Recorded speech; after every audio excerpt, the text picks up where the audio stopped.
Hello, this is a guy who likes fanfiction and is too lazy to read, so here is Code Prime, R2, Revolution in audio form. Check the description for the links to the author. Chapter 31, Damocles Rises. Sometime after returning from the Geese Order, after sharing an emotional reunion with his wife, Shirley had taken her father to her own personal room to meet someone who was equally special in her heart.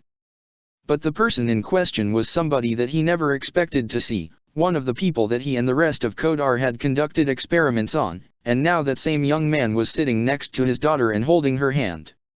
Ryan Shirley had told Joseph everything that had happened to him, how he was an illegitimate prince of Britannia and later a contractor to VV, as well as what happened to his home and being sealed away in the thought elevator, his bout of amnesia and being discovered by the Ashford Student Council, and both his and Shirley's joining of the Black Knights. Needless to say, it was quite a few overwhelming hours for the man, but Shirley felt he had to know everything. "Dad." Shirley got his attention. "Are you still there?" "Yeah, it's just a lot to take in, sweetie," Joseph replied. "I don't blame you," Shirley said to him. He looked to the young man, who gazed at him with curiosity, when Joseph had expected him to look at in hatred. "Right, is it?" What you went through?" "All of it, at V.V's hands and mine." "I'm sorry. Why did you do it?" Rai asked. "Why work for Code R?" Joseph sighed before explaining. "I was scouted out by General Bartley for my work, and that's how I met Prince Clovis, who told me of all this Geese stuff." "Did you know what you'd be doing?" Shirley asked. "Not at first," Joseph confessed, looking down in shame. "But if I did, I would have rejected it. I thought it'd be a good way to make some extra money if the Viceroy of Area 11 was in charge. I'd better provide for my family. But once I saw what we were doing, I felt I couldn't get out of it. They didn't say anything, but I feared that if I tried to leave, they would come after you and your mother, Shirley." "I'm sorry." Shirley sighed before speaking to her father seriously. "It's in the past, Dad. We can't change it, no matter how much we want. But we can learn from it and use it to make ourselves stronger and to be better people. That's one of the things I've learned since joining the Black Knights and helping the Autobots. Everything we've been through together, good and bad, it's made us stronger. And I wouldn't change it for anything." Joseph looked at his daughter, and although her face was the same, her eyes were very different. In them carried a strong fire that he'd never expect to see from his own daughter. Here, he didn't see a schoolgirl, he saw a warrior. He knew he couldn't stop her from being part of this revolution, so he wouldn't try. A sad smile formed on his face. "You've grown up so much." That caused Shirley to smile as tears formed in her eyes before moving forward to hug him, and he didn't hesitate to return it. "Do you remember what you said to me when I was a little girl?" Shirley asked. "When I said I wanted to marry you, and that one day I'd find someone I'd really love. Well, I found him." "I remember," Joseph said as he let go of her before looking towards Rai. "I know I said this before, but I'm so sorry for what I did to you." "I get it. You already explained it," Rai replied. "Don't worry, there are quite a few I hold a grudge to, but you're not one of them. Thank you, and thank you for being the man to reach my daughter's heart." Joseph put a hand on the young man's shoulder. "I can see in your eyes how much you care for her, and I wish you both nothing but happiness." Rai smiled. "Thanks." Shirley's smile only brightened as she saw her father and boyfriend reach out to each other like this. But she still had something to say. "Dad, there's someone else you owe an apology to. Sarah has amnesia right now, but when she does remember, I don't think she'll hold anything against you, but I understand and I'll talk to her." Joseph responded with a nod and assuring smile. "When you feel she's ready, of course." Present day. Shirley continued to sit on the couch in Lelich's personal room, looking over the amnesiac Sarah as she played with Arthur and Eliza. It was honestly one of the most adorable things she's seen in her life. She'd hoped that when this war was over, they could have more moments just like this. "Oh, I can see that deep in thought, look," Millie teased, leaning over the couch and directly in front of Shirley's face. It must be hard, knowing the love of your life is about to go to war. And as usual, you're being overly dramatic for the sake of drama itself, Millie. Shirley interrupted. Ouch, now that's pretty savage. Millie replied. Kinda a bit like Archie and Colin mixed in. What do you expect when we always hang out with them? Shirley replied with a smirk. Rievaults gave an audible groan as he sat down next to them. It just kinda sucks that we don't at least get to see them do what they do best and wipe con ass. I'm sure, but I will admit, I'm a bit worried. Millie admitted, drawing her friend's attention. We thought Megatron was gone, but we saw him come back. Plus, he still has that knockoff Star Saber and... She sat down with a look of uncertainty. It just feels like, after we've done or been through together, we're now at a point where it can go either way. Whether it all leads to a victory, or it was all for nothing. Shirley then spoke. I'm nervous too. But I also have faith. I have faith in not only Rai, but in Optimus Prime, in Zero, in Bumblebee, in Colin, in Archie, in Suzaku, in all of them. I have faith that no matter what darkness they face, they'll find a way to break through and reach the light at the end of this twisted tunnel we've been going through. We'll make it through this. I know it. Rievaults smirked. Damn Shirley, you kinda sounded like Optimus there. All inspiring and everything. What can I say? He's a great role model. Shirley smiled. Well then, let's wish them all the best of luck. Millie declared as she grasped Shirley's right hand, while Shirley used her left to grasp Rievault's. Hey Sarah, come over here for a second. The amnesiac women slowly approached them. Yes. Millie reached out with her free hand. Come and join us. Let's wish all our friends the best of luck. Sarah wasn't quite sure what this gesture meant, but seeing their smiling faces seemed enough to convince her to do so. She slowly reached out to grasp Millie's hand and sat down with them. They were soon joined by Arthur and Eliza as the cats curled up in Sarah's and Shirley's laps respectively. Megatron lives. Schneeisel commented as he and Starscream spoke privately with each other within the Energon vault. I tried to tell you.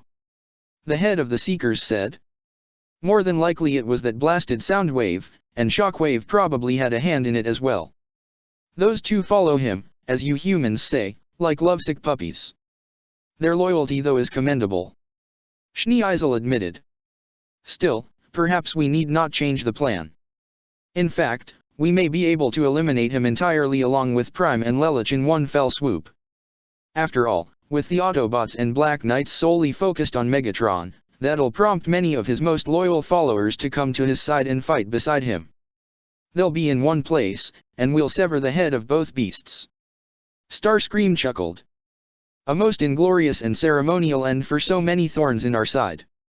Contact Mixmaster. Tell him it's time for Damocles to launch.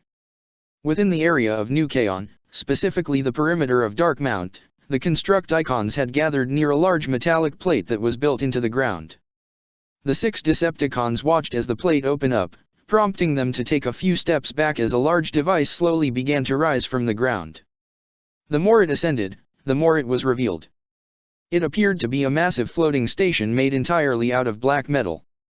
It had many alien features about it, but what stood out the most about it was the appearance of a black Victorian castle at the very top of it, as well as the 4 massive energy cannons mounted at the very bottom. This was Damocles. And the Constructicons watched with pride as their ultimate creation reached toward the sky. And that's what's happening here. Steeljaw informed Knockout as the two were in the latter's laboratory aboard the Nemesis. I can't say I'm surprised. Knockout said Starscream's practically addicted to backstabbing. I can think of no other way to properly diagnose the reason for his repeating failures, other than bluntly stating that he's insane. To do the same thing repeatedly and expect a different result each time. The literal definition of insanity. Steeljaw replied. Yes, that would certainly apply here. But why come to me about this? Knockout questioned. Why not inform Megatron? Because I'm sure that Lord Megatron is already aware. Steeljaw answered. He's had Starscream by his side for so long that I'm sure he knows exactly how he operates. As for why I'm coming to you, it's because you're a survivalist, my dear doctor. You understand when it's best to jump ship or which side would have the better chance at winning, or at least guaranteeing your safety. Megatron and Starscream will undoubtedly come to blows, so I suspect there will come a time where Decepticons must choose which leader to follow. So, brother, which one do you think we should choose? And how do I know you won't just stab me in the back like how Screamy would? Knockout questioned. Like you say, I'm a survivalist, so I'm a little cautious about who I should trust. Fair point. Steeljaw granted. In that case, how about a temporary alliance, brother? Steeljaw offered his clawed hand to the red-clad Decepticon. At least until this matter is settled, then the two of us can go our separate ways if you desire. Knockout thought for a moment.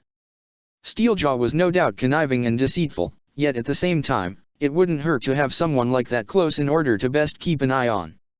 And he wasn't wrong either. Decepticons would have to choose which leader to follow very soon, and Knockout had to decide which team had the best chance at winning. Alright Steeljaw, you got yourself a deal. Knockout said as he accepted and shook his fellow Decepticon's hand. The Ark.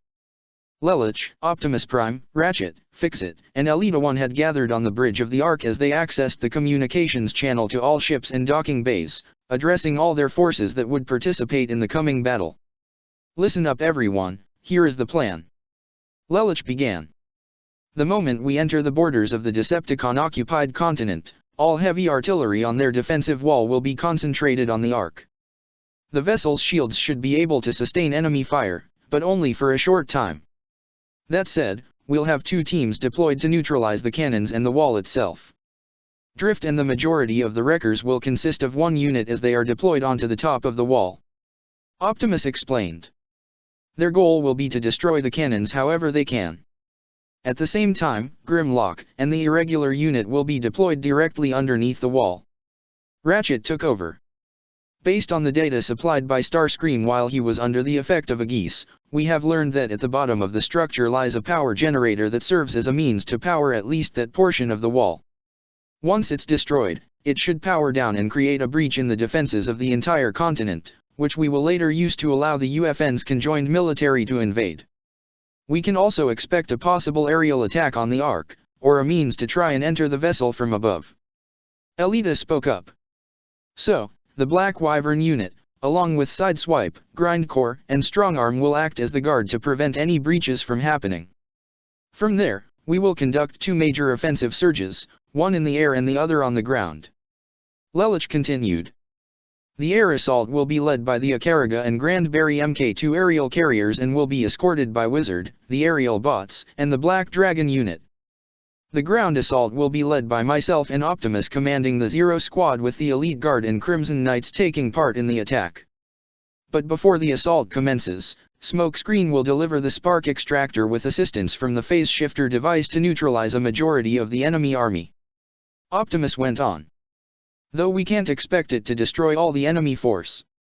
We can expect heavy resistance on all fronts, more than likely led by Megatron. Should we face him on the battlefield, do not engage him. Contact the Zero Squad and allow us to handle him. If we complete this mission, we'll start a domino effect that'll lead the expulsion of the Decepticons from our world. Be sure to give them hell. Lelich finished. Good luck to all of you. Zero out. Once signed off, Lelich turned to face the Autobots on the bridge. All units are on standby and the Ark is nearing our destination. We should arrive at the Decepticon continent within the hour. Fix-It reported. I have the coordinates set for the Irregulars and Wreckers to be deployed via ground bridge. TAI added as she appeared before everyone. I also have an evacuation planned in the event the operation fails. Good. Lelich nodded.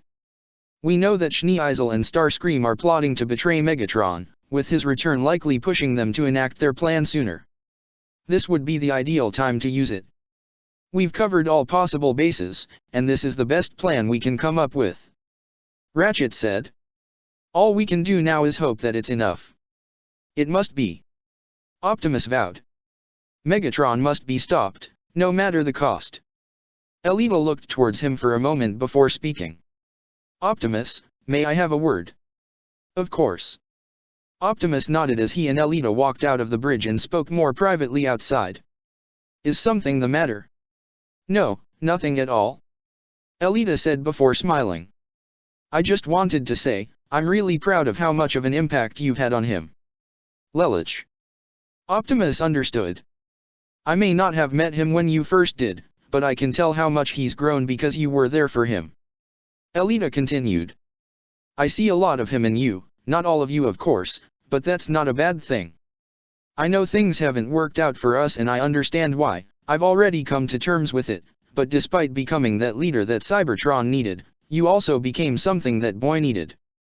Even if it was for a single individual, you've changed his life for the better. You may be Optimus Prime now, but when you are with him. A smile formed on her face.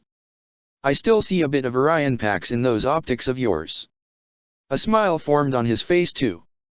Thank you, Elita. For your words, and for everything else. I am sorry that it didn't work out between us either, but I am still thankful that you are here. Elita offered her hand to her former lover. Now, let's build that ideal future you talked about, one where Lelich and all his friends don't have to fight anymore. Without another word, Optimus clasped Elita's hand with his own. Odysseus looked around the corner and checked to make sure it was all clear. All he saw was Thundercracker, who gave a single nod, and that was all he needed. Come on. He waved his hand, prompting Lila and Karine to follow him as they walked onto a small landing platform near the base of Dark Mount. Where is it? Karine urged. If we're spotted. Give it a minute. Thundercracker told her. A few seconds later, a small ship appeared and made its way toward the platform. The side opened up, revealing it only consisted of a single cockpit with a Viakin at the controls. That Damocles ship has left Nukaon's perimeter, we're in the clear. The Viakin told them. And this wasn't just any Viakin. This was the same one that had encountered Zero in the Fuji mines at the time of the Black Knights and Autobots' return. The one that Zero had used his geese on to go back and rethink his choices. Then it's time to go. Odysseus said as he led his two younger half-siblings on board before turning to the Blue Seeker. Thank you, Thundercracker. The Decepticon simply nodded. Anti-Clea and Schneeisel are both crazy. Karine exclaimed. They want to use me as a way to breed more Brightonians. There's only a dozen people on that station. No way we can restart humanity. Hopefully we can find asylum with the Black Knights and the Autobots. Odysseus commented. At the very least, they should treat us a bit more fairly.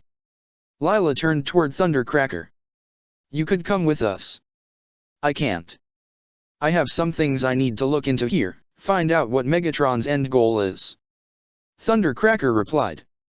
And what do you plan to do when you do find out? Lila asked. I don't know, but I'd prefer to know what's going on as opposed to being kept in the dark. The Blue Seeker said. Now get out of here before somebody notices. Thank you. Lila smiled as the door to the ship closed, the Viakin at the controls flying it away with the three former royals on board. Once he saw that they were in the clear, Thundercracker transformed and flew away to try and regroup with the rest of his forces. The massive metallic wall that surrounded the border of the Decepticon-occupied continent soon had a massive shadow looming over it as the Ark quickly descended from the skies and made its approach toward it. Two of its fortress-grade cannons had become active and turned upward towards the approaching Ark before opening fire with a pair of energy spheres that shot straight towards the vessel. However, the spheres struck a massive shield that seemed to cover the entire Ark, creating an explosion around the Autobot ship that left it undamaged for the most part. As the Ark made its way closer towards the border, multiple Decepticon dropships had ascended past the wall and were flanked by an armada of flying Viacons, be it jet or helicopter formation, all led by the Silver Seeker variety with Starscream, Thundercracker, Slipstream, and Skybite at the helm in their respective vehicle modes, or Shark mode in Skybite's case. Attack, my armada! Starscream commanded as his forces flew forward. A large ground bridge portal had opened up, allowing the Grandberry Mk2 and Ikaruga to enter the skies as an assortment of flying Nightmare rays formed a defensive perimeter around their aircraft. The ones leading this charge were Todo in his Zanjutsu, Wizard in the Agra Vein, Silverbolt, Jetfire, Windblade, Zinc in the Shenhu, Chiba, and Asahina in their Actisukis. All units form up. Defend the carriers. Silverbolt ordered as explosions soon erupted in the sky, the enemy forces opening fire and engaging in close combat.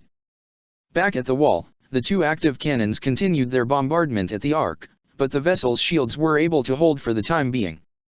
In between the two cannons, a ground bridge portal had appeared on the top of the massive wall, revealing the team consisting of Ironhide, Drift, Bulkhead, Wheeljack, Hotshot, Warpath, Chromia, Nonet in her Galeschin, and Tamaki in his Wrecker Akatsuki. "All right, we split up and take down each cannon," Ironhide ordered. "Bulkhead, Chromia, Wheeljack, and Nonet are with me. Drift, you take Hotshot, Warpath, and Tamaki." "Understood." Drift acknowledged before all the Autobots transformed and drove off in their respective directions with the Nightmare rays flying or rolling alongside them.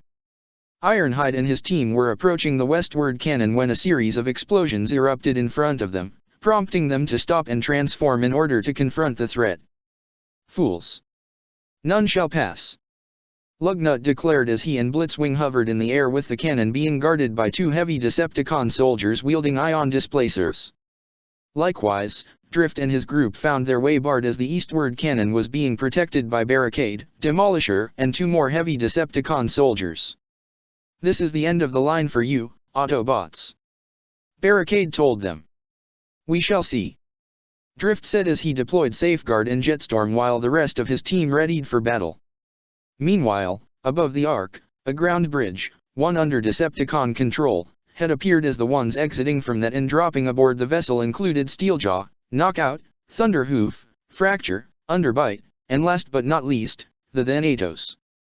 However, they didn't get very far as there was already a group of Autobots and Nightmare rays waiting for them.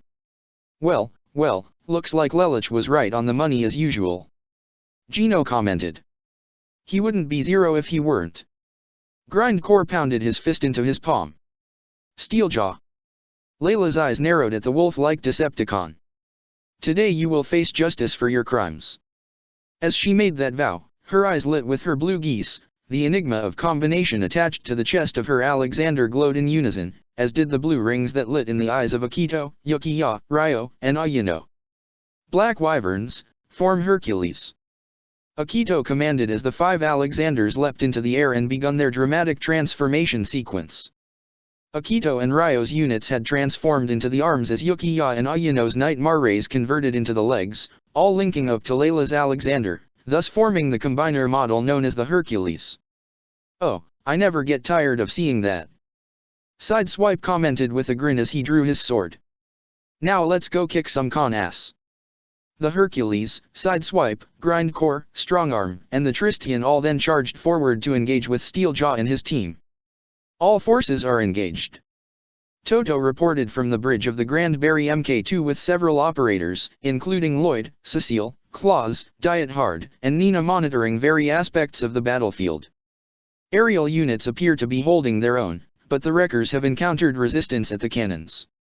"Let's hope they manage to pull off their namesake, or this fight won't last long," Lloyd commented. "There is an attempt to board the Ark." One of the operators of the Ikariga reported as Rax Hata, Nunnally, Sayoko, Euphemia, Kagaya, and Misty were on board. But the Black Wyverns and the assigned Autobots have the enemy engaged. "What about the Irregulars and Grimlock?" Euphemia asked. "I just received word that they've entered the underground," Misty responded, sitting at one of the controls of the ship. A massive explosion blew away the rocks as Grimlock entered a massive chamber of stone and metal. Behind him were the units of the Irregulars, consisting of the Pegasus, Ryujin, Scorpio, and Tungsten. All five of them appeared to have found their target. It was a massive energon power generator that hung in the center of the cavern, all via metallic tubes that connected it to the metallic ceiling just above, which was the base of the wall itself. "We've reached the base of the wall," Alice reported. "We found the generator. If we take this down, this entire section of the wall will either deactivate or fall apart," Sansia said. "I'm hoping it's the latter," Lucretia commented with a hard look. "Wait." Grimlock raised his hand to keep them from going any further. "We have company." True to his word, the entire cavern shook as multiple insect icons broke from the ground below and around them, all with their respective insect roars and calls. Before they knew it, the group was surrounded by at least 20 insect icons total, among which, the ones that crawled on the ceiling near the power generator in their insect forms appeared to be Scorponok and Saberhorn. Well, look what we have here. Saberhorn commented as he transformed into his robot mode and landed in the middle of his horde, drawing his blade and pointing it towards the enemy unit of 5. Shall we begin? Eviscerate them. Scorponok ordered, prompting the insect icons to roar before charging at their enemy, who opened fire upon all of them just as Grimlock transformed into his T-Rex mode and unleashed his plasma breath in response.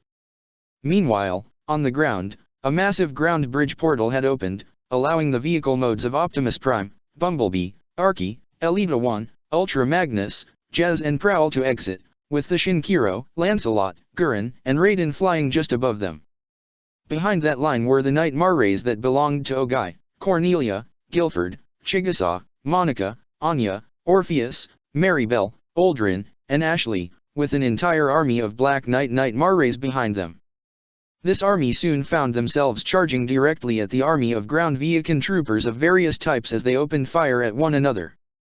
The Viakin army was more than 3 times the size of that of the forces the Autobots and Black Knights led, but that didn't stop the Night Marrays above the line of Autobots retaliating with long-distance firing to take down the frontmost Viacons. That's right, stay focused on us. Lelich thought with a grin. Unaware of the real threat that lies within your midst. Within the middle of the Viakin army, with all their attention solely focused on the approaching enemy force, they failed to notice a certain Autobot phasing directly up from the ground, courtesy of the phase shifter attached to his wrist. Hey, what's up? Smokescreen said to a random Viakin, much to his shock. What the? Autobot. He alerted a few of the Decepticon soldiers around him, just as Smokescreen threw up the spark extractor and dove back into the ground via the phase shifter. The second the device touched the ground, it activated. A massive surge of electrical energy exploded out from the spark extractor. Any Decepticon unfortunately to get caught up in the surge immediately had their sparks extinguished, their lifeless forms falling to the ground, and the surge only continued to grow. In a matter of seconds, almost half of the Viakin army was wiped out with more following with each passing moment. The heroes could see the growing surge as the Autobots all transformed. Just as planned, Optimus drew the Skyboom shield and activated it, a bright blue energy barrier shield out from the shield and expanded to create a wall-like shield that would protect him and all his friends and allies behind him. However, there wouldn't be any further need for it as a single ground bridge portal opened directly above the surge of energy and something was shot straight down. It was the Dark Star Saber, thrown like a javelin at a straight angle, surging like a missile, right before it pierced the spark extractor and destroyed it, causing the surge to vanish. Lelich and Optimus' eyes both narrowed as they saw not only all that energy disappear, but the dark purple sword that was now embedded in the ground and knew what was coming next.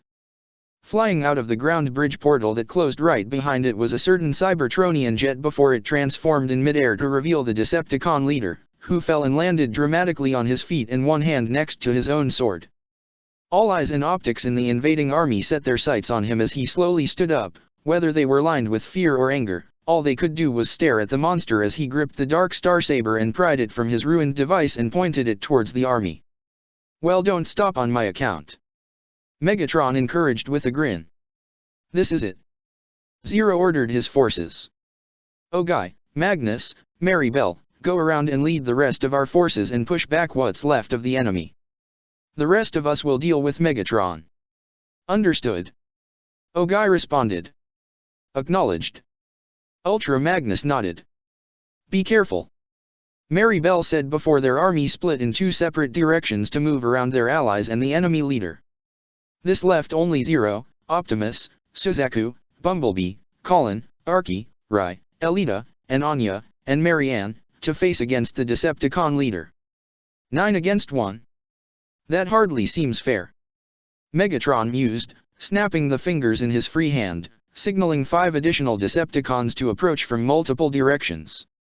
The vehicle modes of Onslaught, Brawl, and Swindle came in from the side before transforming together, Brawl and Swindle taking the forms of giant legs as Onslaught leapt and transformed into the chest unit, with Blastoff and Vortex flying in to link up and form the arms just as the head of Bruticus appeared, his blood-red optics shining to life as he stood alongside his leader. Bruticus. Optimus had drawn the Starsaber with the Skyboom shield. Fortunately, we had anticipated this. Jeremiah. Yes, Optimus, sir. Appearing from another ground bridge above Bruticus was a rather large nightmare. It strongly resembled the humanoid mode of the Dark Siegfried, only it was far more heavily armored. It had a pair of jet boosters in its back and shoulder-mounted hadron cannons, but it was primarily painted orange with the Autobot Black Knight emblem on its chest. This was the Siegfried Loyal. Take this. The storm of my loyalty. Jeremiah, who now bore a black and orange uniform, declared inside his unit as he fired a hadron blast at Bruticus. Those cannons were powerful enough to push back against the Decepticon Combiner. Colin, Rai, Arky, Elita, Anya, you help Jeremiah. Zero ordered. Bumblebee, Suzaku, we'll help Optimus deal with Megatron. The assigned group departed to engage the Combat Icon Combiner as Optimus was the first to charge and engage Megatron, both clashing their respective Starsabers against one another. Just like before, when the two blades clashed, it created a surge of blue and purple energy that seemed to keep everything else back.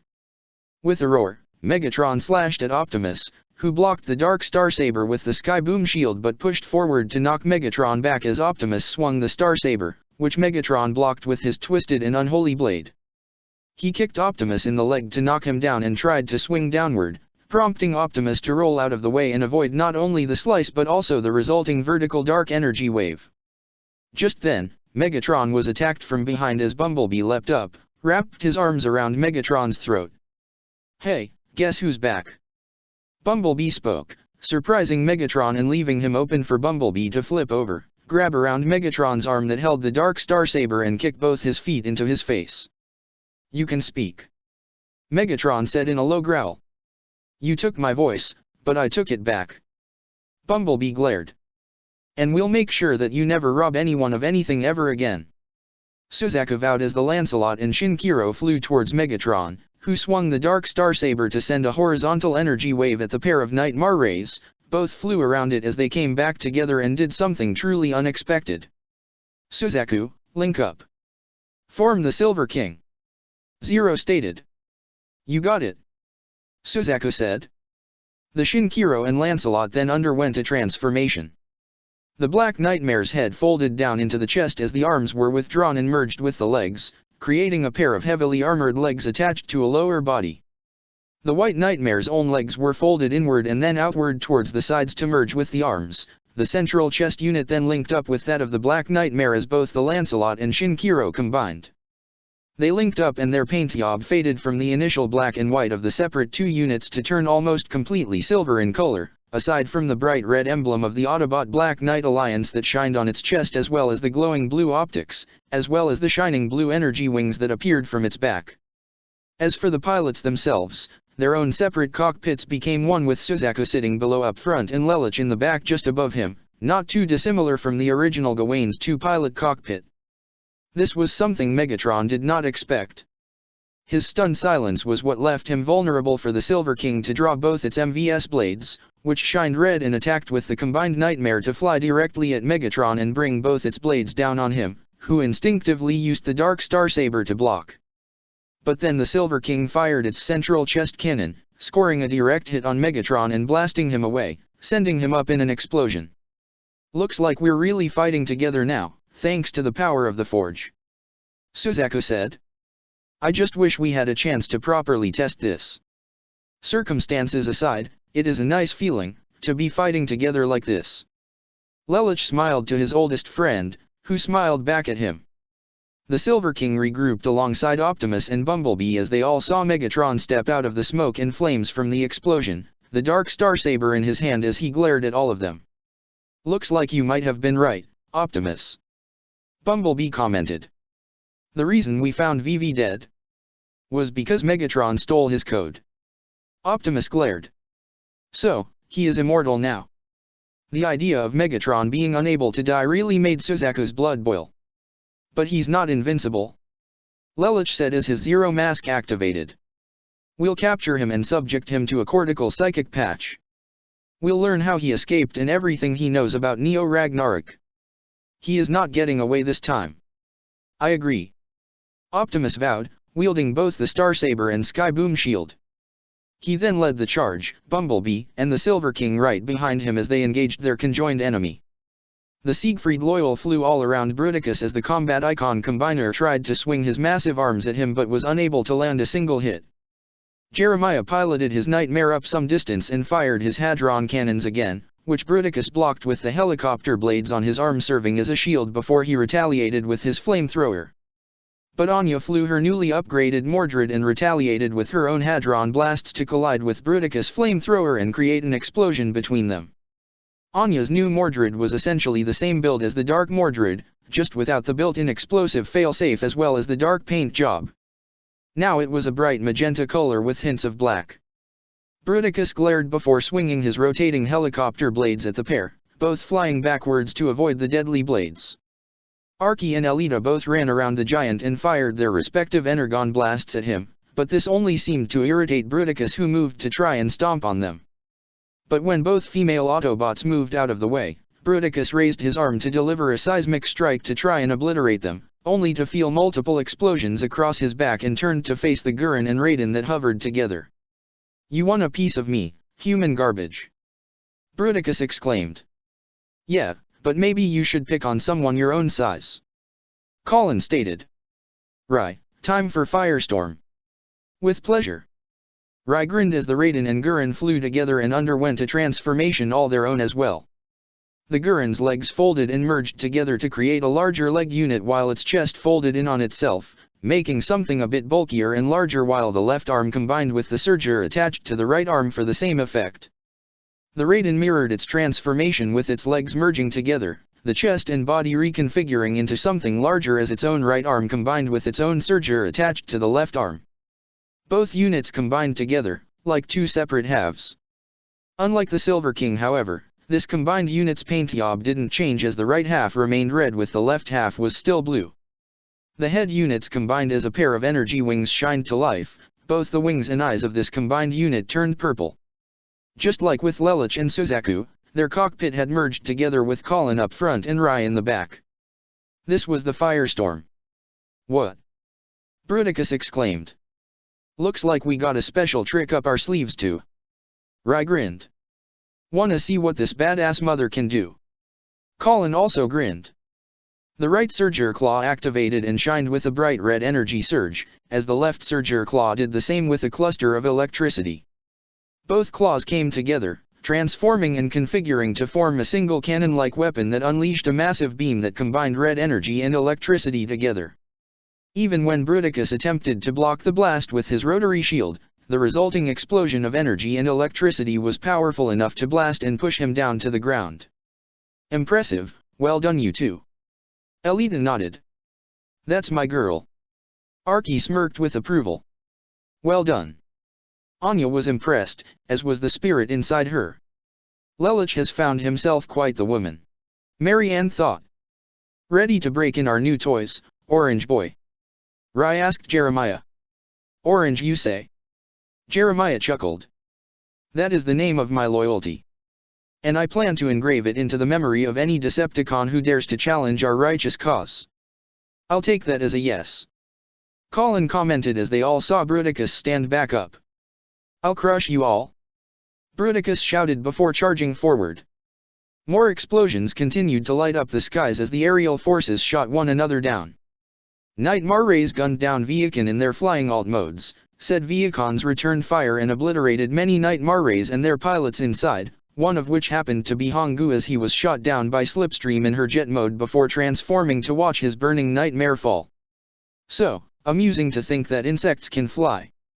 Slipstream smirked, only to screech in pain as she was sliced in the back by a katana from the Akatsuki piloted by Chiba. "Even insects carry a nasty bite to them." Chiba glared as she flew to engage Slipstream in close combat. The Shenhu and Agravain combined their respective heavy weapons and concentrated their firepower on the face of an incoming dropship just as Silverbolt flew down and released a series of bombs, to finish it off, resulting in the Decepticon vessel losing its position in the air and begin its flaming descent. "We have incoming," Wizard warned as they saw Thundercracker lead a squadron of Seeker Viacons in their direction, which opened fire on the group as they did their best to avoid the resulting energon fire. The Shenhu however got nicked in the shoulder and was almost knocked down, shaking up Zinc inside. These dem cons. Zinc. Joe and Asahina flew in with their respective to cover him. Retreat closer to the vessels for cover, we'll handle things out here. Thank you. Zinc accepted as he retreated in the Shenhu closer towards the Grandberry Mk2. Windblade had transformed and crossed her blades to block the bite of the incoming Skybite. But his thrusters were able to push her towards the side of the Akariga, slamming her back into him. She grunted as she tried to push back as hard as she could, but Skybite's shark mode was much stronger than it appeared. Was never really into seafood. She attempted to crack as she turned her turbines onto the Sharkticon and let loose a whirlwind to try and push him back. This was enough for him to loosen his grip slightly and give her an opening to deliver a kick to Skybite's underbelly to knock him off. This gave Windblade enough room to transform and fly straight up, with Skybite flying after her in pursuit. Todo had diced one Viekan in half with his Zanjutsu's katana but looked in shock to see Starscream's jet mode heading towards the Akariga rear. Starscream is heading for the Akariga. Todo reported as he flew his nightmare to try and intercept him. I won't make it in time. The Headseeker chuckled as he readied his missiles, aiming them for the airship's engines.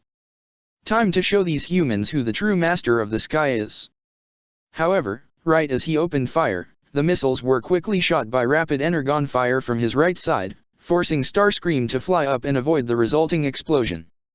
He transformed and hovered in the air to face the jet mode of the aerial, but who stopped him? He too transformed to face his enemy.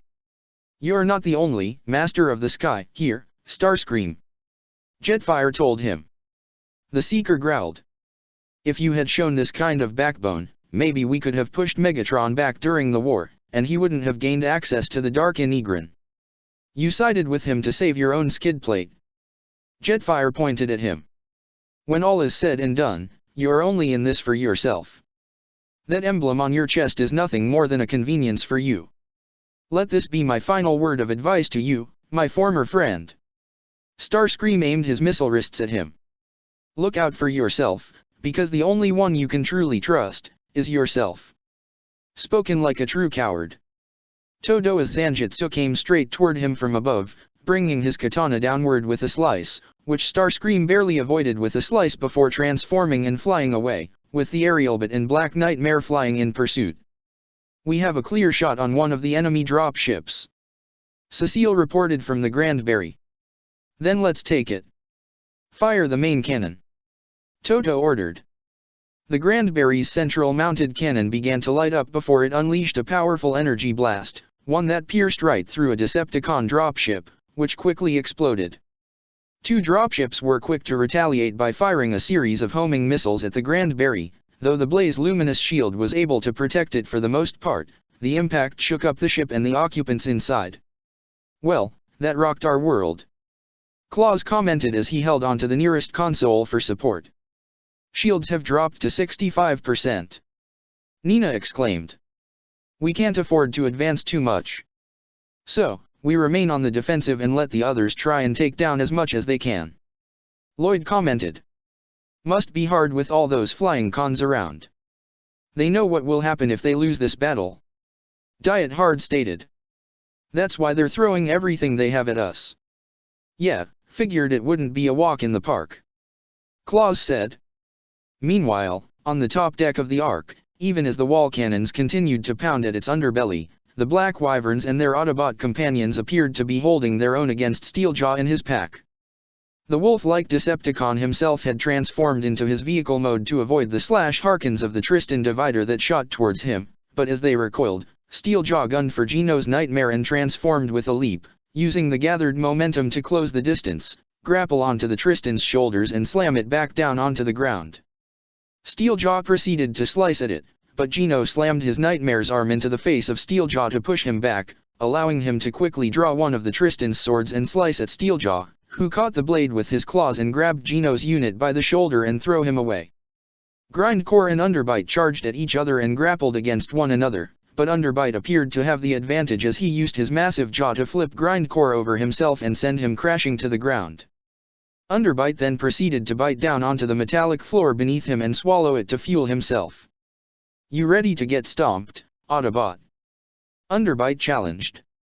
As Grindcore tried to pick himself up, he glanced upwards to see the Hercules and Thanatos in the air, both duking it out when an idea came to him.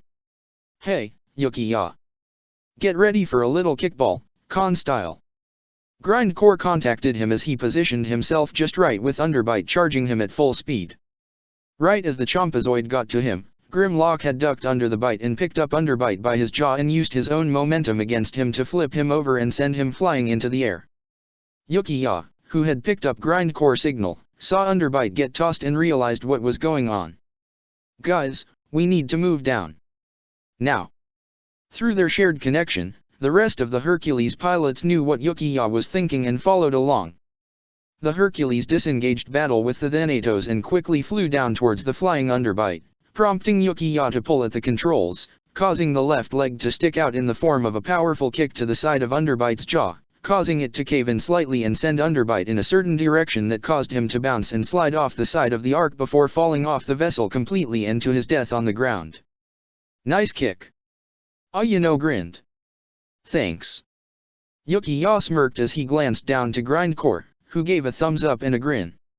"Heads up, here comes Shin." Ryo warned as they saw the Thanatos re-engage them with a series of blasts from its shoulder cannons, which the Hercules avoided as it pulled back to the side before flying upwards to clash its sword against the primary weapon of Shin's nightmare. "Yes, good Akito." Shin grinned like a madman from inside. "Let's keep this dance going until one of us gives out." "Thought you'd never ask." Akito replied before Ryo pulled back on the Hercules' free arm and dealt a punch on the Thanatos that knocked it against the deck of the Ark, but it regained its flight and flew back upwards with the Hercules chasing after it. Fracture had unleashed both his mini-cons in the form of missiles, all of whom struck Strongarm and knocked her down. Arizor and Dive Bomb both transformed and pinned Strongarm by her shoulders as Knockout loomed over her with his buzzsaw. "While I do admire your lustrous finish, I have a job to do." "Nothing personal." Knockout commented and was ready to bring his saw down on her, only to have it blocked by Sideswipe's sword before he kicked him back.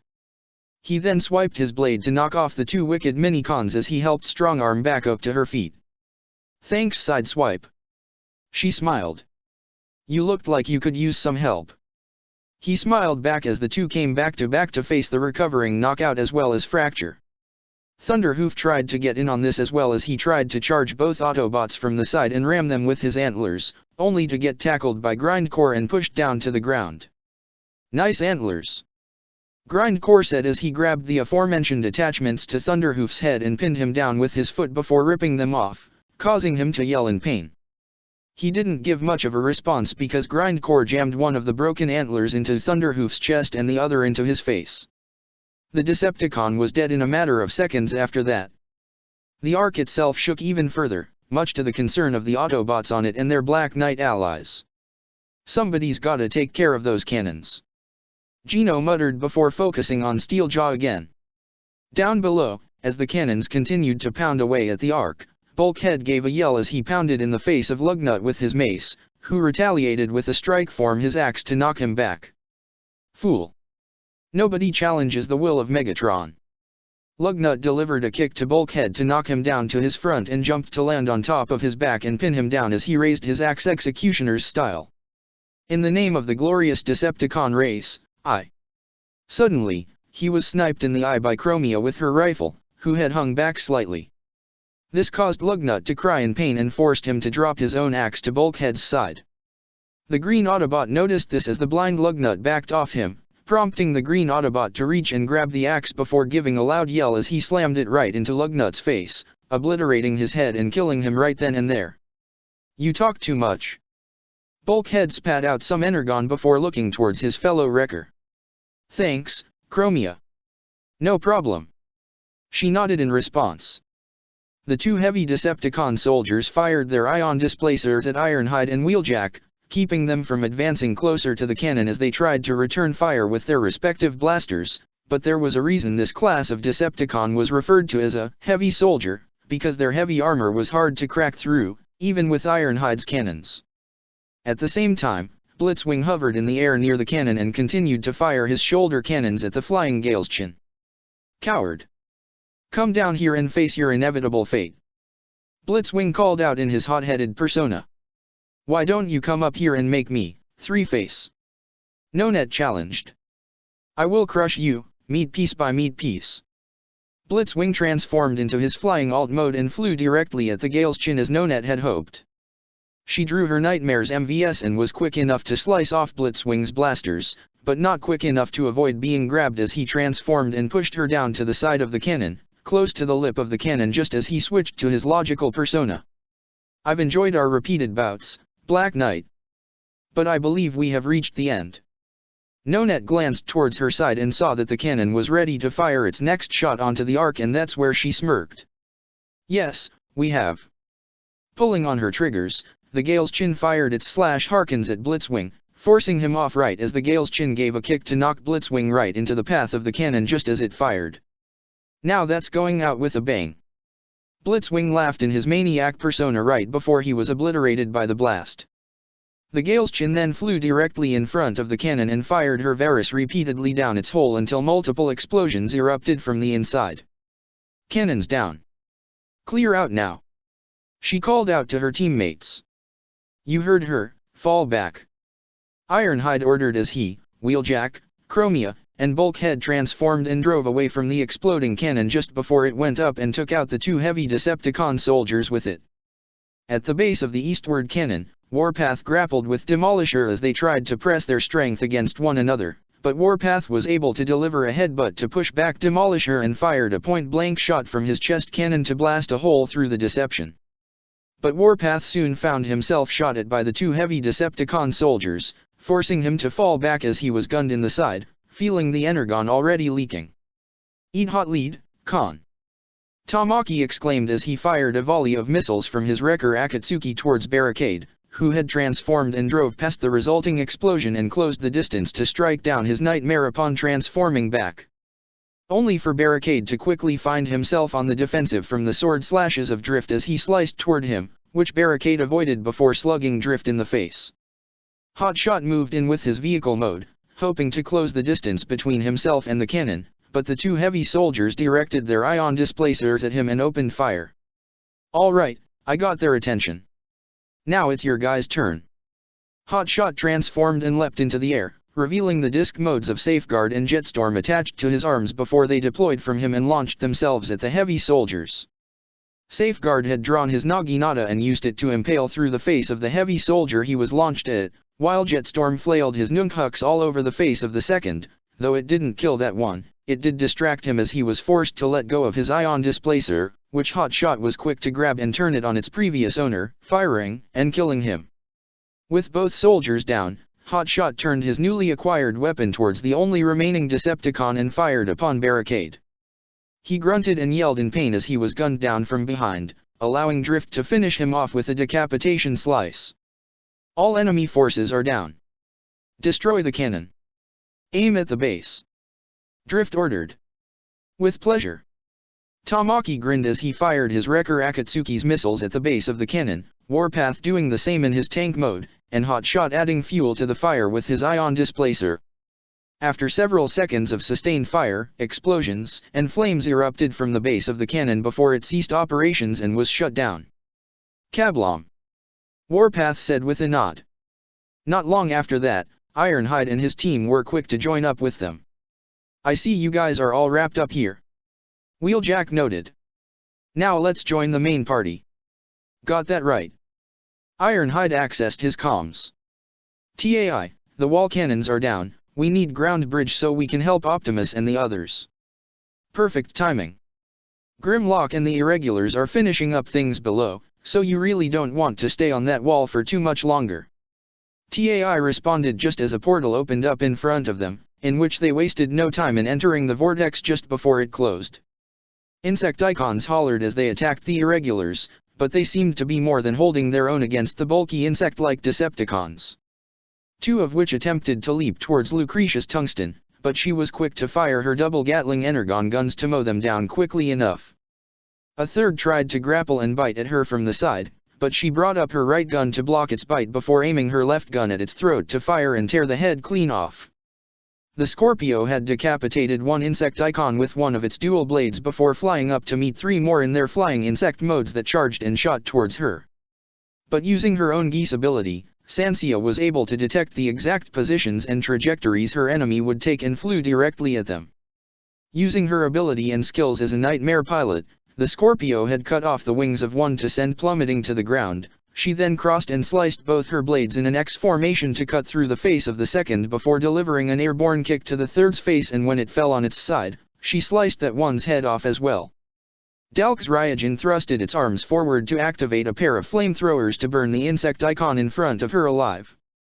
When a second tried to rush her through the burning remains of its brethren, the Ryujin quickly moved to avoid its crushing arm before grabbing said arm and using her own geese-enhanced strength, channeled through her nightmare, to rip the arm off and using it to smash that very Insecticon to pieces.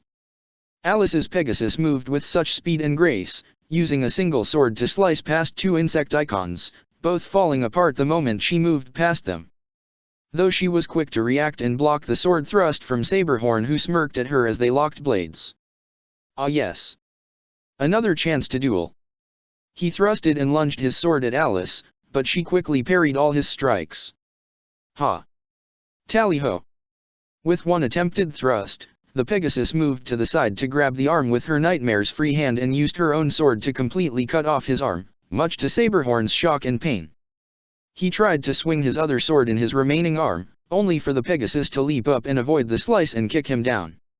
While he was down, Alice quickly severed Saberhorn's remaining arm and aimed her blade at his face. Now that wasn't sporting. Not sporting at all. Saberhorn stated. I don't fight for sport. I fight to win. And to protect those I care for. Alice replied. Though surprised by her response, Saberhorn couldn't help but smile as he conceded defeat. Well played, warrior. Finish it. Alice was somewhat caught off guard with her enemy accepting defeat with grace. She was still quick to act on it as she impaled her sword through his spark chamber, ending his life quickly.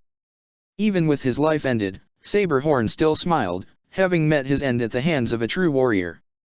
At the same time, Grimlock had already obliterated most of the Insecticons in his T-Rex form, stomping on several, crushing others with swipes of his tail, incinerating them with his plasma breath, and of course, biting them down and ripping them apart with his jaws.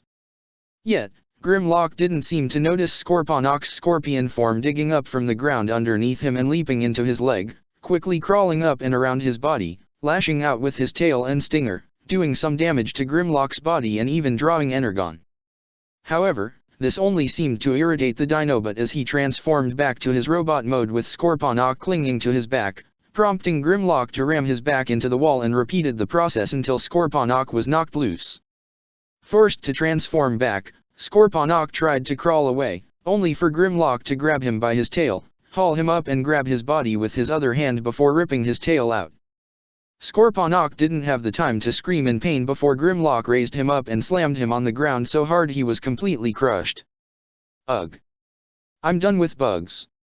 Grimlock spat as the irregulars regrouped around him. Grimlock, we're all clear here. Sansia reported. No more enemies in sight. Then let's make sure we have an exit. Grimlock accessed the comms. We need a ground bridge. A second later, a portal was opened behind them as all 5 of them set their sights on the Energon core that served as the power source for this section of the wall. Light it up. Transforming into his T-Rex mode again, Grimlock unleashed his plasma breath as the irregulars opened fire with their nightmare's respective long-ranged weapons. After several seconds of constant bombardment, the Energon core began to crack before it started to light up. Seeing this as their cue, the group quickly fled into the ground bridge just as the core went up in a devastating explosion. Boom! A large explosion, followed by several smaller ones, erupted at the base of that one section of the wall that just had its cannons destroyed. The explosion tore through the foundation, resulting in the destruction of the wall's structural integrity, and leading to its collapse. This created a massive opening in what was thought to be a near-impenetrable barrier surrounding the Deception-occupied continent. They did it. Fixit stated as he and Ratchet all looked at the screens on the Ark's bridge to see the collapse for themselves. Grimlock and the Irregulars were able to escape in time. TAI reported as her holographic mode appeared before them. They and the Wreckers have joined the battle and are helping the others to push back. Then it's our turn. Ratchet ordered. Advance the Ark further so that we may push back all resistance in the sky. Signal Wizard and the others to help Magnus and Ogai in wiping out the enemy ground forces. Right away. TAI confirmed before vanishing. The Ark began its advance towards the battlefield, its own weaponry coming online to lay down fire on all the Decepticon dropships. They didn't last very long and were quickly shot down. With the Akaraga and Grandberry Mk2 closer to the main Autobot vessel, neither needed any further protection. The enemy is being cleared from the air. Wizard reported. All air units, descend and help the ground forces clear out everyone on the ground. With that command, the Agravane, aerial bots, and the Black Dragon unit all flew down to assist the Elite Guard, Crimson Knights, and the newly arrived Wreckers and Irregular unit, in attacking the Decepticon army, which had already lost more than 60% of its forces. With the raw power of their combined army, being led by the likes of Ironhide, Todo, Ogai, Ultra Magnus, Cornelia, Maribel, Silverbolt, and even Grimlock, this appeared to be a truly unstoppable force. With most of the Decepticon army being routed, Bruticus continued to do battle against the group consisting of Elita 1, Archie, Jeremiah, Anya, as well as Colin and Rai both co-piloting the Firestorm. The three large Nightmare rays flew up and around, blasting at Bruticus in every direction, keeping the massive combiner on the defensive.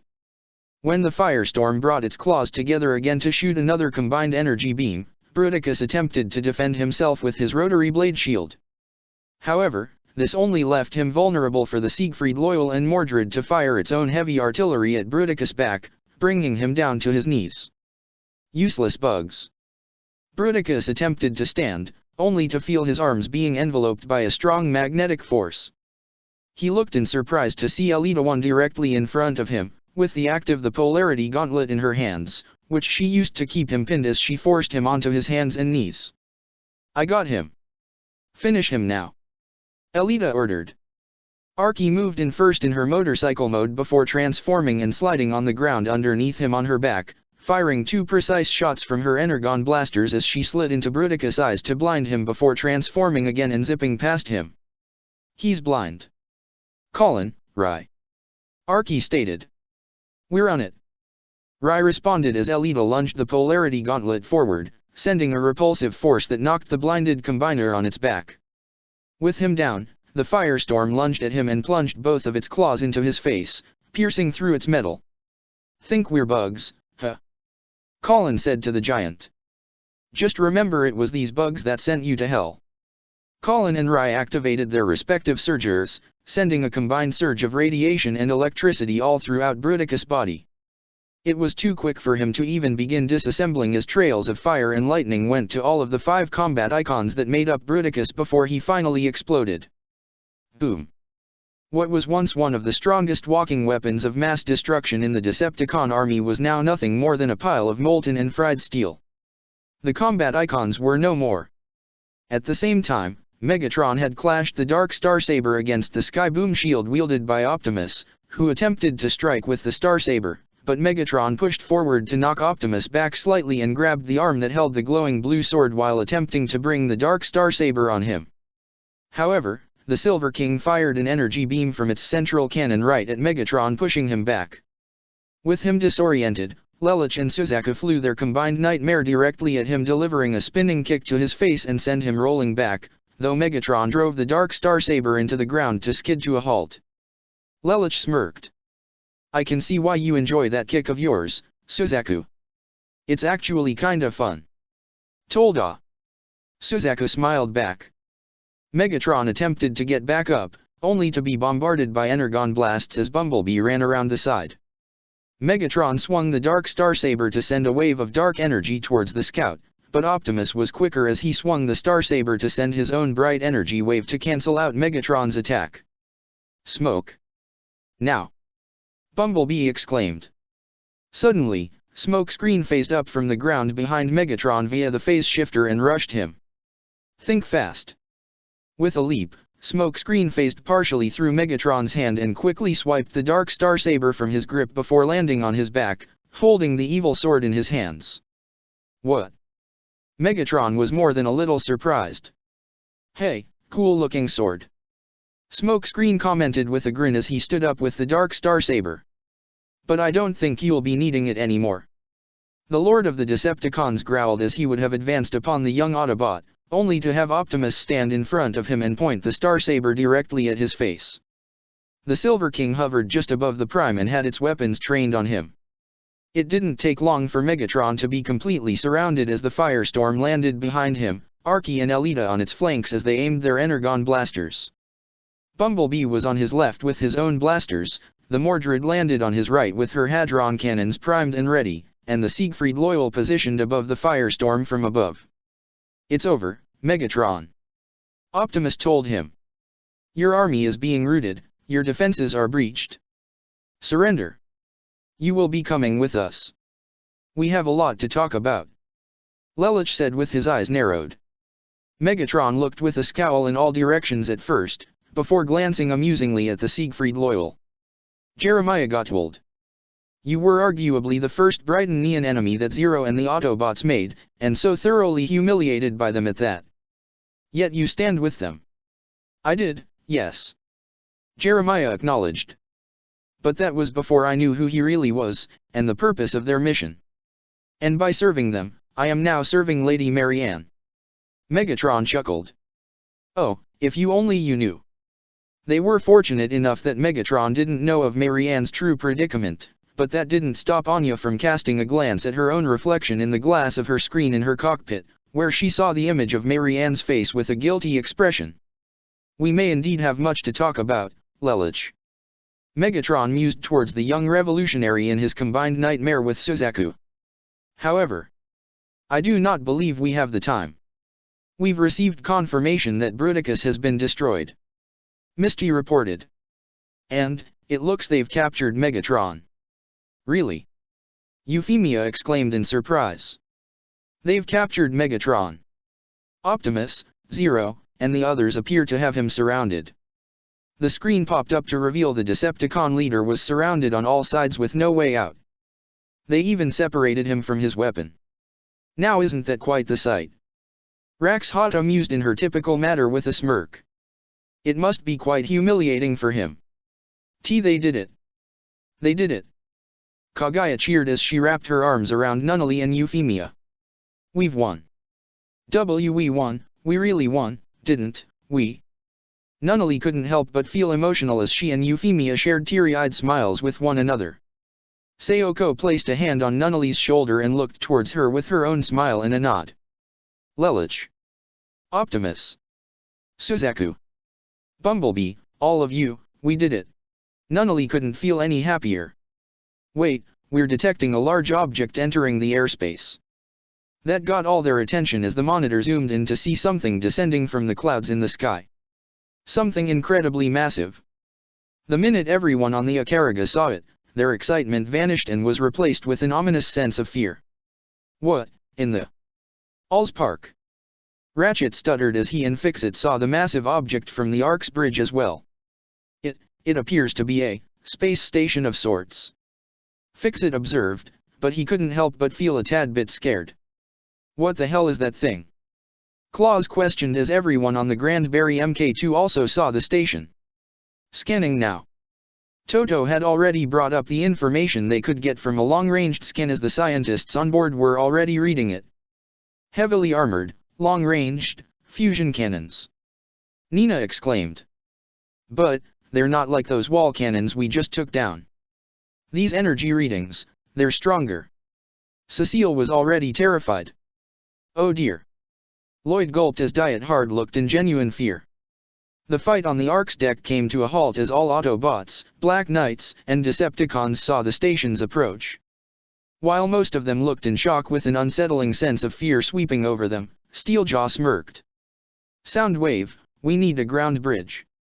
Steeljaw requested through the comms. A portal opened up a second later, prompting Steeljaw, Knockout and Fracture to run and enter said portal, with the Thanatos flying after them. Though Shin glanced inside towards the Hercules, specifically the part that had his younger half-brother inside. "Goodbye, Akito," Shin said before the then Atos also entered the portal, which quickly closed. "That can't be a good sign," Sideswipe commented. Akito felt his skin run cold.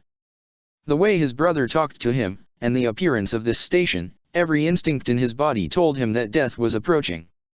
"Get inside the Ark. Now." Starscream chuckled as he disengaged from the battle. Perfect timing. His jet mode flew straight towards the station as all the battles below had already came to a halt upon seeing the massive object. Autobot, Black Knight, Decepticon, all of them felt a strong sense of fear the second they saw it. All except one. Upon seeing the smirk on Megatron's face, Optimus pointed the Starsaber closer to him. "What is that, Megatron?" "Believe it or not, old friend, this is not my doing," Megatron mused. "But I think we know who is responsible. Don't we?" Lelich. That's when it dawned on him. He honestly kicked himself for not thinking of it sooner. How could he not have seen something like this coming? A look of anger and fear had formed on Lelich's face as he glared up at the station. Schneeisel. He desperately opened all the comms channels. "All forces fall back. TAI commence emergency retreat. Now."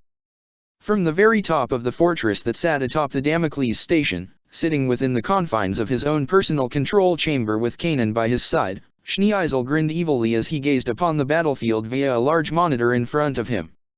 "Target locked on Optimus and Megatron, sir," Kanan reported. "Fire." One of the 4 fusion cannons aboard Damocles had lowered and aimed at the battlefield below. A massive surge of green energy was seen at the lip of said cannon before unleashing a massive green energy beam. Multiple ground bridges had already opened across various parts in the battlefield as the Autobots and Black Knights scattered to make for the nearest portal just as the beam edged ever closer. It didn't take long for Optimus to realize just where the beam was going to hit. His location, and that of his allies and Megatron. "Behind me. Now!" Optimus exclaimed as he brought up the Skyboom shield and activated its full power. Bumblebee, the Silver King, Elita, Archie, the Firestorm, the Mordred, the Siegfried Loyal, and Smokescreen, who still carried the Dark Starsaber, were already behind him as the energy from the shield of the Primes formed a curved dome-like wall around them, while Megatron just simply smirked unaffected as the beam struck. Boom! A massive green explosion erupted right as the fusion blast hit. It already began to emit a massive energy wave that would incinerate anything it came into contact with. That included every remaining ground-based vehicle that was still on the battlefield. The only ones that even had a single chance of escaping the neon green inferno were those that could fly, including the Seeker Vehicons as well as Thundercracker and Slipstream, and even Skybite, but most weren't so lucky. Those closest to the blast point were also incarnated. And that was the case for multiple unfortunate Black Knight Nightmare Rays and Autobots as well. Though many of them were able to escape via the emergency ground bridges, including Ogai, Ironhide, Ultra Magnus, Cornelia, Bulkhead, Wheeljack, Jez, Todo, Jetfire, Guilford, Chigusa, Monica, Tamaki, Warpath, Nonet, Drift along with Safeguard and Jetstorm, Chiba, Zinc, Joe, Windblade, Wizard, Maribel, Aldrin, Orpheus, Ashley, Jean, and Sakia. Grimlock, Alice, and the rest of the Irregulars also made it, along with at least half of their remaining forces. However, there were many that weren't so lucky. Including countless unnamed Black Knights that were caught up in the blast. Those that didn't make it included Asahina, Prowl, Hotshot, Chromia, Silverbolt, Leonhardt, and Makara. What was most gut-wrenching was that many of their friends and comrades would see them be snuffed out. Their metallic bodies caught up and incinerated in the fusion blasts, along with any humans inside the metallic shells. They could only watch in horror as those they knew and fought alongside met their end in a matter of hellish seconds.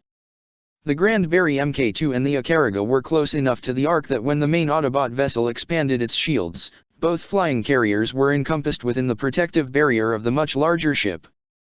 But when the fusion blast hit, even as the waves of green death washed around them, the force of the impact was enough to shake the Ark somewhat and threw out most of the vessel, rattling Ratchet, Fix-It, as well as Akito, Leela, Sideswipe, Grindcore, Yukiya, Ayano, Strongarm, Ryo, and Gino, all of whom had safely made it inside the vessel before the Damocles even opened fire.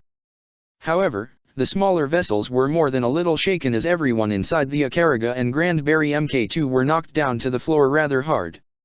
As she attempted to pull herself up, Nunnally gazed up out the main window to see the green energy passing over. Her eyes widened like saucers as the green light reflected in her pupils. And in that instant, something in her heart told her that something terrible was happening right now. At the epicenter of the inferno, Optimus had kept the skyboom shield up as it had protected him and everyone else from the blast. A ground bridge portal had already been called in. The Silver King and Firestorm having split apart into their individual Nightmare rays as they, Bumblebee, Smokescreen, the Mordred, Siegfried Loyal, Archie, and Elita had already run into the vortex. But they stopped to turn around to see that Optimus wasn't with them. When they gazed back, they saw that he was still outside the portal, keeping the skyboom shield up and the deadly energy at bay. "Wah, what are you?" Lelouch stuttered. "You have to come. Optimus." The last of the primes turned around to face all those that were dear to him. A look of understanding was written all over his face. That's when each of their eyes and optics widened in shock and even terror as they realized what was about to happen. He had to keep the energy at bay in order to ensure they all made it to safety. While Jeremiah, Smokescreen, Anya, and even Marianne, were certainly shocked. Bumblebee, Suzaku, Colin, Rai, Archie, Elita, and most of all, Lelouch, they could only look in horror as they knew what he was doing. Optimus Prime didn't plan on coming with them. He was going to stay behind. He had to. Even though looks of dread had formed on all their faces, he only smiled and said 3 words. "Till all are one." He had lowered the skyboom shield to throw it and the Star Saber into the vortex just as the blast encompassed him, and the ground bridge vortex began to close. "Optimus!" Lelouch screamed. However, that would not be the end. Not wasting even a fraction of a second, Elita had drawn the polarity gauntlet and used to grab Optimus, pulling him in rapidly with the magnetic powers of the gauntlet set to max for attraction. The force of the pull was so great and so quick that she couldn't stop Optimus from slamming into him and everyone else and out the other side of the portal. All 6 Nightmare rays and 5 Autobots were flown out of the vortex just as it closed and into one of the many hangar bays of the Ark, the Star Saber, its dark counterpart, and the skyboom shield all clattered to the ground with them. Even with the Shinkiro flat on its back, Lelouch had already exited out of the cockpit in a frantic panic as he tried to address his fellow leader. "Optimus!" When he set foot on the ground however and saw what had become of him, he gasped in terror. Optimus' right arm and both his legs were completely gone, most of his paint job was scorched near black, his chest was red hot with tears and blast marks scattered all over his body, and half his face appeared to be melted off. His one optic was barely functional as his breathing was shallow. He was still alive, but just barely. Likewise, everyone else had similar reactions as the humans stepped out of their meshes. Colin gasped and covered her mouth in shock. Smokescreen couldn't believe what he was seeing. Suzaku's eyes widened like dinner plates, Archie's metallic face became pale, Anya's mouth hung open as her eyes wavered, Rai looked like he was about to have a panic attack as the state of Optimus reminded him of how he found his mother and sister all those years ago. Jeremiah was in a state of disbelief, Bumblebee's body shook from where he stood, and Elita looked in a mixture of horror and grief. With a shaky voice, Lelouch accessed the comms. "Our Ratchet, get us to Horai Island. Return to base, now but, send us and Optimus to Preceptor's lab via ground bridge right now." "What? Why? What's going? Do it." Lelouch screamed as tears flowed down his eyes and he fell to his knees. "Optimus needs help. Bridge us to Preceptor's lab immediately. Get everyone else back to Horai Island now." The inferno had finally ended, and just as it had, one larger ground bridge portal had opened to allow the Ikaruga and Grand Barry Mk2 to enter and return to Horai Island while the Ark flew away from the desolate battlefield as fast as it could. When it was all said and done, all that was left was a flat piece of scorched earth that had incarnated everything. Even more of the barrier had been destroyed as it too was caught in the blast. There was nothing left. Nothing but the shadow of the dreaded Damocles that hauntingly hung over Ground Zero. Although roughly 56% of the Autobots and Black Knights were able to retreat, those that remained as well as any other surviving Decepticon are confirmed to be terminated. Kanan reported to Schneeisel as he continued to sit in his command chair. We can also confirm that Starscream, Thundercracker, Slipstream, Skybite, and a large number of Seekers were able to escape the blast and have made it to Damocles. What about Zero, Optimus, and Megatron? Schneeisel asked. Kanan had brought up a holographic screen of the epicenter of the blast right before the beam struck. Footage shows that a ground bridge appeared right before the fusion blast made contact. Though we are unable to get a clear visual at the moment of impact, it is highly likely that Zero and those with him were able to escape. But it is also confirmed that both Optimus Prime and Megatron were at the point of impact when the blast hit. It is highly likely that they are terminated. More than likely. Starscream had entered the chamber with a diabolical grin on his face. Though they both have survived experiences that would have ended any normal Cybertronian, it is next to impossible for them to have lived through a blast of pure fusion energy, one that can atomize even Cybertronian metal. Starscream gave a bombastic laugh. At long last. Optimus Prime and Megatron are no more. Their sparks are extinguished. This prolonged war of theirs is finally over. Not quite yet, my friend. Schneeisel said rather calmly. We need to finish the job. We need to finish off the survivors. So long as Lelich is still alive, the people of Earth have someone to rally behind. We need to fix that. Of course. Starscream accepted. And once that is done, we can wipe what's left of this pitiful species off the face of the planet. We'll take what's left of the Decepticon army that is so willing to follow its only leaders and use Damocles to travel the galaxy, build a new empire from every planet and species that we conquer with this ultimate weapon. Let those Brighton fools try and procreate however they can, with only a few dozen humans left, their species will be doomed to fail. Let the galactic reign of Starscream begin. All hail Starscream! He praised to himself as he danced in pure joy and celebration. Unlike his overly extravagant and flamboyant partner, Schneeisel's sinister joy came in the form of an evil smile as he held a White King chess piece in his hand. I warned you not to underestimate the White King, Optimus. The madman thought to himself. You were a worthy adversary. Thank you for the challenge. And with this, dear little brother, I call check. Slowly, Megatron's optics began to open as he stared up at the metallic ceiling of an unknown location. He slowly arose from a lab table, gazing around to see only one other occupant that had been by his side the whole time. Soundwave. Megatron acknowledged as he sat up and then stood from the table. I trust it went according to plan. Soundwave gave only a single nod in confirmation. Excellent. He gazed at the palm of the hand of Liege Maximo and the glowing geese emblem of his personal code. True immortality is finally mine. Where is the Dark Star Saber? Soundwave's visor showed footage of the battle where Smokescreen had stolen it. The footage then showed Smokescreen and the others enter the ground bridge portal. Unfortunate. Megatron said. Either Lelich destroys it in my absence or seeks to use it himself. If I'm able to reclaim it, then good. Otherwise, it won't stop Neo Ragnarok.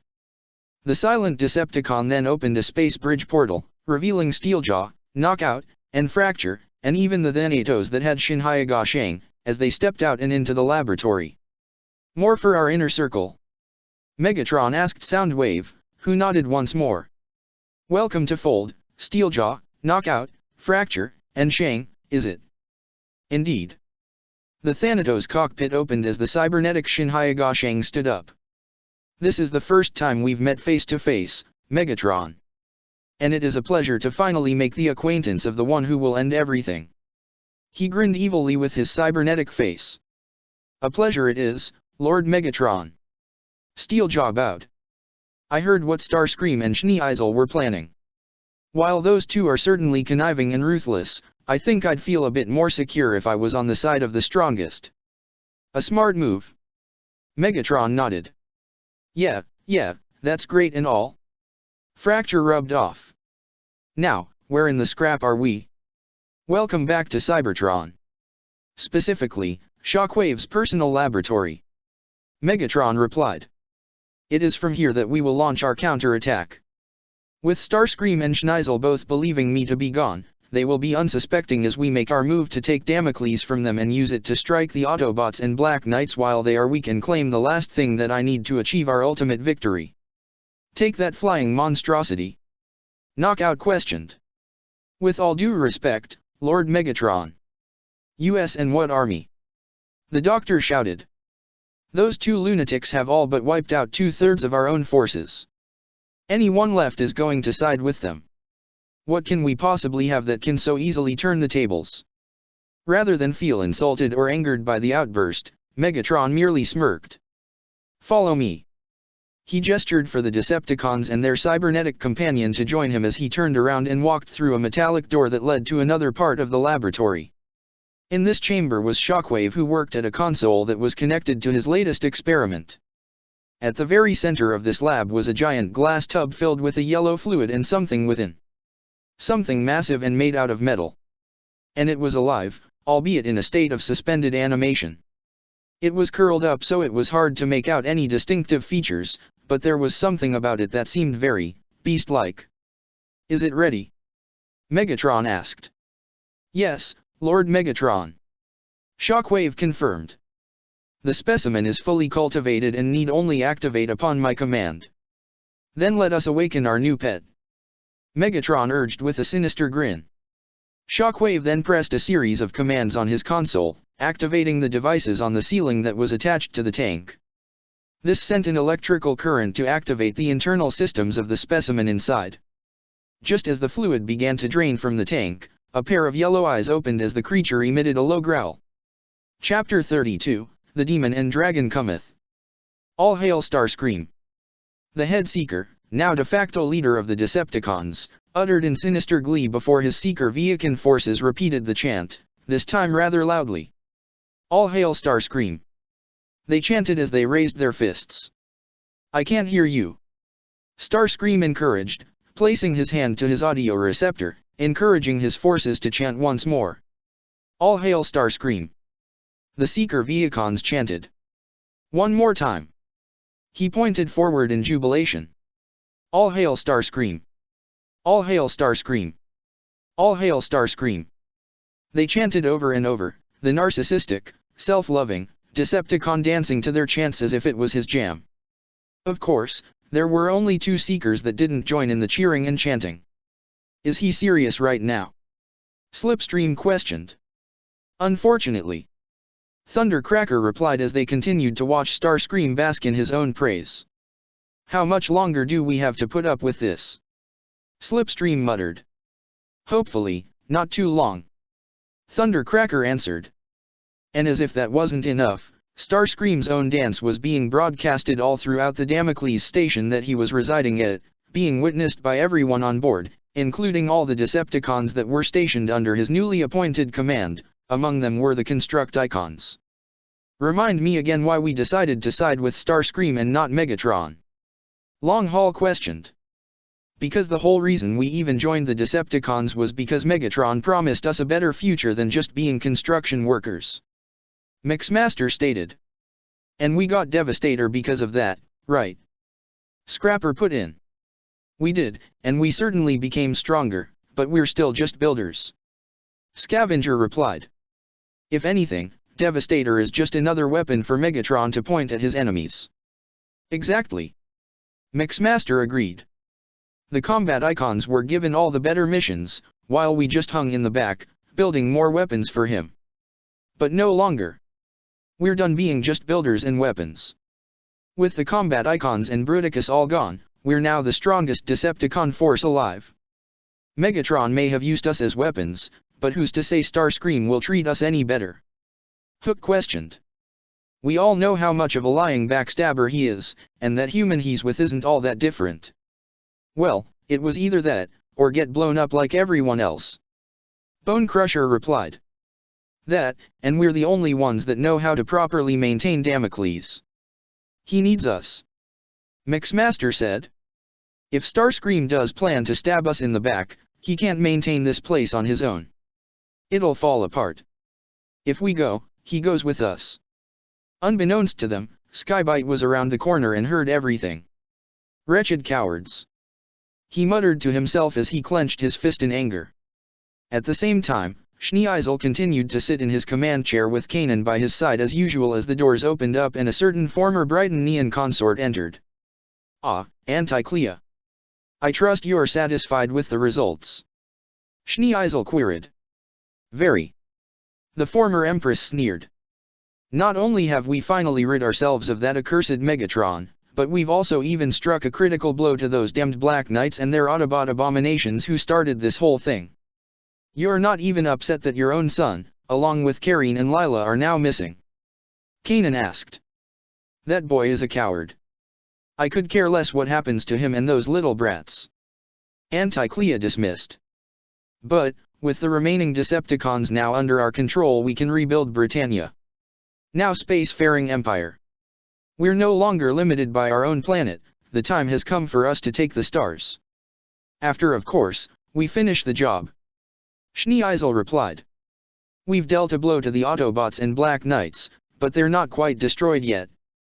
Once we've destroyed their base, we'll use Damocles' firepower to eliminate all capitals of every remaining country on this planet. We'll leave the rest of humanity to fight among themselves for the scraps of what's left of Earth." "How exactly do you plan on finding their base?" Anticlea asked. "It's been hidden all this time." Schneeisel chuckled. "On my supposed failed mission to retrieve one of the Iacon relics, the Avalon fell. I had expected our foes would take the remains and use it to improve their own weaponry, which is why Starscream and I developed a special tracking device, one so small it could be considered nanoscopic, they'd never even notice. That tiny little device has revealed to us their location." A screen on the monitor shined to life to reveal a map of the planet, with an active red dot pointing to a specific location in the Pacific, not far from the Asian continent. "Damocles is already on its way there. We should reach the base by the end of the day," Kanan informed. "Brilliant. I'd expect nothing less, from our new emperor." Anticlea sneered as she bowed towards the man, whose sinister grin only grew. Horai Island. Grief and sorrow. That was felt wherever Shirley, Rivolts, Millie, and Sarah went on the island. Any Black Knight or Autobot they found was in a gloomy state, either crying and finding comfort in any of their brothers and sisters in arms that were near them or venting out their anger in some way. Not that they could blame any of them. They all knew what had happened. Several good people and bots were lost in that last battle, many of them they were friends with themselves. "This is awful," Shirley muttered. "How did it all go so wrong so quick?" Rivolts questioned. "It felt like just yesterday we were on top of the world, but now. This is the price of war." They all looked to see Diet Hard approaching them with a grim look on his face as well. "Death is a certainty. We all know it, and yet, we're still unprepared for it." "Never expected you to be so remorseful, Diet Hard," Millie commented. "Neither did I," he replied in honesty. Despite the amnesiac Sarah, who held Arthur in her arms, not being fully aware of the situation around her, she did have a good grasp of what was going on. She had seen people die before, as well as people grieving over their lost loved ones. Though she herself didn't feel that much grief back then as she didn't know many of those people, here was a different story. Though she didn't know many of these people or metal giants either, something in her heart told her that she was at least familiar with them. So much so that seeing them all in such a remorseful state was enough to nearly bring her to tears herself. Damn it all. Tamaki threw an empty bottle of beer against a wall, which shattered upon impact before he slumped to the ground. Inu. Minami. Sugiyama. All of them. All the old guys from the old crew, me, Colin, and Ogai are all that's left. Tamaki. He looked to his side to see Ogai, Chigusa, and even Guilford approaching from behind, each with their own remorseful expressions. You know this won't help. What? I'm not allowed to cry over all our friends dying. The hothead exclaimed. Of course not. We're all devastated by that. Ogai exclaimed. But is this really what they would want from us? What Naoto would have wanted from us? You're not the only one who lost something, man. Wheeljack said as he approached from the other side. Nonet was right below him, with Warpath right behind. We lost our own too. The kid, Hotshot, even the Lady Chromia, they're all with the other wreckers who didn't make it back. I know. You all keep telling me. Tamaki muttered, but he looked in surprise to see Chigusa offering him her hand. I'm sorry for your friends, really I am. I lost mine too. Not just here, but also in Britannia. And I know you're probably gonna say that we deserved that, and maybe we did, but that doesn't mean it didn't hurt. We've all felt this pain before. Guilford spoke up. Losing a friend, a home. Or even those you considered family. Nonet added. We're all hurting. Warpath said, sounding uncharacteristically remorseful himself. But, I know a way we can at least use that hurt. When we get back at the cons, and we'll take all that pain and shove it down their throats. Tamaki looked up with a look of rage in his eyes. Okay, that I can get behind. At the same time, Ashley appeared to be sitting by himself as he looked over the list of casualties from the recent battle, though he only seemed focused on a specific group. Kuzen Montauban, Alan Necker, and Franz Volo. All the surviving members of the Ashura force from Euro-Britannia, they were gone just like all the others.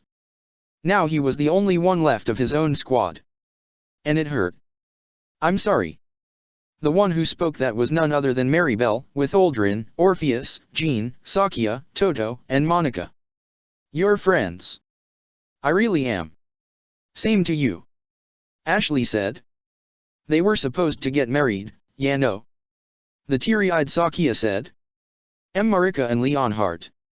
She sniffled. It was arranged, but they did love each other and... She tried to laugh to lighten the mood with a joke. An arranged marriage where they actually love each other, crazy, huh?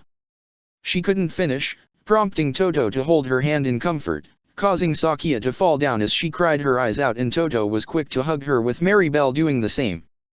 Damn, that is pretty bad. Ashley said. Jean ended up sitting next to him, looking at him with remorseful and understanding eyes, placing a hand on his shoulder in consolation, which he appreciated as he put his own hand over hers with a sad smile. Hey, where's your uncle? He asked Orpheus. Oyagro took Grimlock and the Irregulars on a brief patrol to make sure no Decepticons followed our trail back here. He replied. What are we going to do, now? Aldrin wondered what they were all thinking. She gave a gentle gasp as she felt her own hand being grabbed by her own twin brother, who gave a remorseful expression of his own. I don't think that's up to us to decide. Orpheus said as he and Monica happened to share concerning looks, the two slowly reaching out to take each other's hands.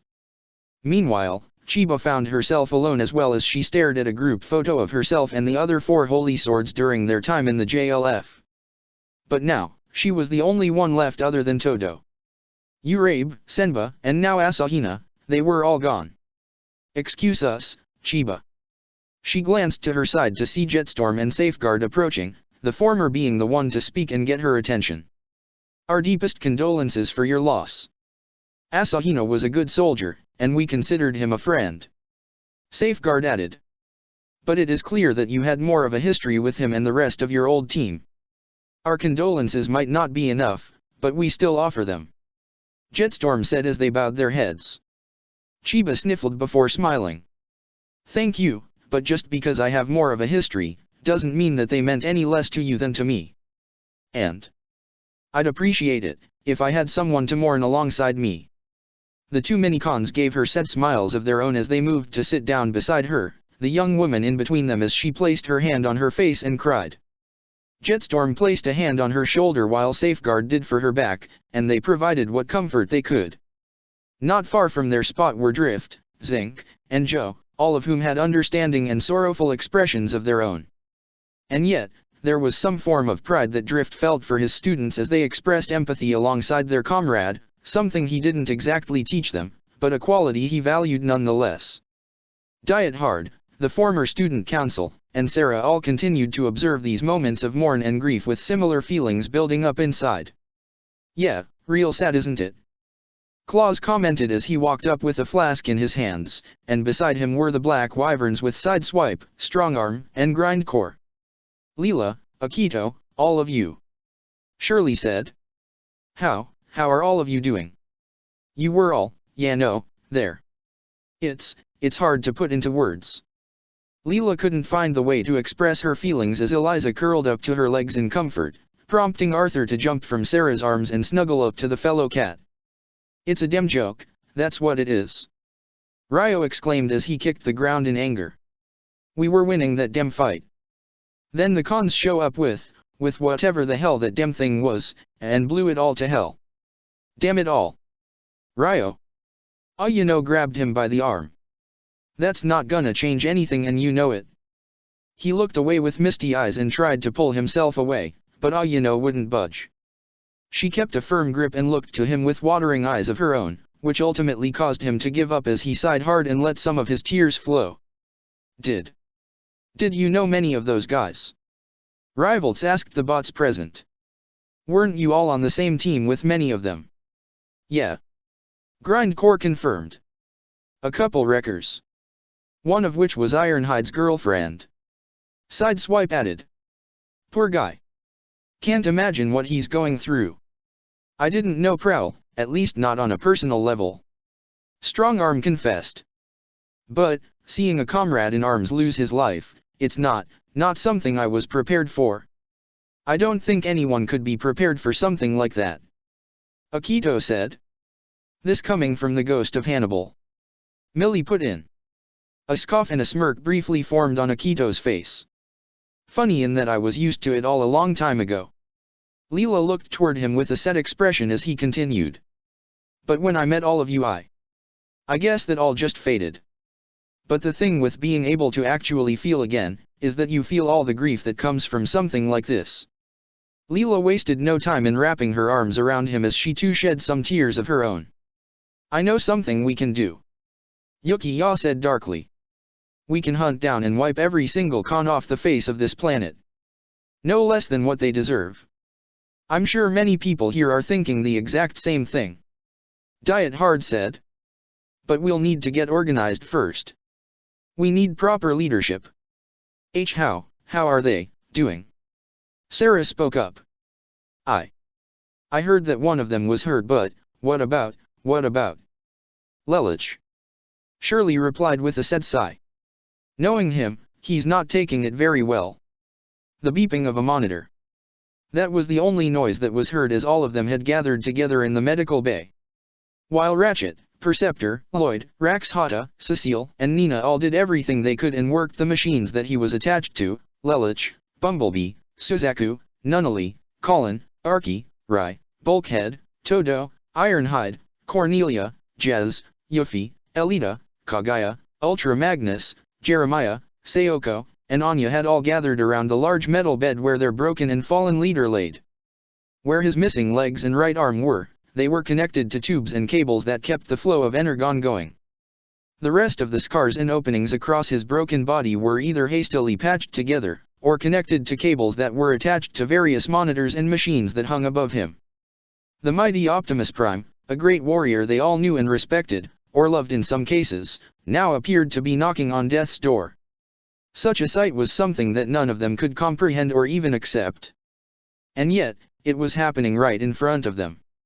"Why he'll be all right, right?" Nunnally asked shakily as Cornelia put her hands gently on her shoulders. "It's too soon to tell," Perceptor reported. "But the internal damage is beyond substantial. Honestly, it's a miracle he's still alive. Because he's Optimus freaking Prime," Bulkhead stated. "He's not going down without a fight." "But look at him now, Bulk," Arky said. "I don't wanna believe it any more than the rest of you." "Arky, don't," Colin interrupted, her own voice cracking up. "Please, just don't. Not after what happened." That's when the mood died down once again as they were all faced with the grim reminder of their loss. "How did it happen?" Jez questioned.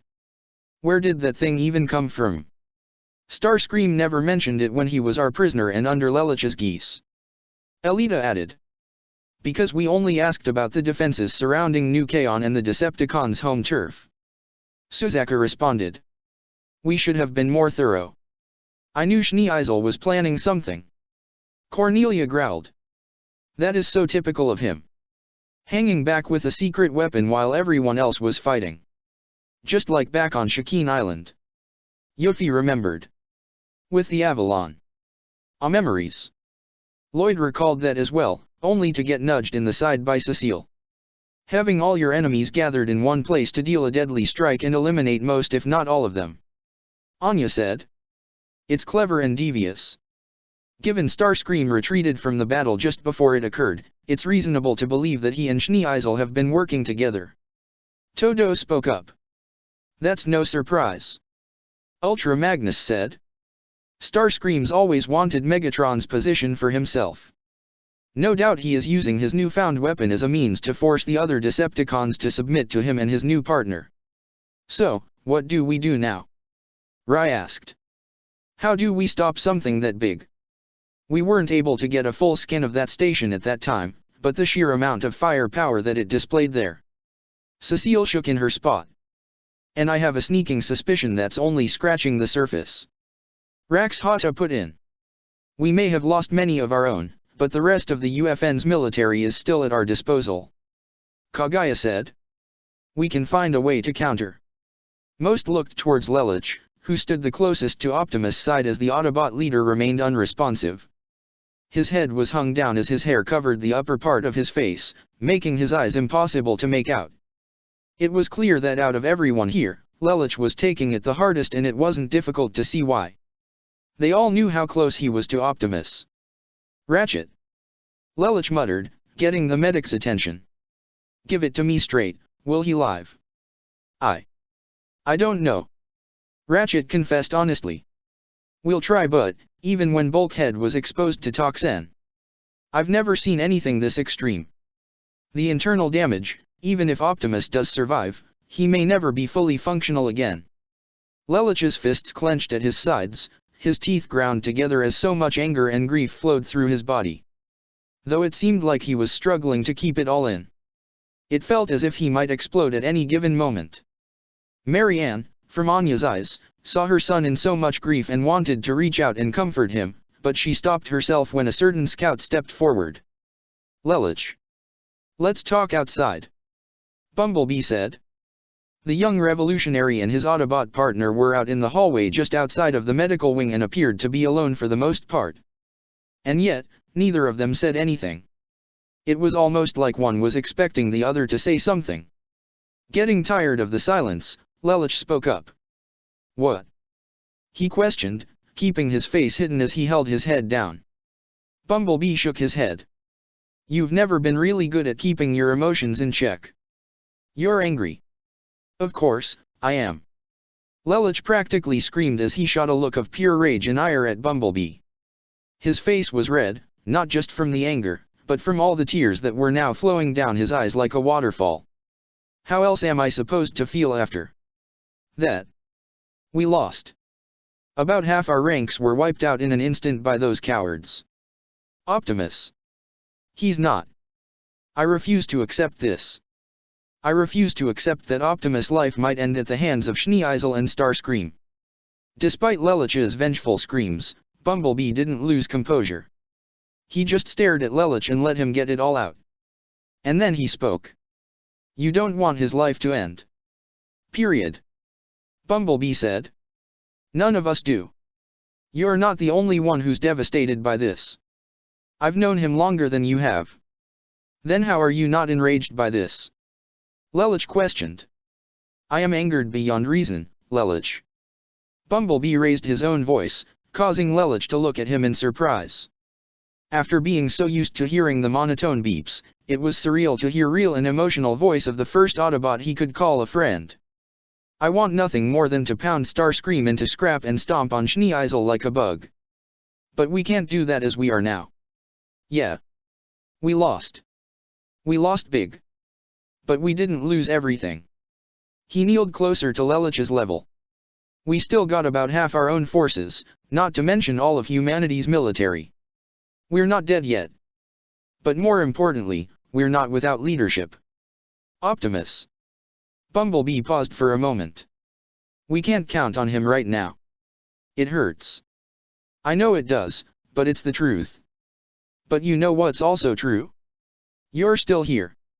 Lelich's eyes widened in surprise as Bumblebee went on. You are every bit the face of the revolution as Optimus is. He knows that better than anyone. Why do you think he made you his partner? Because you are every bit the leader that he is. You know he's right, Lelouch. Turning around, he was surprised to see Suzaku with Colin and Nunnally beside him. After we met again in Shinjuku, I was so lost in my own guilt.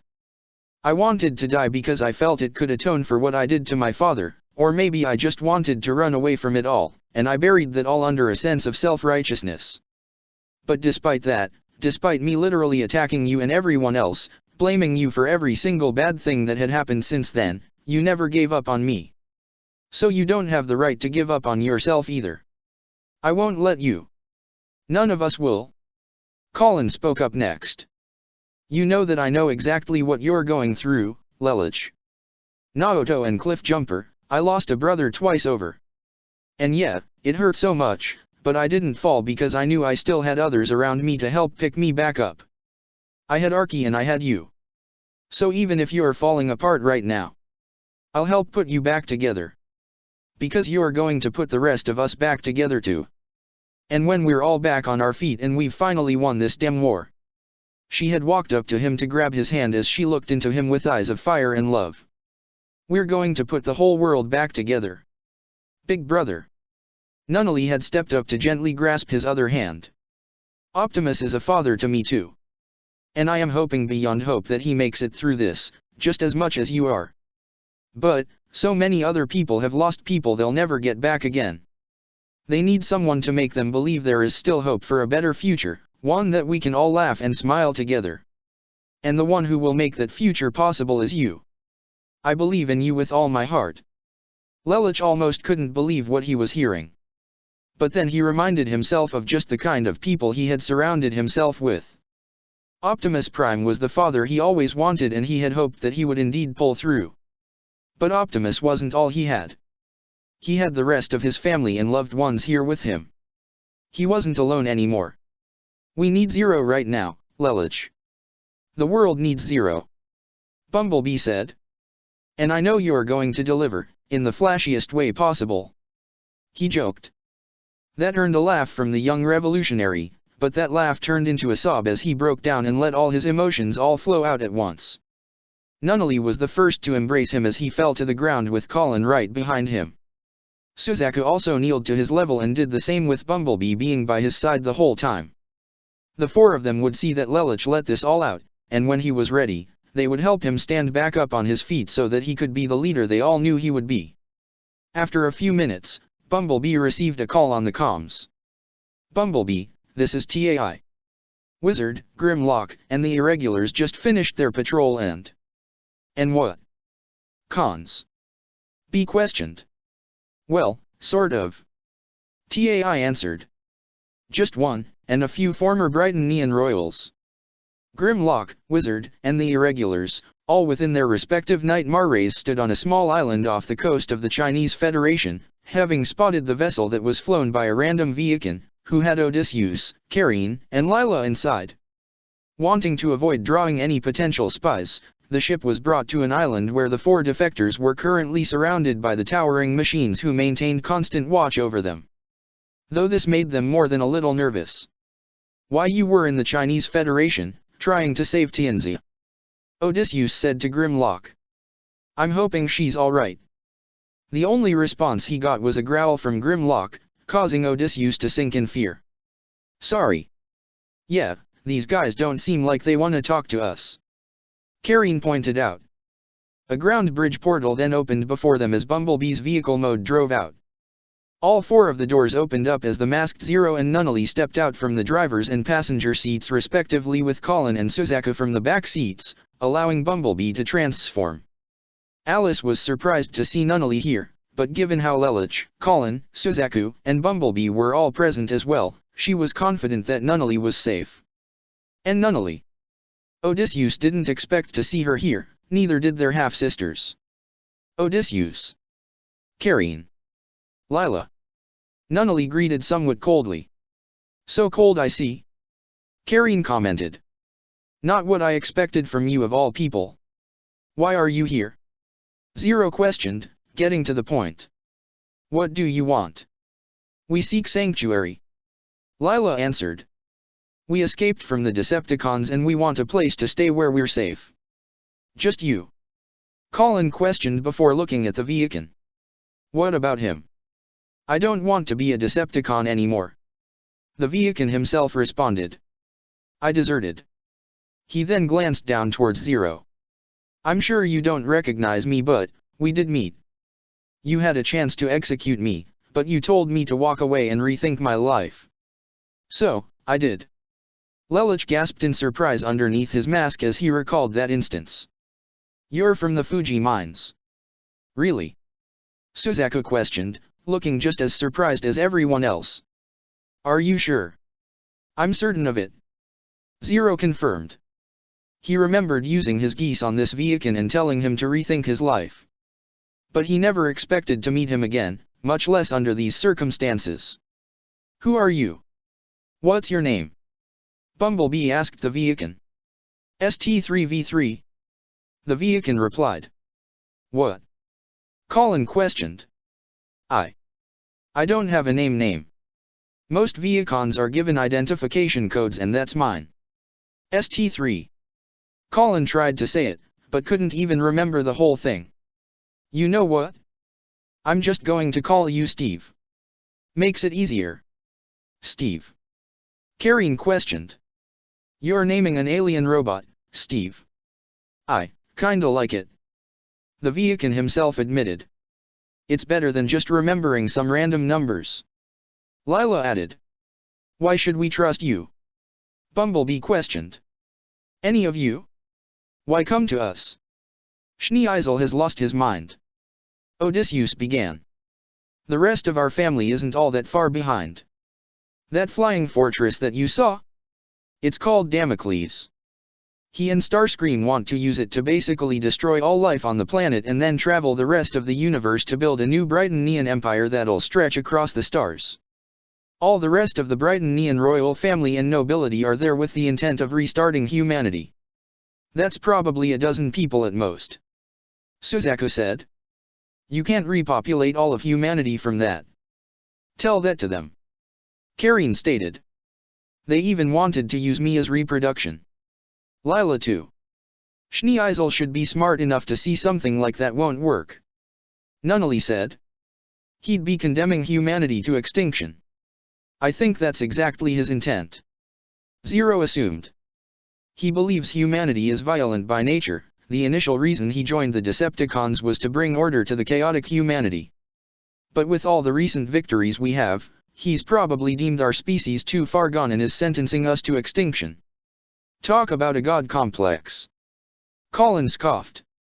Starscream pretty much hates humanity too, so I imagine this must be a huge relief for him. Bumblebee added. But that's of course if Megatron lets them get that far. Suzaku said. Megatron. Steve the Viakin questioned while Odysseus, Karine, and Lila looked in shock. But he's dead? Isn't he? Karine questioned. We may not have been there, but we saw what happened at that battle, and the damage that Damocles did. Odysseus said. Nobody, not even he could have survived that, right? Lila looked in genuine fear. Do not underestimate the leader and founder of the Decepticons. Zero spoke with grave seriousness. He's made cheating death an art form. Damocles. Within the black castle that sat atop the floating station of Damocles held a glorious celebration. The Constructicons and a dozen Seeker Viacons all lined up like a royal military on each side of the chamber with the dozen of Brighton-Neon noble and royals. And standing at the very end of the chamber were Starscream and Schneeisel, with a Viakin Seeker and Kanan standing next to them respectively, both with crowns in their hands. The crown that Kanan held was something akin to a white hat with a red gemstone in the center, while Starscream's was far more flamboyant, being gold and lined with dozens of jewels. Triumphant music was being played by the Constructicons as they blew into the horns. When Starscream and Schneeisel were about to have their respective crowns placed on their heads, the Constructicons blew into their horns once again. Get on with the ceremony. Starscream urged. However, the Constructicons blew into their horns once again, prompting Starscream to aim his Energon blaster and shoot a single shot to obliterate the horns in a single line, something that caused Schneeisel to chuckle in amusement. How dare he? Guinevere scowled. Such an insult to our heritage. Despite that, Schneeisel and Starscream were each given their respective crowns, causing Guinevere to smirk. Regardless, a new age of Britannia is upon us. All hail Emperor Schneeisel! All hail Schneeisel! The other Britannians cheered, including Anticlea. All hail Schneeisel! All hail Schneeisel! All hail Schneeisel! Even Kanan bowed with a grin of his own before he joined in. All hail Schneeisel! Ahem. Starscream coughed to his seeker forces and the Constructicons, prompting them to do the same. All hail Starscream! All hail Starscream! All hail Starscream! Both their names were cheered and praised, and neither could be more ecstatic. But it all came to an end when Schneeisel raised his hand before attempting to speak. My fellow Britannians, and Decepticon allies, with this turn of events we will. Suddenly, a ground bridge portal opened up near the entrance of the castle, much to the shock and confusion of everyone present. Who dares disrupt this coronation? Anticlea questioned. I've heard those exact words before. A voice spoke out as a certain individual, one that nobody would ever expect to see again, much less hear, stepped out from the portal and revealed himself to all. It was bad comedy then, and it still isn't humorous now. Megatron! Starscream exclaimed as he, and everyone else looked in shock and even genuine fear. Impossible! For one of the few moments in his life, Schneeisel was caught completely off guard, his eyes wavering in shock and even fear. Why you were at ground zero when Damocles fired. You should be dead. Megatron scoffed in amusement. Death no longer applies to me. Starscream's look of fear turned into growl as he tried to regain control of the situation. I don't know how you survived, but I am leader of the Decepticons now. And I will see to it that it remains that way. Constructicons, Seekers, on me. With that command, the Seeker Vehicons and Constructicons all aimed their Energon blasters at Megatron while Starscream himself drew the Apex armor and placed the component on his chest, causing the entire armor to morph around his whole body, and he felt his confidence grow.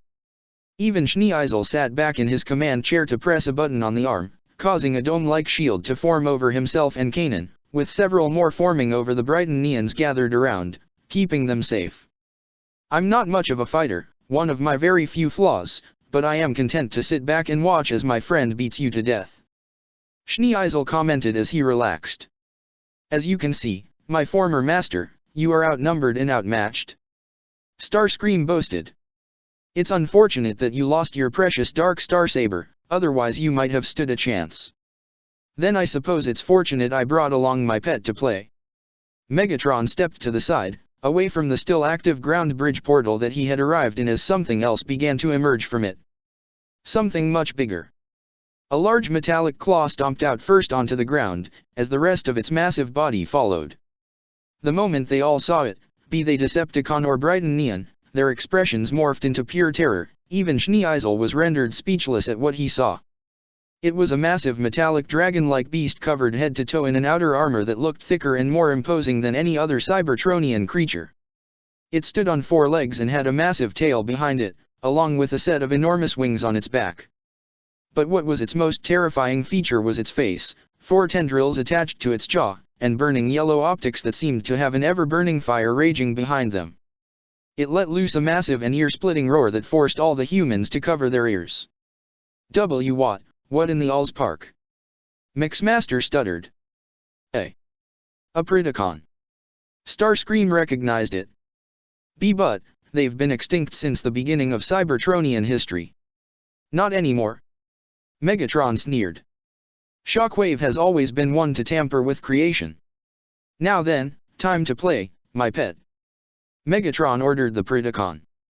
The beast roared once more as it charged forward, prompting all the Decepticons nearby to duck and cover to try and avoid its crushing jaws and claws, though several Seekers weren't so lucky as many of them were crushed underneath the claws of its stomps, with one being unfortunate enough to be caught in its jaw before being bitten in half. The Predacon saw the Constructicons all fleeing out toward the entrance and making their way outside, prompting the dragon-like beast to give pursuit with a growl. Once all 6 Constructicons made it out of the castle and were now in the courtyard of the floating station, Mixmaster gave his order. Form Devastator. Now. The second the Predacon had made it outside, the Constructicons had already combined into the massive green and purple machine that was known as Devastator, which seemed to tower over even the snarling Predacon. Get crushed.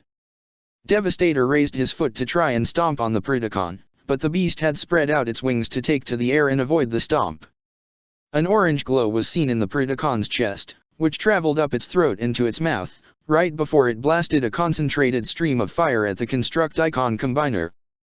The second it made contact, the flames exploded with the force being enough to knock over the mighty Devastator.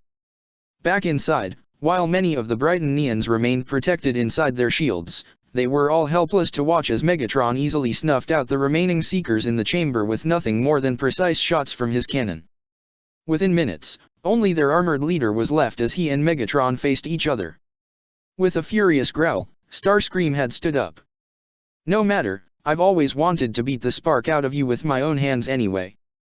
He charged and tried to rush Megatron, only for him to duck underneath the punch and sweep his feet to trip up the armored Starscream, using his own momentum against him to send him rolling over himself and on the ground. "The Apex armor is indeed an impressive tool, Starscream," Megatron told him. "But just like everything else you touch, it is nothing more than a useless trinket if you don't know how to properly use it."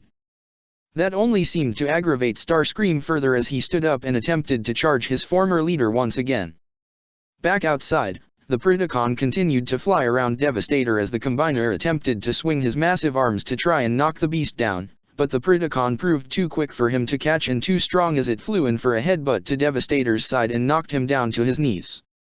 While he was down, the Predacon hovered above him and let loose another fire blast from its mouth to blast Devastator flat on its back. The Predacon then pinned him further to the ground and bit down on Devastator's neck area, but this wouldn't last long as Devastator was quick to grab the Predacon in the form of a bear hug as he stood back up. The Predacon roared and snarled as it struggled to escape Devastator's crushing grip. "Time to get mulched." Devastator activated its vortex grinder built into its chest. The hole opened up and all the blades spun around as Devastator forced the Predacon's head into it to try and mulch it to pieces. However, Devastator did not expect the vortex grinder to get stalled inside. What? It was almost as if the armor of the Predacon was too strong to get crushed and grounded. Just then, a glow could be seen from outside of the hole that the Predacon's head was stuffed into. Even a brute like Devastator could figure out what was about to happen next. No. Disengage. Boom. A large explosion erupted from its back, courtesy of the fire that the Predacon unleashed into the vortex grinder. It was so powerful that it completely blew Devastator apart. Though Mixmaster, Hook, Longhaul, Bone Crusher, and Scrapper were alive, albeit severely injured, Scavenger was completely obliterated. What was left of him was now nothing more than burning scraps, literally stomped out by the Predacon as its yellow optics shined on the remaining Constructicons. "Run for it!" Mixmaster ordered, but he was the next to go as the Predacon rushed him with an open jaw, scooping him up by his front half before biting down to eviscerate him. The other Constrictions transformed and attempted to flee in whatever direction they could, but the Predacon made it a futile effort as it let loose another fire blast to send Scrapper up in flames. Hook was next as the Predacon rushed to swipe its claws and crush him in one strike. It then flew to intercept the fleeing Longhaul, who transformed to try and fight back with his own natural strength, grabbing onto the Predacon's face, but the beast hauled him up into the air and blasted him away with another fireball. All that's left was Bone Crusher as the Predacon charged the last of the Constructicons before swinging its massive tail to obliterate him in one strike. With all the Constructicons dead, and its mission accomplished, the Predacon raised its head to give a victorious roar. Meanwhile, inside, Schneeisel could only watch in shock as he saw Starscream continued to try and fail to even land one solid blow on Megatron, even with the Apex armor. Megatron easily danced around all the blows that the traitor tried to strike with. "Sloppy," Megatron lectured as he swerved around one punch. Followed by another punch that Megatron moved underneath to grab the arm and flipped him over to land on his back. Easily countered. Predictable. Just like you always have been. Starscream roared as he tried to charge Megatron and crush him with raw strength, but the Decepticon leader leapt over him and kicked him down while airborne to knock him to one of the shields that Guinevere and others were hiding inside, which he bounced off from before hitting the ground. You never learn, Starscream. No matter how much power you accumulate, it all falls apart at your arrogance. I've had enough of your lectures.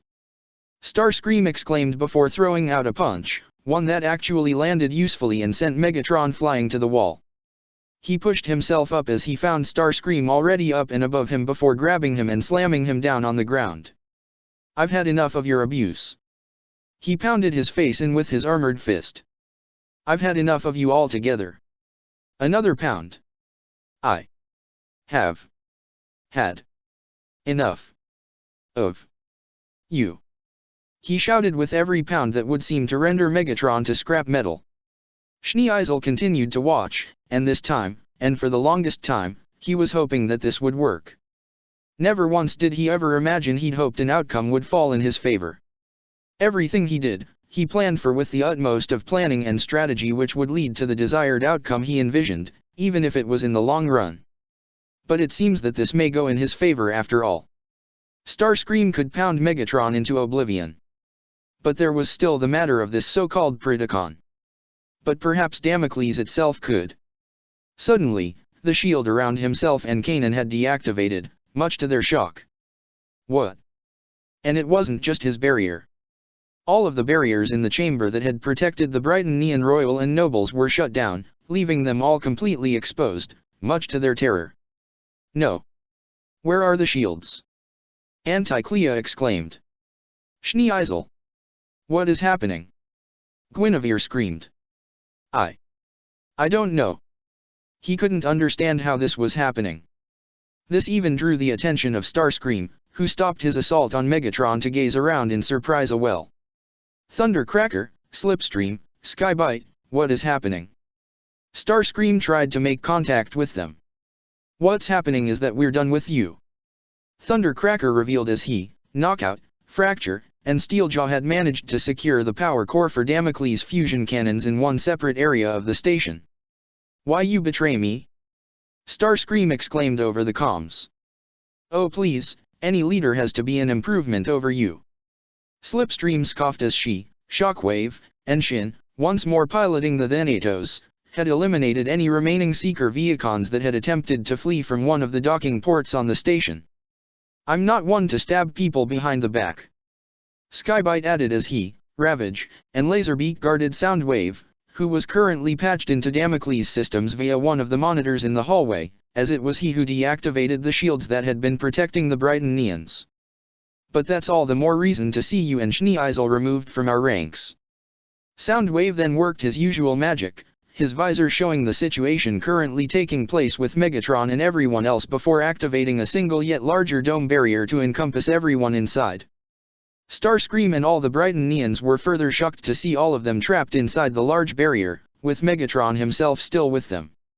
He had stood up, and despite all the injuries he sustained from Starscream's beatdown, he still carried an evil smirk on his face.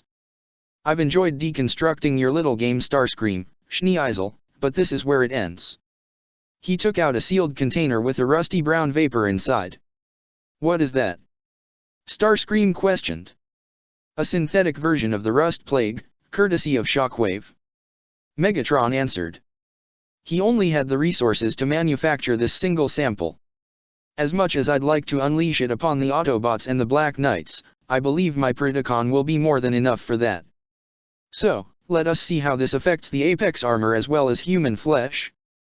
He crushed the container in his hands, causing the vapor to explode in every direction, spreading everywhere. With the brown vapor moving in all directions, the Brightonians all screamed as they tried to escape, only to run into the barrier that kept them trapped. Anticlea and Guinevere tried desperately to pound away and break through, but it had no effect. They could only watch in terror as the rusty vapor reached them. The second it made contact with their human skin, their fate was sealed. Their skin bubbled and melted away and, with their flesh and organs burning up from the airborne rust as their bones turned brittle and their bodies fell apart into mushy and rusted goo. This was happening to every human in the barrier as well. Schneeisel watched in genuine horror as Kanan suffered a similar fate, watching the skull of his most devoted servant break apart into dust. He looked towards his own hands as he saw his skin begin to melt away too. He wanted to scream, but his voice was already gone as his body was breaking down. No, is this it? Am I meant to die? Alone, but I haven't done anything. Those were his last thoughts as the mighty Prince Schneeisel was now nothing more than a pile of dust and rusted slime. And no. Starscream himself looked in just as much terror as he saw the Apex armor being rusted over. The Apex armor is impenetrable. It cannot. He tried to wipe off the rust, but it didn't do anything. All it will do is prolong your demise, Starscream. Megatron gloated despite his own body beginning to break apart from the synthetic plague. But look at yourself. Starscream exclaimed desperately. You'll die too. I already told you. Megatron sneered as his whole body was almost completely rusted over. Death no longer applies to me. Goodbye, Starscream. With that, his whole body was rusted from the inside out before it fell apart. Just like that, Starscream was all alone now. But not for long. He could see the most rusted parts of the Apex armor were beginning to beak off, letting the synthetic plague inside and reaching his own body. No. Not like this. Please no. Starscream's body was already rusting, his lanky body much quicker than the bulky form of Megatron as the Apex armor continued to fall apart, further exposing him. I am Starscream. I cannot die like this. No. His screams would be the last sounds he would make as his body was rusted from the inside out and he too met his end. Moments later, Soundwave, Shockwave, Thundercracker, Steeljaw, Knockout, Fracture Slipstream, the then Atos, and Skybite had all gathered together and waited outside the castle with the Predacon looming over them. Am I the only one who's nervous about this thing? Knockout asked, referring to the Predacon. Good, so it's not just me. Skybite added. No need for worry. The beast is completely under my control. Shockwave assured. Just this beast? Fracture questioned. Why not an army of Predacons? I only discovered the fossilized remains of this single Predacon on Cybertron. Shockwave explained. And even then, it took a while for me to effectively replicate its CNA to grow a suitable specimen. In addition, my focus has also been here on Earth with Megatron's personal project. And what might that project be? Steeljaw inquired. With so few of us left, it would make sense that we are all in the loop. In due time. Shockwave responded. What about the synthetic rust plague? How are you getting rid of that? Thundercracker questioned. Soundwave is currently using his space bridge ability to transport the toxic air to the heart of the star at the center of this solar system to see to its complete obliteration. Shockwave responded. A shame. It could have been a useful weapon against our enemies. Shin said. As I've said before, my focus has been to the projects on Earth. Shockwave replied. And replicating the rust plague has been among my more challenging projects.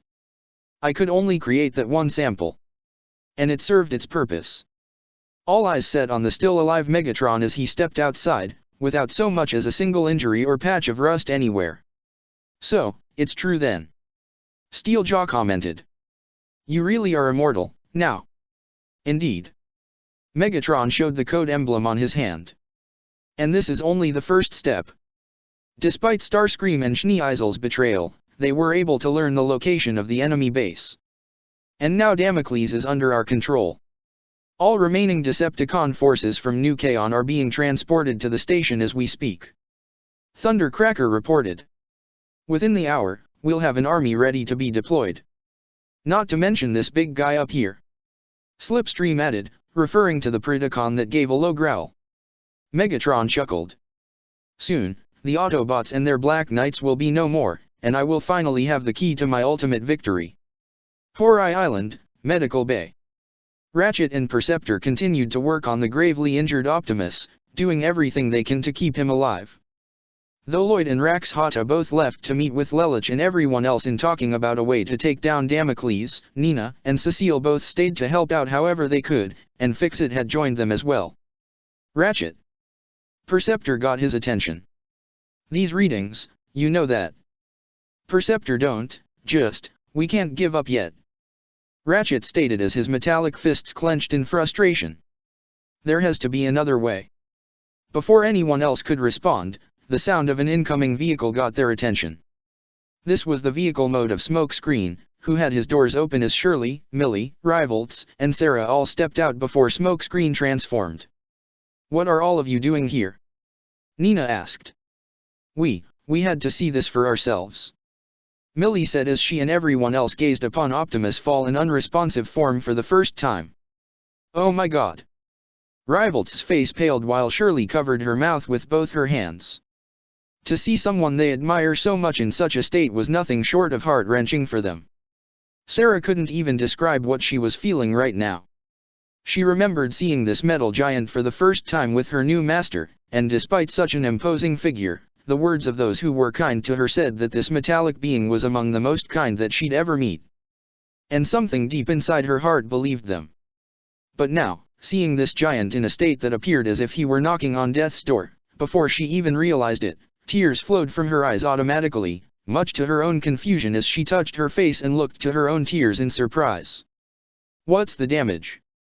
Smokescreen asked. We've done all we could. Cecile explained. We sealed up as much of his wounds and have been trying to give him a steady dose of Energon, but the trauma done to all his internal systems is beyond any hope of repair. Fixit said.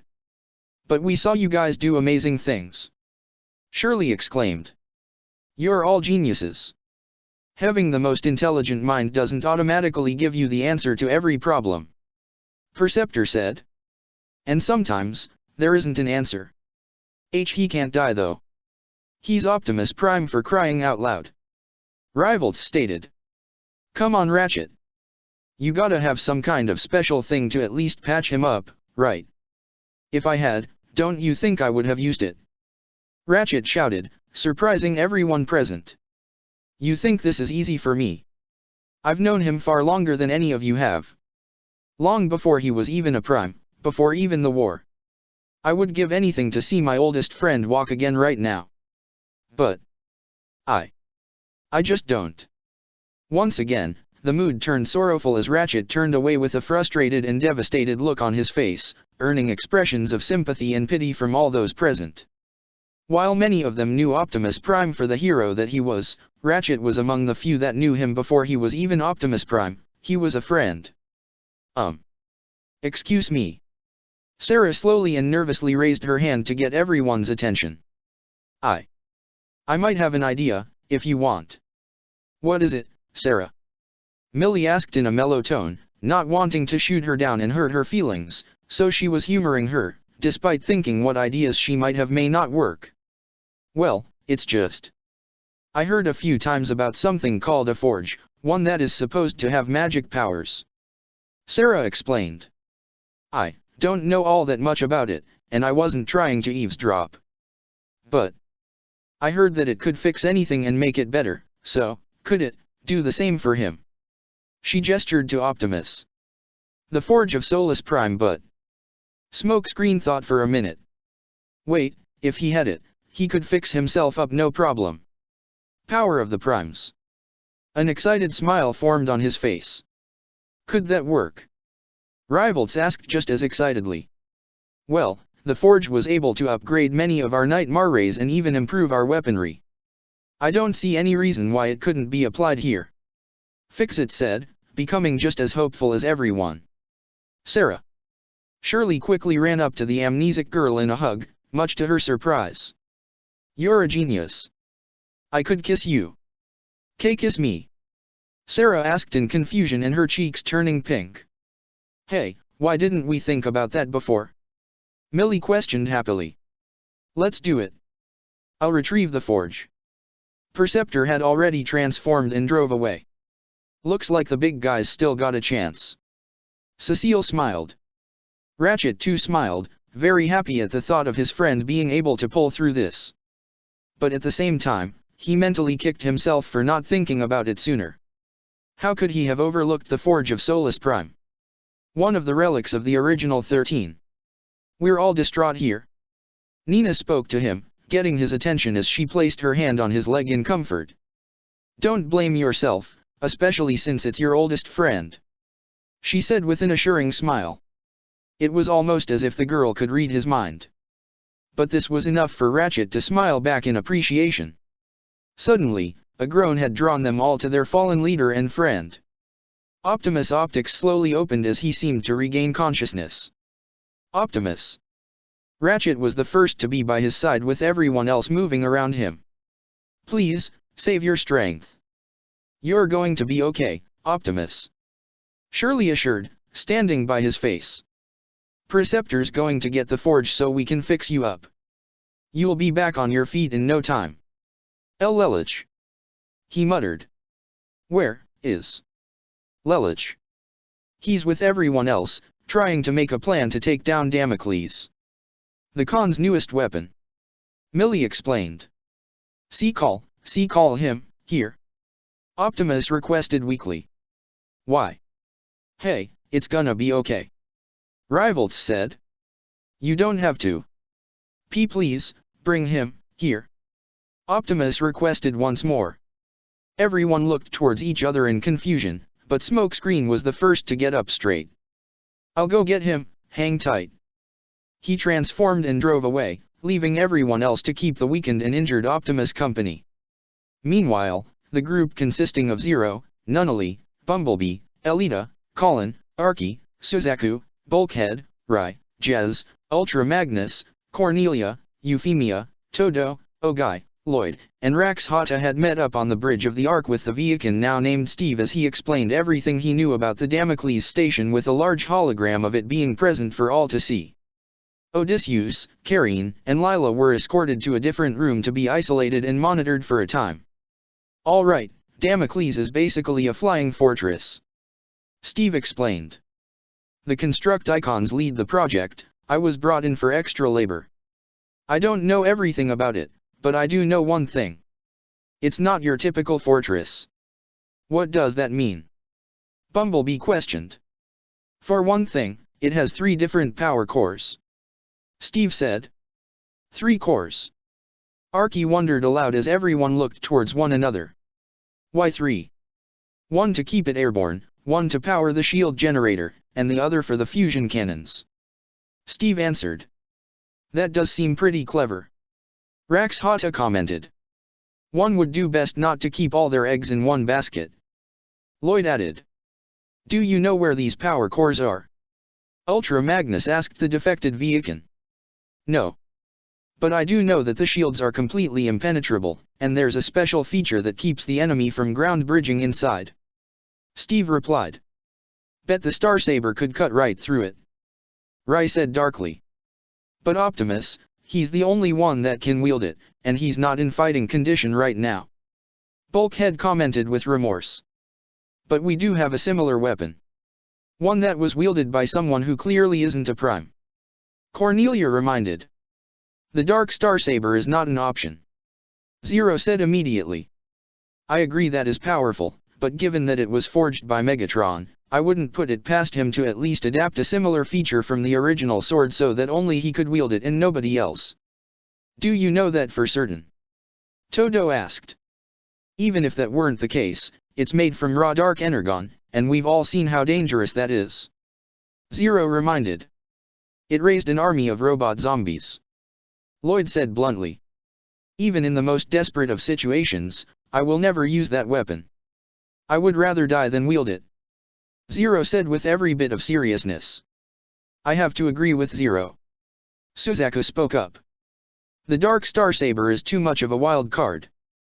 Best we keep it locked away until we figure out a way to destroy it. I think we should focus more of our attention on destroying that thing first." Colin pointed to the Damocles hologram once again. "Is there a moment where the shields are deactivated?" "They have to come down at some point," Ultra Magnus asked. "Not that I know of." Steve shook his head. "What about those big guns?" Ogai asked. "I mean, they obviously gotta be shielded cause they're the thing's primary weapon, right? But the shield would have to go down so it could fire, or else it would just reflect back at it or something." At least it would have to be down around the cannons at that time. Euphemia followed along. But I'm willing to wager the shield will come back up as soon as it's done firing. Kaguya put in. What about the phase shifter? Nunnally spoke up. Lloyd, Rax Hata, you two have been studying it ever since we brought it back. It can phase through energon blasts, right? Couldn't it do the same for those fusion blasts? The two scientists shared thoughtful expressions with one another. I don't see any reason why it wouldn't. Lloyd said. But what exactly are you implying, Nunnally? Rax Hata asked. We have one of our flyers use the phase shifter to fly directly into the blast as it fires and into the station, bypassing the shield entirely. Nunnally revealed, causing everyone to look in surprise. Even Lelich didn't expect his sister to come up with a plan like that. Couldn't we go a safer route and just use the shifter to phase through the shields? Rai asked. Since Schneeisel helped to build it, and those shields can counter ground bridges, I wouldn't be surprised if he found a way to counter the phase shifter. Nunnally replied.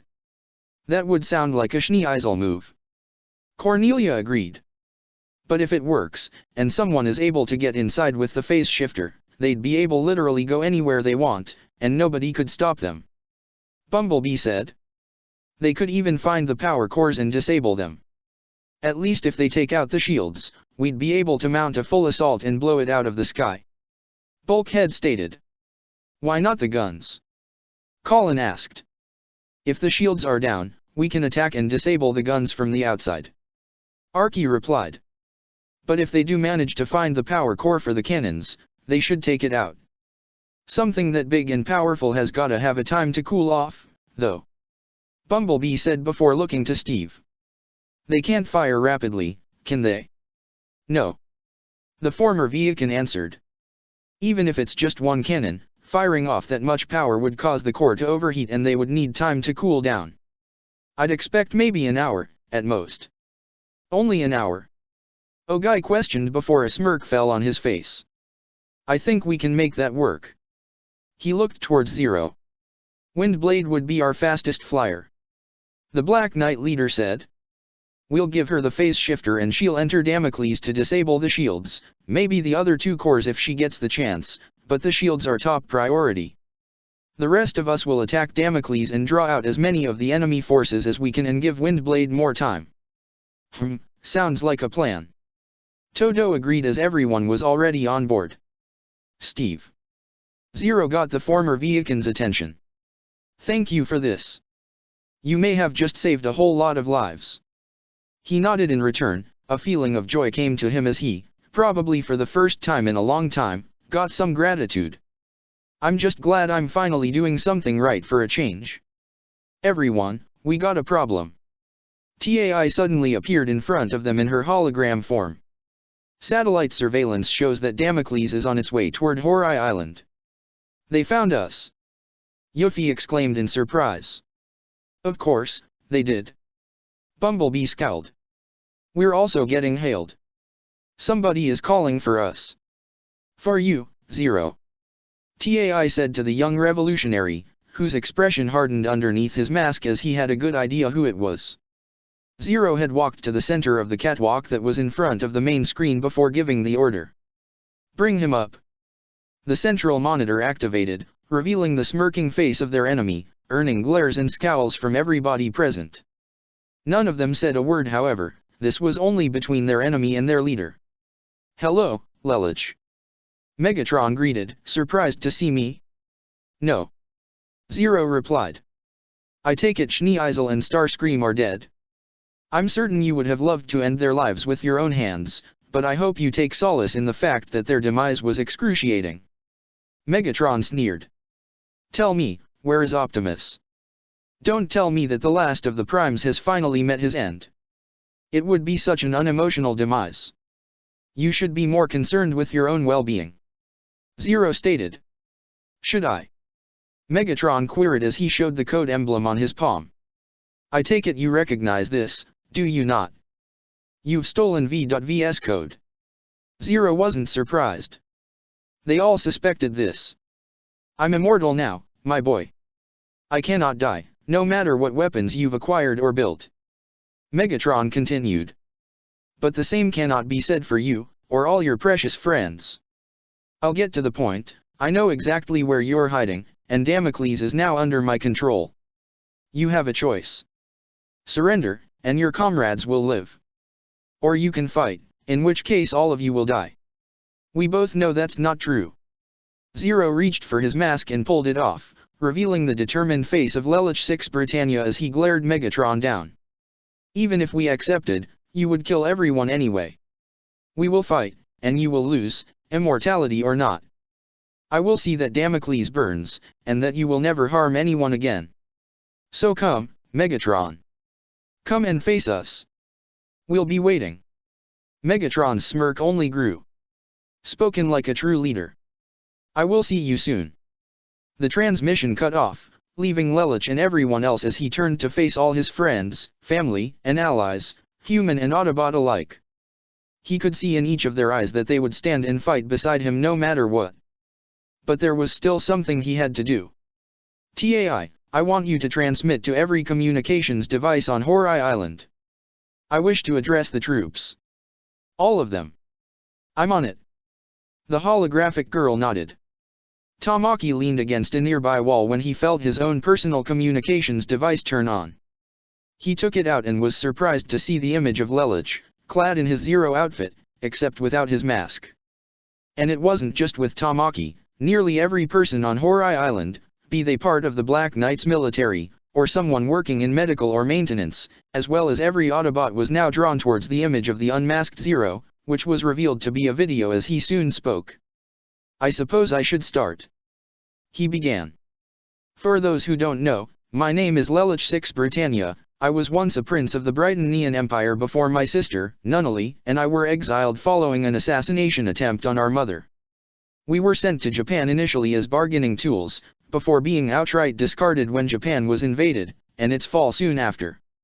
Much like the Autobots, my sister and I lived in hiding. I used to think the world couldn't change, no matter how hard people tried. Or rather, the world couldn't change because nobody was willing to step forward and help it to change, whether they were afraid of the corrupt in power, or they were complacent with it. But I was wrong. And that's why I'm here now. I am Zero. Leela looked with shaky eyes as she, Akito, Sideswipe, Ryo, Strongarm, Ayano, Grindcore, Yukiya, Gino, and Claus all watched. He's revealing his identity to everyone, that's quite the risk.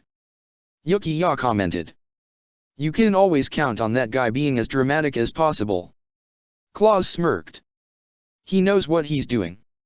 Sideswipe said. Let's see where this goes. Akito and Leela looked to one another with concern before the former smiled in assurance, having a good idea what was to follow, causing her to smile back. Initially, I became Zero for the sake of revenge. To get back at Britannia for all they've done. But I met Optimus Prime, and all the other Autobots, and they showed me that this isn't about revenge. It's not even about me. It's about you. All of you. Humanity on Earth. It's about creating a future better than the world we had in the past. We've been consumed by our petty differences for too long, and perhaps we may still be even after this war ends. Corruption may return. But I firmly believe that wherever there is corruption and persecution, there will be justice and courage to rise and meet it. And in the end, justice will be what prevails. Maribel and the remainder of the Crimson Knights and Wreckers watched as well, along with the unmasked Oyagro, Orpheus, and Nonet. The former princess found herself drawn to her half-brother's speech, particularly the part about justice. She remembered how she felt that she was a force for justice against terrorism for the sake of Britannia. But now, she was looking at the true face of justice, one who would fight for the world. Her pride quickly grew, as did that of Orpheus, Aldrin, and everyone else around them. Even Wheeljack gave his usual half-smirk as he nodded with approval. We have all suffered loss throughout this war. We have lost our homes. We have lost our friends, family, and loved ones. But despite that loss, we are not beaten. We have lost many in our recent battle, but the fight still wages on. For hope is not lost. Do you know why? Because you are here. We are all still here. And so long as even one of us still draws breath, this revolution continues. We have not lost. Guilford, Chickasaw, Jetfire, and Diet Hard all watched as well, paying attention to every word. Grimlock couldn't help but look impressed as he, Alice, Misty, Delk, Sansia, and Lucretia all watched. Kid's got guts. Grimlock commented. You have one hell of a brother, Nunnally. Alice thought with a smile. Even Chiba, as she stood alongside Drift, Windblade, Safeguard, Jetstorm, Zinc, Joe, and Tianzi, cried as her heart went out to the man who would stand to fight and avenge all her fallen comrades. Zinc felt his hand being squeezed and looked down to see Tianzi looking up to him with a smile, as did he. Megatron is on his way here now, with a weapon that may seem impossible to overcome. But the UFN is still looking to us. To the Black Knights and the Autobots to lead the people of their countries out of the darkness. So, what will they see when they turn to us? Will they see rabble who run and hide? No. No, they will see free men, free women, and free bots. They will see the face of freedom itself. And what the enemy will see is our swords drawn. They will hear our guns blazing as we blow them out of the sky and show every single one of them what we can do. We will declare to them in one unified voice that we will not go quietly into the night. This is our world. We will not let them have it without a fight. Everyone on Horai Island, every Autobot, every human, they all found themselves standing and drawn more to this speech. Even Odysseus, Karine, and Lila watched it from their own personal quarters. The words this man spoke to them reached all of them at the very core of their being. They soon felt their spirits rise and their inner strengths increase tenfold. They felt that they could do anything. I know I'm asking a lot. The price of freedom is high, but it's a price I'm willing to pay for all of you. I will fight alongside you at the front as I've always have. We will face the demons at our doorstep together. We will look evil dead in the face and say, no more. Today, we stand as one. Today, we fight as one. He raised his fist high into the air. Till all are one. Damn right, buddy. Tamaki muttered as he stood up and walked out into the middle of a crowd. Till all are one. He raised his own fist high and was followed by everyone else on the island as they all shouted individually, then in groups, and then all in unison together as it echoed throughout the entire island. Till all are one. Till all are one. Till all are one. Till all are one. Till all are one. Till all are one. Till all are one. Till all are one. It was done. TAI had ended the transmission as Lelich faced all the Autobots and Black Knights on the bridge along with him as they stared for a minute. The first one to smile was Colin before she clapped, followed by Nunnally, Bumblebee, Suzaku, and everyone else. Even the likes of Ultra Magnus gave a nod and a smile before he clapped as well. Not bad. 0. Bumblebee smiled. Even Steve couldn't help but look at him in awe. Is he always this inspiring? He asked Bulkhead. You have no idea. The big green Autobot replied with a smile. The moment was interrupted as Smokescreen's vehicle mode came in before he transformed and joined everyone. Hey, sorry to interrupt but Optimus is awake. That alone got all their attention as Smokescreen looked towards Lelich. And he wants to see you. While everyone else prepared for the battle to come, Lelich, Nunnally, and Smokescreen arrived at the medical bay in record time, with Ratchet making the necessary preparations as Fixit, Nina, and Cecile helped him in any way they could. Shirley, Millie, Rivalts, and Sarah were all present as well as Lelich and Nunnally stepped out. What's going on? Lelich asked. We figured out how to fix Optimus. We'll use the Forge. Shirley answered, much to Lelich's and Nunnally's surprise. Really? Nunnally asked with hope evident in her voice. Yeah, once he has, he'll back in fighting shape in no time. Rivalts added. He's no shape to use it though. Lelich stated. He doesn't really have to pound anything though. Millie explained. Ratchet, explain. The Forge of Solus Prime is a conduit for the energy that is used to repair and upgrade any raw material it makes contact with. Ratchet explained. All Optimus has to do is hold it, and he can channel that energy into himself. It's also amazing. Cecile smiled as they made the final preparations. All this ancient Cybertronian technology, it's practically magic. In a sense, it is.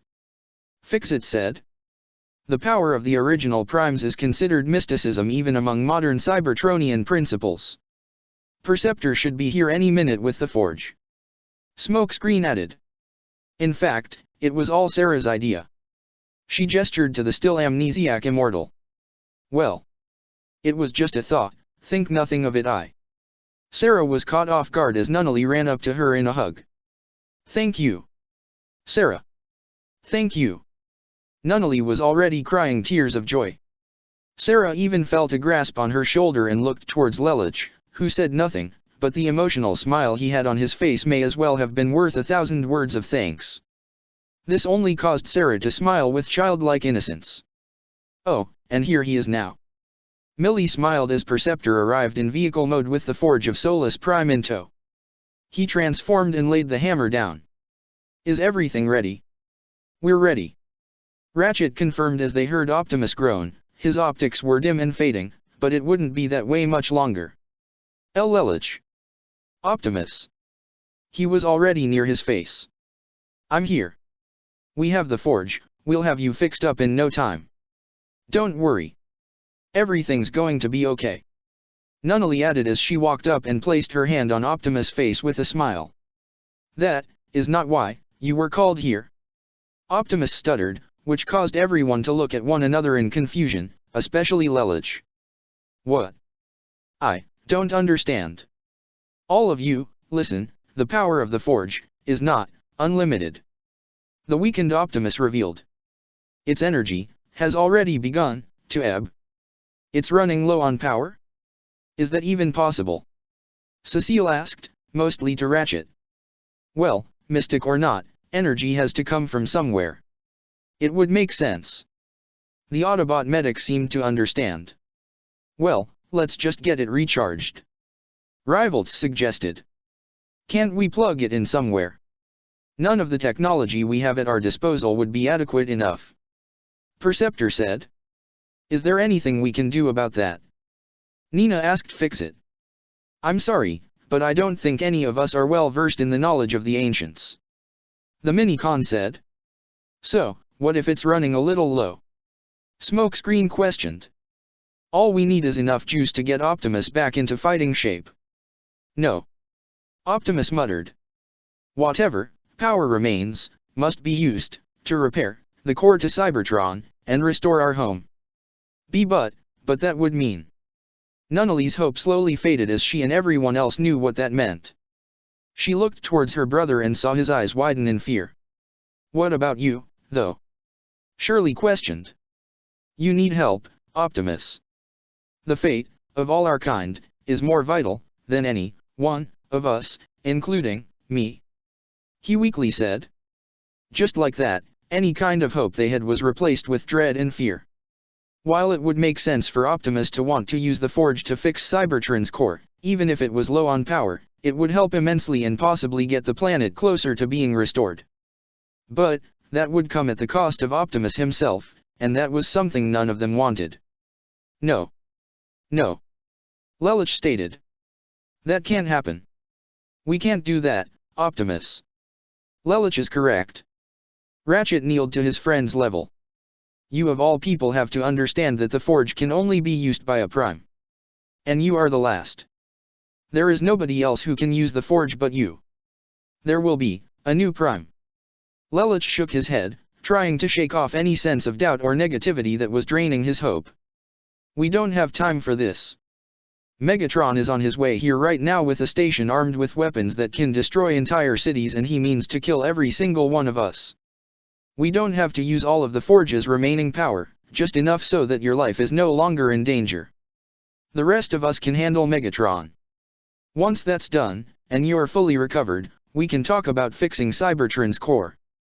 But first things first. He was about to give the command to Ratchet and the others and tell them to proceed, but... Lelich. Optimus spoke to him directly. The time, for a new leader, is upon us. In my spark. I know, without a shred of doubt, that leader, my successor, is the young man standing before me, right now. Chapter 33, the new Prime. The medical bay was deathly silent, save for the sound of the monitors beeping as well as the heavy breathing of the barely living Optimus Prime, who had just dropped a bombshell that nobody had expected.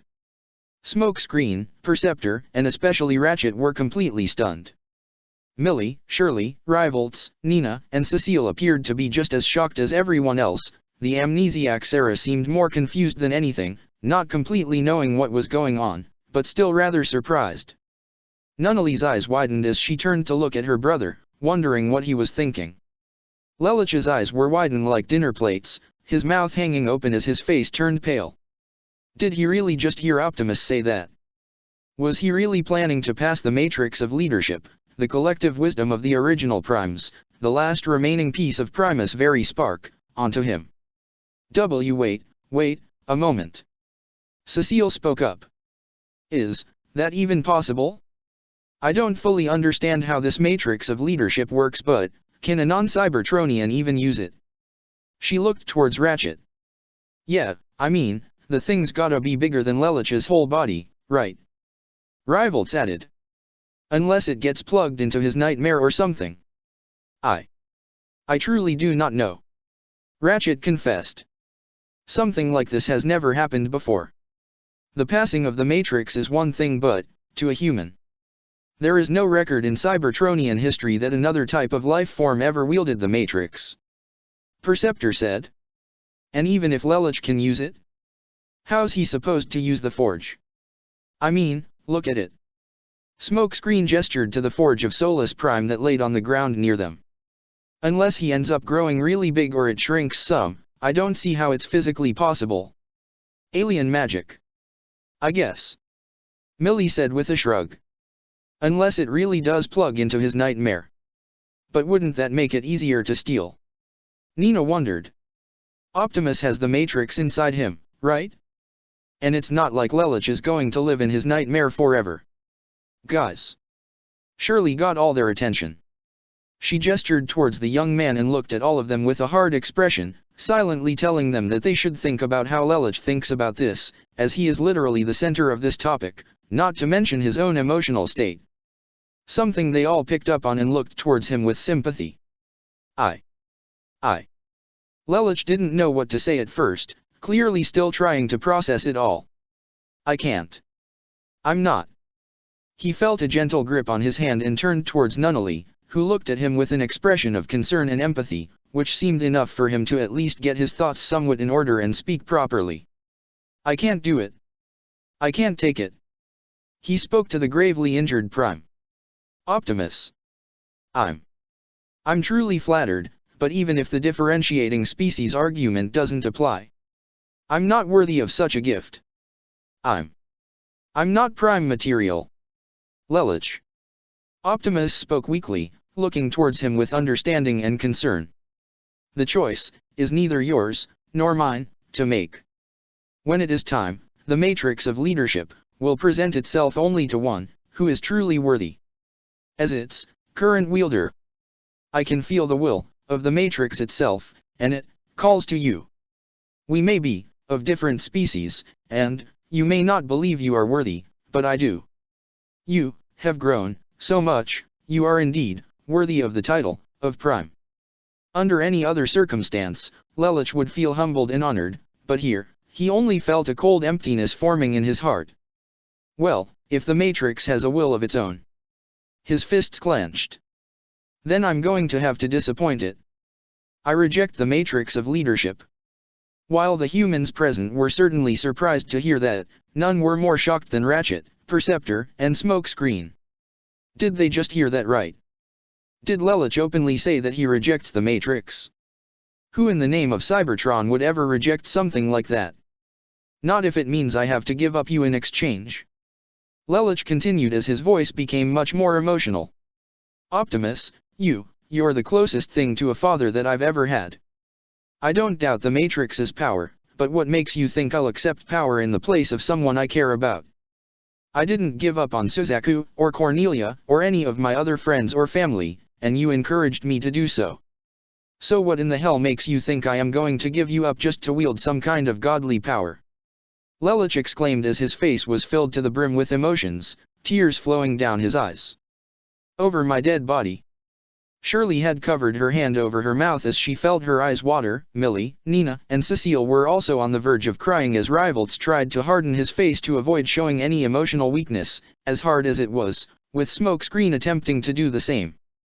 Perceptor looked serious, while Ratchet had a somewhat conflicted expression himself, but he wholeheartedly agreed with Lelich. Nunnally didn't even stop herself from crying, not just at seeing her brother like this, but the implication that she may very well lose her father figure as well. As for Optimus himself, he honestly never felt prouder to hear Lelich say something like that. He was willing to reject power for the sake of someone he loved. That alone made him more worthy than he knows. Yet at the same time, Lelich, I've always admired your drive, your unwillingness to give up. Optimus weakly said.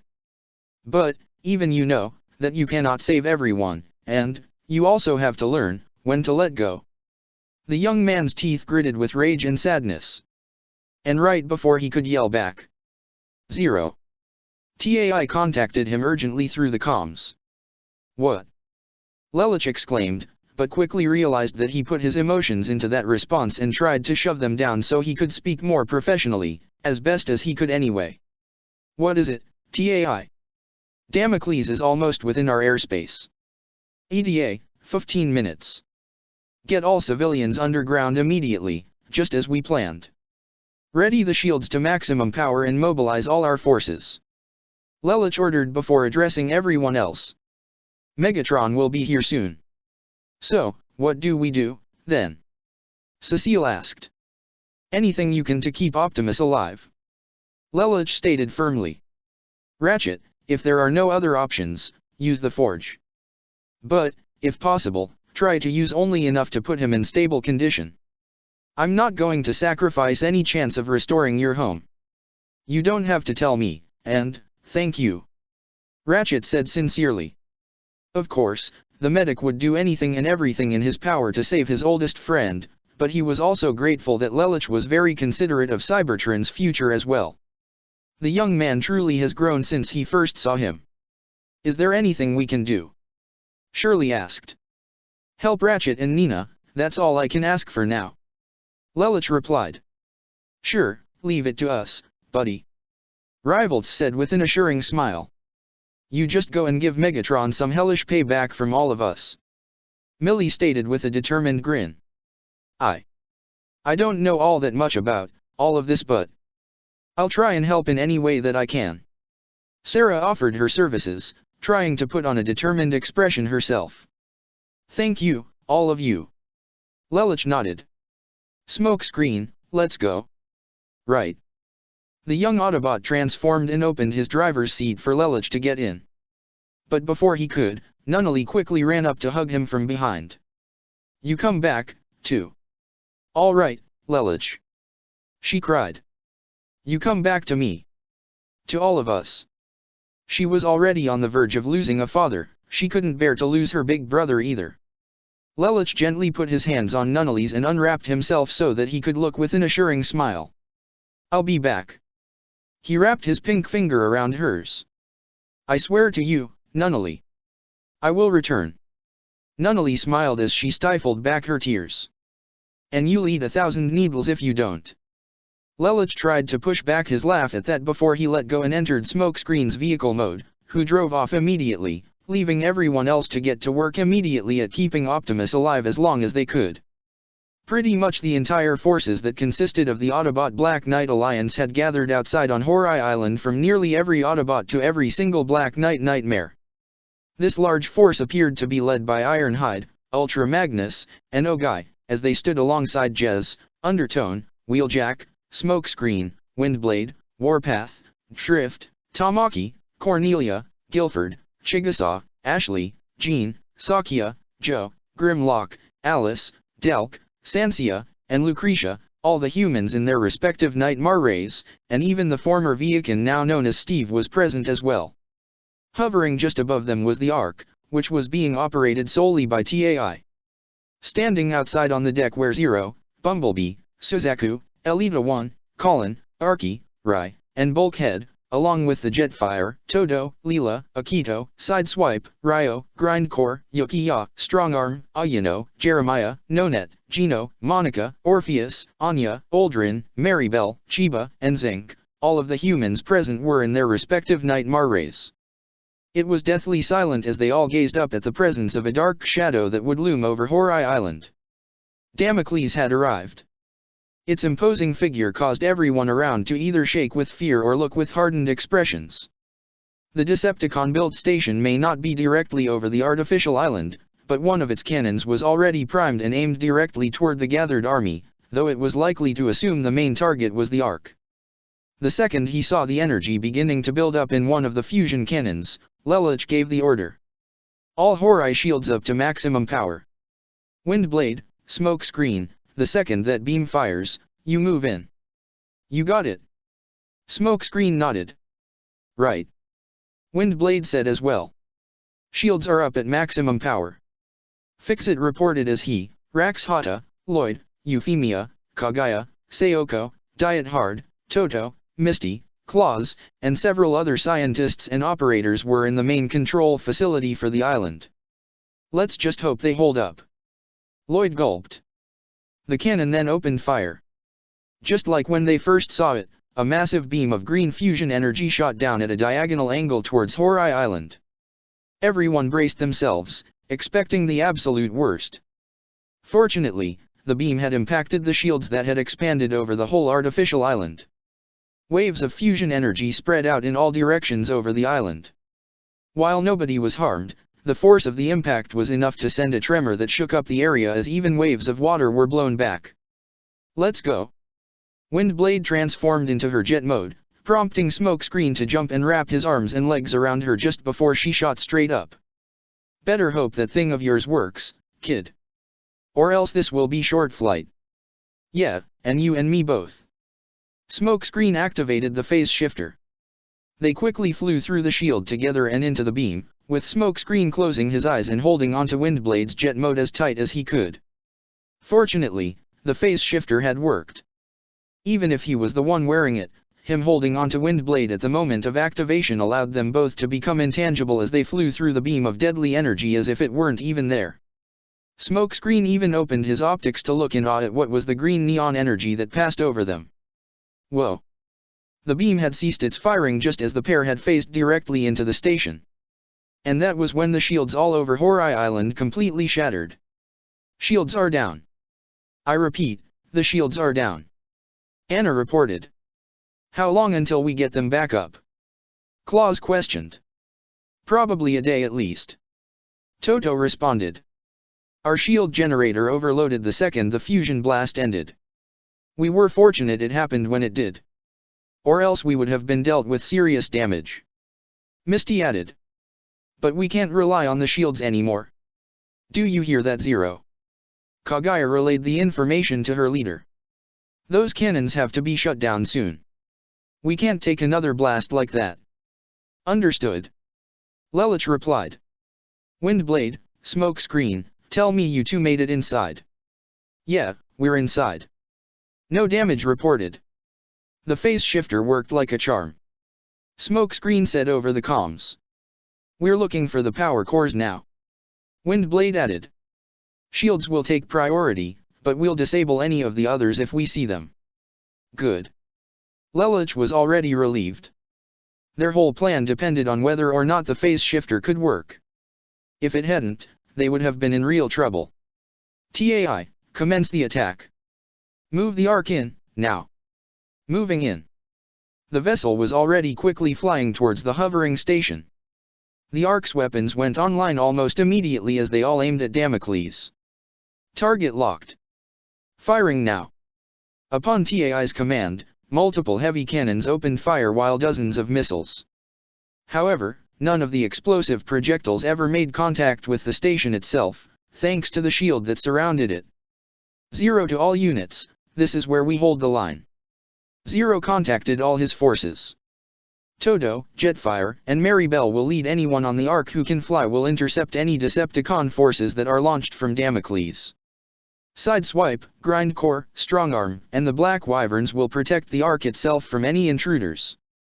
Ultra Magnus and Ogai will lead the ground forces to neutralize any enemy that makes it to the island. We make our stand here.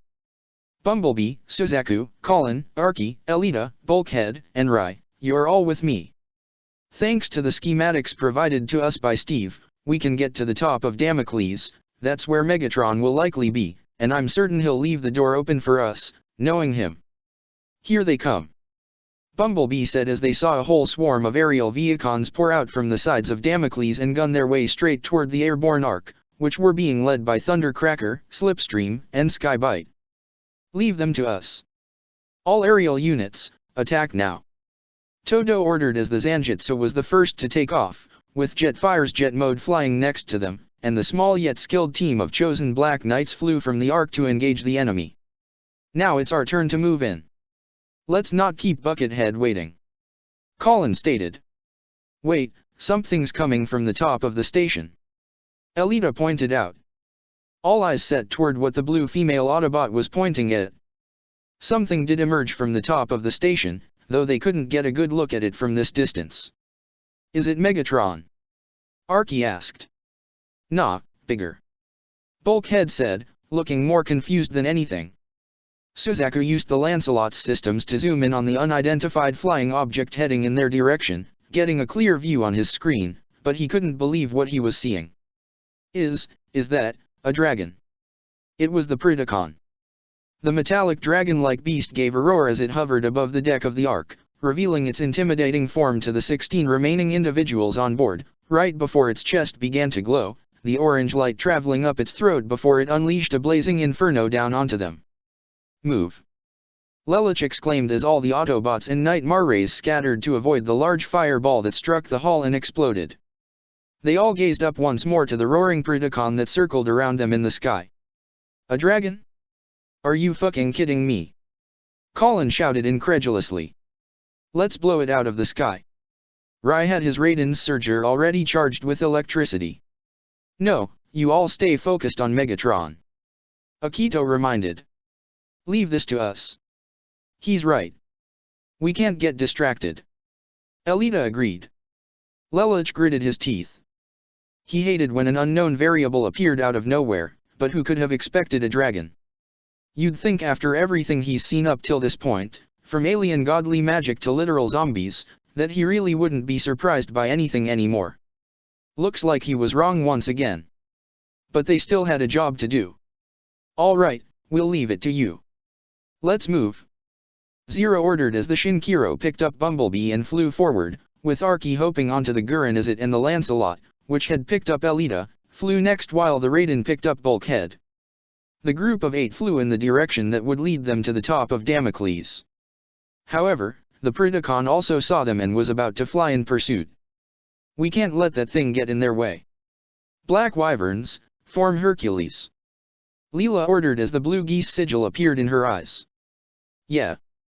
Akito, Ryo, Yukiya, and Ayano all shouted simultaneously as blue rings formed in each of their own eyes. The enigma of combination glowed as all 5 separate Alexander units combined together to create the combiner known as Hercules, which shot into the air.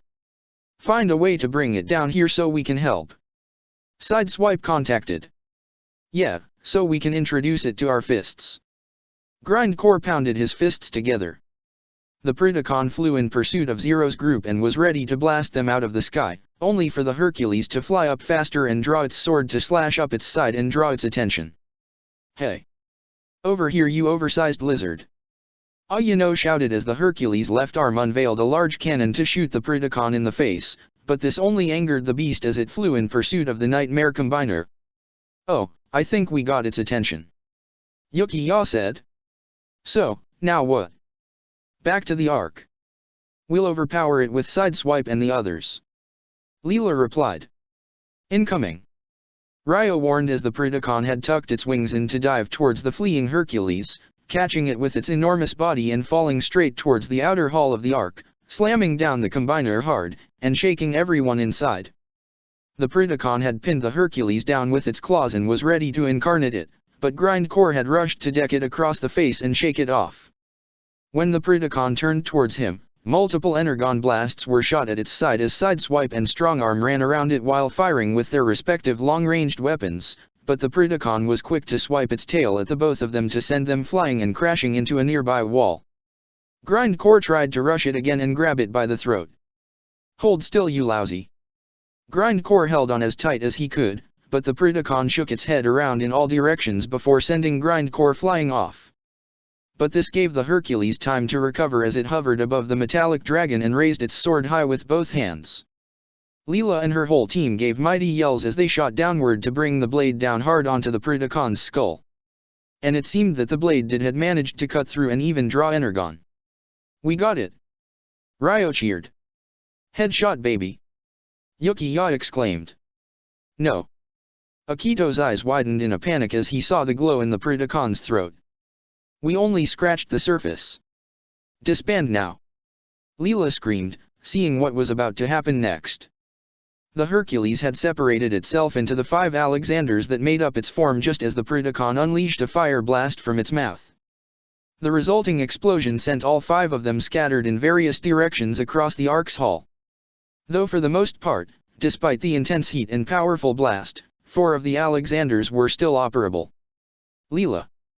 Akito exclaimed in shock as it seemed that hers had taken the worst of it. It wasn't completely destroyed, but most of its limbs were blown off, and even Leela had been knocked unconscious as she laid in the broken cockpit. "What kind of monster is that?" Ayano's face paled at the roaring Predacon. Strongarm had just recovered with Sideswipe to see what had happened before accessing her comms. "We need backup on the Ark, stat. Send Grimlock." "I repeat, send Grimlock." Sideswipe added, feeling they would need their heaviest hitter for this. The Predacon marched its way towards the downed Alexander that had Leela inside, only for Grindcore and the other units of the Black Wyverns to stand in its way. "Don't think so, ugly." Grindcore challenged. "You want Leela, you go through us." Ryo added. Once more, the Predacon let loose its demonic roar. But before it could go on the attack, a ground bridge portal had opened in front of it, and the next thing it saw was a ramming metallic shoulder in its face, courtesy of the charging Grimlock.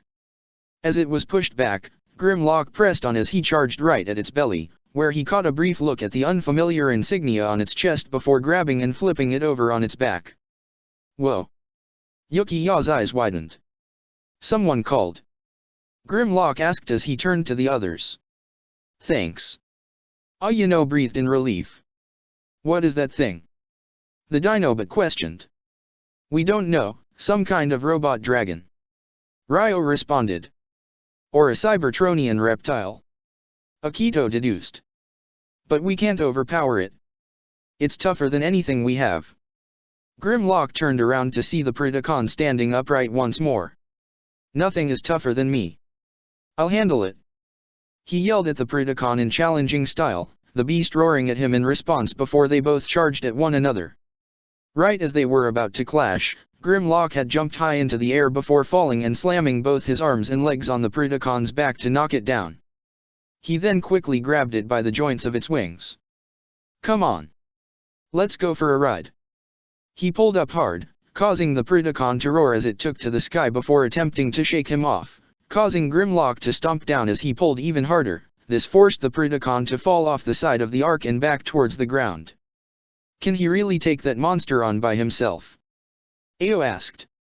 "Grimlock's the toughest bot alive. He'll handle it," Sideswipe said in assurance. "Right now, we have to help Leela," Akito said. However, another ground bridge portal opened, drawing the attention of the 7 heroes as Steeljaw and the Thanatos both stepped out. "A shame, really," Steeljaw commented. "I was hoping that Predacon would tear you all to pieces." "I'm actually thankful," Shin smiled malevolently. "Because it gives me the opportunity to do so with myself." "Rah, not these guys again," Ryo growled. On the ground, Ultra Magnus and all his forces saw the explosions that rang above as the Ark and Damocles hovered in the air. The sounds of thunder that echoed through the sky made everyone else feel a little nervous. Of course, there was also the fact that Grimlock had to leave the main force to deal with this Robo-Dragon, with the Irregulars flying off to provide aid. Even if they still had large numbers on their side, the fact that arguably their strongest players were not among them at the moment made them all a little nervous.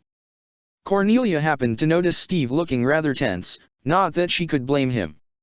Hey! She got his attention as the cockpit in her nightmare opened, allowing her to stand up so she can speak to him directly. One defector to another, you don't have to be here. You can leave any time you wish. Steve shook his head. I'm not sure there's anywhere in the world that's safe now. But, that doesn't matter. I'm here now, might as well see this thing through to the end. Cornelia only smiled. All right. But, I got your back. Thanks. Steve nodded. Heads up everyone. Ogai got their attention as more than a few ground bridge portals opened in front of them. Pouring out of them were multiple enemy vehicons, all of whom were in their vehicle modes as they drove at high speeds, while also producing their blasters from their sides to open fire. They would soon be followed by several tank vehicons. And those at the head of this attack force were none other than Knockout and Fracture. Open fire! Ultra Magnus ordered. Do not let a single Decepticon make it past us. With that order, all the Autobots and Black Knight Nightmares fired. Shots of energon and bullets, along with heavy blasts of energy all rained forward onto the Decepticon attack force. The frontmost forces of the cons were taken out by the blast, save for Knockout and Fracture who were quick enough to maneuver past the blasts. But the bulk of the enemy soon transformed upon closing the distance, the opposing forces clashing against each other. Grimlock and the Predacon continued to wrestle and tumble through the sky, coming closer towards the ground, with the dragon-like beast trying to shake off the Dinobot, but he kept a firm grip on the joints of the wings. He had initially tried to yank them off but they were too strong even for him. So, Grimlock then transformed into his T-Rex and bit down on the Predacon's neck. The sudden shift in weight caused the Predacon to spiral out of control as they both crashed hard on the metallic ground of Horai Island. They were some distance away from the main battle, but far enough not to get caught up in it or vice versa. Upon landing, Grimlock had transformed back into his normal Cybertronian mode as he stumbled a bit, slightly shaken from the fall, before straightening out as a shadow loomed over him. He turned around to look in shock as the Predacon had not only already recovered, it quickly rushed to headbutt him and send him rolling across the ground. But the Predacon didn't stop there. It had grabbed Grimlock with its claws and flown upwards before slamming him down and then proceeded to drag him across the ground as the Dinobot tried to wrench himself free. He even tried pounding the Predacon in the face, but that only angered the beast who then bit down onto Grimlock's shoulder and threw him off to the side. The Predacon would have kept up its assault, only for something fast to dash past its face, slashing it up with a pair of blades. The Predacon turned towards the hovering Pegasus with a growl. "Get the hell away from him!" Alice exclaimed. Before the metallic beast got a chance to retaliate, it was pounded in the side by a volley of energon fire, courtesy of Lucretia's Tungsten Nightmare. This allowed the Ryogen and Scorpio to come in directly at its front. Sansia's unit sliced at the neck area, causing the head to move up before Dalk's Nightmare thrusted its flamethrowers into its face to push it down from the force alone. Dragon meets dragon. Dalk stated. "Dalk, watch out." Sansia warned as the Predacon's tail had come in to slam into the Ryogen and knock it down closer towards the recovering Grimlock as the rest of the Irregulars regrouped to face the beast. First zombies, then a giant worm monster, now this. Where does Shockwave get all this stuff? Lucretia questioned. Doesn't matter, we'll turn it to scrap like everything else. Alice's eyes narrowed. Watch yourselves. Grimlock advised as all five of them faced the roaring Predacon together. This won't be a cakewalk. Meanwhile, Zero's team had flown towards the top of Damocles, the four Nightmares carrying their respective Autobot allies as they spotted the courtyard that surrounded the black castle that was perched atop the massive station. Okay, did those guys seriously build a castle on top of that thing? Rai questioned. They even got a fancy royal courtyard. Colin looked with disgust. This thing was supposed to be made for Brightonians, what do you expect? Bulkhead replied. Let's stay focused. Elita told them. Can you see any shields? Suzaku scanned the area with the Lancelot's sensors. No shields in this area. Guess he is expecting us. Then let's not keep him waiting, Archie said as the 8 of them moved in. The 4 Autobots present were set down as the Nightmare rays landed beside them. Not long after they touched down, the large door had opened as the leader of the Decepticons slowly stepped out, with his top scientist right behind him. The second they saw him, all humans and Cybertronians quickly felt a burning fire form in each of their stomachs. This was the same monster that had killed many of their closest friends, directly or indirectly, ruined countless lives, and had evaded justice so many times. He would not be getting away this time. They'll make sure of it. Welcome, all of you, Megatron greeted. You know, aside from dear Ariel. That comment caused Elita to narrow her eyes. Those that stand before me are among the few who helped started all of this. 3 of Optimus' closest cohorts, who had first appeared before Britannia on the night of Suzaku's execution. Another one of the late Clovis Little experiments, and by extension, another child of the late Charles. The fearsome pilot of the Red Nightmare who is always by Zero's side. And of course, our White Knight and his new master. It's rather poetic, that it began with us, and now it'll end with us. Shut up, Lelich growled. I'm tired of listening to your voice. Is that so?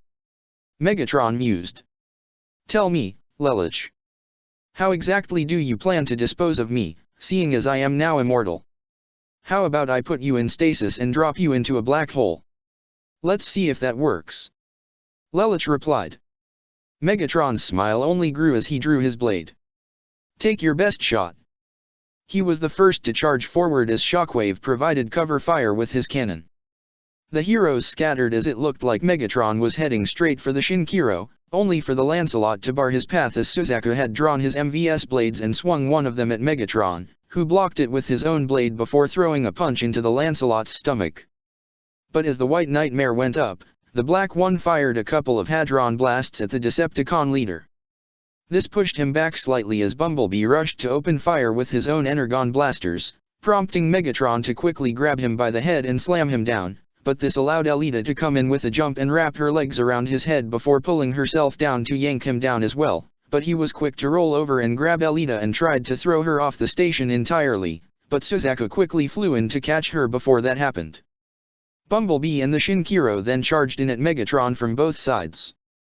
Bulkhead gave a roar as swung his mace at Shockwave, who dodged the swing before backhanding him with his cannon to knock him back. The Raiden rolled forward to ram into Shockwave, pushing him back, but Shockwave dug his feet in and grabbed Rise Nightmare by its chest unit before hauling him over to slam him into the ground. He then felt a shot to the back of his head and turned towards the smirking Archie. Remember, me? She said before firing, aiming at his eye. Only for Shockwave to block the blast with his cannon and fired at the ground under Archie to send her flying backwards. Yes. And I will not fall for the same trick twice. He readied his cannon again and fired, but the Gurren landed in front of the downed Archie and actually caught the blast in the Surger's active claw before Colin let loose all that energy, both from Shockwave's attack, as well as the Surger's, sending an energy wave that pushed him back. I've got some tricks for ya, you dem Cyclops. Colin glared. 1 ACM. Smokescreen held Windblade by her hand as they phased into a large chamber that contained an enormous tube of active energy that stretched from the floor up to the ceiling. Is this it? Smokescreen asked. Which core do you think this one is? Windblade looked around at some of the machines attached to the core at the floor and ceiling. Probably the shields. Output seems to be going in all directions, which would only work if you needed to provide energy in the same area. Then let's take it down before any guards show up. Smokescreen had aimed his Energon blaster and was ready to open fire, only for a few blasts of Energon to come at them from above, causing them to step back. The one who shot at them was none other than Soundwave, who leapt down from the ceiling before producing Ravage and Rumble. Looks like we got some Snoopy Autobots that need a serious pounding. Rumble said enthusiastically as Ravage growled. Scrap. Windblade cursed as she drew her blades while Smokescreen opened fire. Meanwhile, in the med bay, Ratchet, Cecile, Perceptor, and the former student council else worked to the absolute best of their abilities to keep Optimus online as long as possible. His Energon flow is slowing down considerably. Perceptor reported. Can't we just inject more into him? Rivalts asked. His internal processors are so severely traumatized, they're inoperable. Nina answered. All it would do is just overflow his system. Can't we fix them somehow? Millie asked. They operate on a submicronic level, we don't have the means to repair them. Cecile answered. What about the forge? Can't we use that? Shirley asked, looking toward the ancient hammer. No, we can't, because only a prime can wield it. Ratchet stated. None of us have that title, so we wouldn't even be able to use the forge's power. As they continued to work and debate, Sarah honestly felt completely useless. She had no idea what any of them were saying, so there was little she could do to help. She turned towards Nunnally, who remained close by weakened Optimus' face. She slowly walked towards the younger girl. Even if she couldn't make sense out of all this science stuff, she could at least do this. We'll figure it out. She tried to say to Nunnally. I don't know how, but we will. Nunnally turned to her with a teary-eyed smile. Who? Optimus' weakened voice drew their attention. Stands before me? Wah. Optimus. It's me. It's Nunnally. She tried to say, but he didn't appear to notice her or anyone else around him. Who beckons. His voice was growing weaker, the light in his optics growing dimmer. Come, Optimus. A familiar voice said as the Prime found himself in a dark void, walking toward a bright light in front of him. Is it truly you? Alpha Trion. Optimus found himself facing the bright spectral form of his late mentor that stood within the light. I stand before you, my student. As such, it would seem that it is your time. Alpha Trion confirmed. But he noticed the look of uncertainty on Optimus' face. Why do you hesitate? I do not fear joining with the Allspark. Optimus said. But, for the fate of the planet Earth and those who fight for it, and for the matrix of leadership. You know as well as I that you have found a worthy successor, one who will learn to be a prime, as you once did. Alpha Trion replied. And, it is that very same person who will guide his people out of the coming darkness. Alpha Trion, how is it possible for someone who is not a Cybertronian to bear the matrix of leadership? Optimus asked. Do you ever wonder, Optimus, why Megatron was never able to find it? Alpha Trion responded with a question of his own. He swore to claim the matrix for himself and even destroyed Cybertron in order to do so, and yet he never found it. Rather, it presented itself to you. Because the core to our planet was dying. Optimus remembered. Primus chose to pass a piece of his spark onto me so that there could still be a possibility to restore our home. Indeed. But as well, the matrix of leadership is not found, it is earned. Alpha Trion continued. You were given the matrix because you had earned it and proved yourself worthy as a true prime. As such, the boy that you have mentored has grown into a being that has also earned the privilege to carry the matrix. The difference in species does not matter. I had offered it to him, but he rejected it. Optimus said. And that makes him all the more worthy. Alpha Trion replied.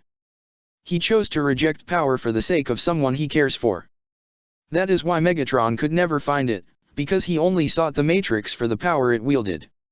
And now, the time has come, for Lelich to take the torch, and light a new future for his people and our own. Meanwhile, the battles continue to rage across the sky and ground around Horai Island as the Autobots and Black Knight forces threw everything they had at the invading Decepticons, with Damocles continuing to hang over them. TAI controlled the Ark and fired every known weapon she could at the station, but its shields proved to be strong enough to protect it. Even if her main goal was to draw out the Decepticon army, she could at least keep up the barrage with the hopes of breaking through the barrier. At the same time, the air forces all around and in between the two opposing hovering objects continued to clash as more explosions lit up the sky. Decepticon scum! Take this! The storm of my loyalty! Jeremiah Siegfried launched a volley of missiles to take out several airborne Vehicons. Seemingly unaware of Slipstream leading a squadron of Seekers behind him. Concentrate all your fire on Orange. Blow that stain out of the sky. She and her Seeker squadron let loose several more missiles at Jeremiah, many of them managing to hit as he was blown back with a growl. However, Slipstream's squadron was broken apart by a hadron blast from the Mordred. Their line is broken. Move in. Anya exclaimed. Right. Nonet flew forward in the Galestine, followed by the Tristan Divider, and Florence Nero. Nice to have the gang back together. Gino smiled.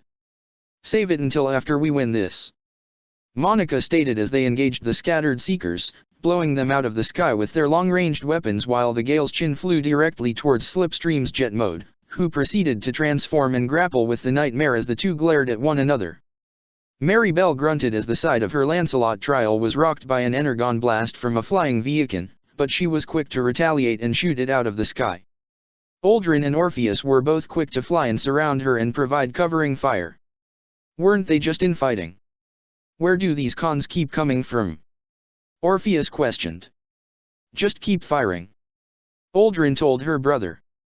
Heads up, more incoming. Mary Bell warned as a line of jet Viacons were barreling down on them, only for a hadron blast to shoot above the trio of Nightmare rays and blow them away. The Nightmare responsible for that was the Agravain. Thanks. Orpheus said to his uncle in a somewhat neutral yet grateful tone. Don't mention it. Oyagro smiled. Amongst the fighting, Jetfire and Thundercracker both engaged in a dogfight as the latter chased the former in an attempt to shoot him down, but Jetfire transformed and let himself fly backwards. While Thundercracker was able to avoid Jetfire himself, the Aerialbot transformed again and turned the dogfight in his favor as he resumed fire, chasing the Blue Seeker. Todo had sliced one Viakin in half with his Nightmare's katana before firing a slash Harken to take down another on the side. There's too many of them. Colonel, watch out. Chiba quickly flew in with her Akatsuki, brandishing her katana to fight off the charging Skybite in his shark mode, but the force of his charge shattered her blade and sent her rolling across the sky. But Skybite was forced to fall back as Zinx Shenhu had unleashed its Baryon cannon, which also managed to obliterate a few other Viacons. Meanwhile, on the deck of the Ark, despite having the advantage in numbers, the remaining Black Wyverns and their Autobot friends were having a difficult time against Steeljaw and the Thanatos. Grindcore gave a yell as he charged at Shin's advanced Nightmare, grabbing and tackling it to the ground. Psycho, Meat Fist. He tried to pound him while he was down, but Shin had swung up his Nightmare's sword to push back Grindcore before grabbing him by the face and throwing him down hard to the ground where Steeljaw had slashed his claws at Sideswipe, who parried them with his sword but was knocked down from the wolf-like Decepticon's onslaught. However, Steeljaw was also forced back as Strongarm and Yuki-Yaz Alexander fired at him with their long-distance weapons, forcing him to transform and drive in a semicircle formation before gunning straight for them both and evading all their shots. He transformed back and used the momentum from his gathered speed to pounce onto both of them, but was then kicked back by Ayano and her Alexander as she pressed the attack with her Nightmare's sword, but Steeljaw was quick to catch the blade and punch her Nightmare down. The Thanatos quickly descended from the ground and dropped its right foot onto Grindcore to further embed him into the ground, but would soon find himself facing off against Ryo's Alexander as he drew his axe to hack and slash at him. Quit trying to kill us all the time, you dem freak. Ryo exclaimed as he brought his Nightmare's axe down, but the Thanatos easily blocked it with its sword before spinning around to swipe its tail and sever the Alexander's legs. But where's the fun in that? Shin smirked. You have a very twisted perception of fun, brother. His attention was drawn by his younger half-brother's voice as his Alexander stood protectively in front of the one where the unconscious Leela continued to reside. Are you and Leela close at all, Akito? Shin asked. If so, I'd be more than happy to send you both to hell where you can spend eternity together. Not if I kill you first. Akito rushed his older brother, his Alexander Liberté drawing its katana to engage in a brutal sword duel against the larger Thanatos. At the same time, the forces on the ground didn't appear to be faring any better. Several of the Actisukis piloted by the Black Knight forces were already taken down by the onslaught of Decepticon fire, but that didn't stop them from taking more than a few cons down with them. Ironhide let loose with everything he had from his cannons, blasting away any Viakin he saw, but two tank Viacons came at his sides and transformed to grab and tackle him and force him down as a third one transformed into a tank in front of him and prepared to fire, only for it to go up in a blaze of glory from a volley of missiles. Hell yeah! You like that? Tamaki exclaimed as he and Warpath stood in a line with several heavily armored Wrecker Akatsukas. Light 'em up. Warpath ordered as he transformed into his own tank mode, and they let loose a volley of explosive fire to blast away any incoming Viacons, allowing Ironhide to transform and escape from the two that had him grappled, both of which were quickly blown away as well. Chigusa and Guilford were forced to come back to back in their respective Nightmare rays as they tried to return fire from the surrounding Viacons, but they were quickly outnumbered and would soon be overwhelmed. That is if it weren't for Wheeljack, who drove in on one side and transformed to draw his blades slice a Viacon in two. Half of the Viacons were drawn to him as they opened fire, forcing the Wrecker on the defensive as he used his swords to parry the blasts. At the same time, Jez came up to face the other half of the Viacon group, launching Undertone at one Viacon and knocked him down with a flying kick. Jez then used his Energon Grappler to haul in one Viacon and pound him into the ground. All the Viacons that were focused on Wheeljack and Jez, however, were shot down by Chigusa and Guilford now that they had room to work. Drift was knocked back as he used his katanas to parry the blades of Fracture, while Jetstorm and Safeguard were locked in combat against Arizor and Dive Bomb respectively. However, the old Autobot and his students all appeared to be quickly overwhelmed as Fracture kicked Drift down. "I've waited a long time for this, Drift." Fracture tried to lunge his blade at him, but Drift brought his katana up to keep it at bay, but it was hard to push back. Joe, Ashley, Jean, and Sakia were at the front line with Ultra Magnus to try and keep the invading Decepticons at bay. However, while they and the Akatsukas near them were able to shoot down the smaller Viacons, the larger tank varieties were another story as they all transformed and fired their heavy artillery, already taking down more than half the forces that were beside them. "Ugh! Fall back!" Ultra Magnus ordered as he and those near him were forced to retreat. Steve had shot down one Viacon with his own Energon Blaster. But he was knocked down by a punch from a larger tank Viacon. "Burn, traitor!" He readied his main weapon to blast him, only to have his head blown off by a lunge from a spear wielded by the custom Vincent piloted by Cornelia. The Nightmare offered its hand to Steve. "I told you I would have your back," Cornelia said with a smile inside her cockpit. Steve accepted the gesture and was helped to his feet. "Thanks. I appreciate that." Ogai grunted as he fired the Gawain Neuron's Hadron cannons into a group of Viacons, but still saw more incoming. There's no end to them. Suddenly, he found his Nightmare being brought down as most of its weapons were no longer operable. What the? He tried to start them back up, but there was no response. Oops. Knockout smirked as he casually walked in front of the downed Gawain with his buzzsaw hand. "Looks like someone disabled your weapons. Now how about the squishy little human inside?" He activated his buzzsaw again and lunged it at him, but the Gawain threw out a punch to not only push back the saw but even knock down the red Decepticon, despite the arm receiving damage from that. "I'm not going down without a fight," Ogai vowed as he pushed his Nightmare up. "Ground forces are being pushed back," Toto reported. "Our guys in the air aren't doing much better," Claus added. "Leela is down, and Akito's team appears to be in trouble," Misty said as well. "But where are Grimlock and the Irregulars?" Kagaya questioned. Dalk screamed as her Ryujin was smacked down by a swipe of the Predacon's claws. It then hovered in the air and let loose an inferno, waving its head in multiple directions to send spiraling flames at the flying Nightmare rays piloted by the rest of the Irregulars as they tried their best to avoid them. However, Alice's Pegasus proved quick enough to avoid most of them as she gunned straight for the Predacon's face. But the beast had anticipated this as it pulled back its head to slam it onto the Pegasus and send Alice crashing to the ground. But just before the Predacon could descend and feast upon its prey, Grimlock had rushed and jumped upwards to tackle and knock the beast down on its back. But the Predacon pushed back with its claws to knock Grimlock off.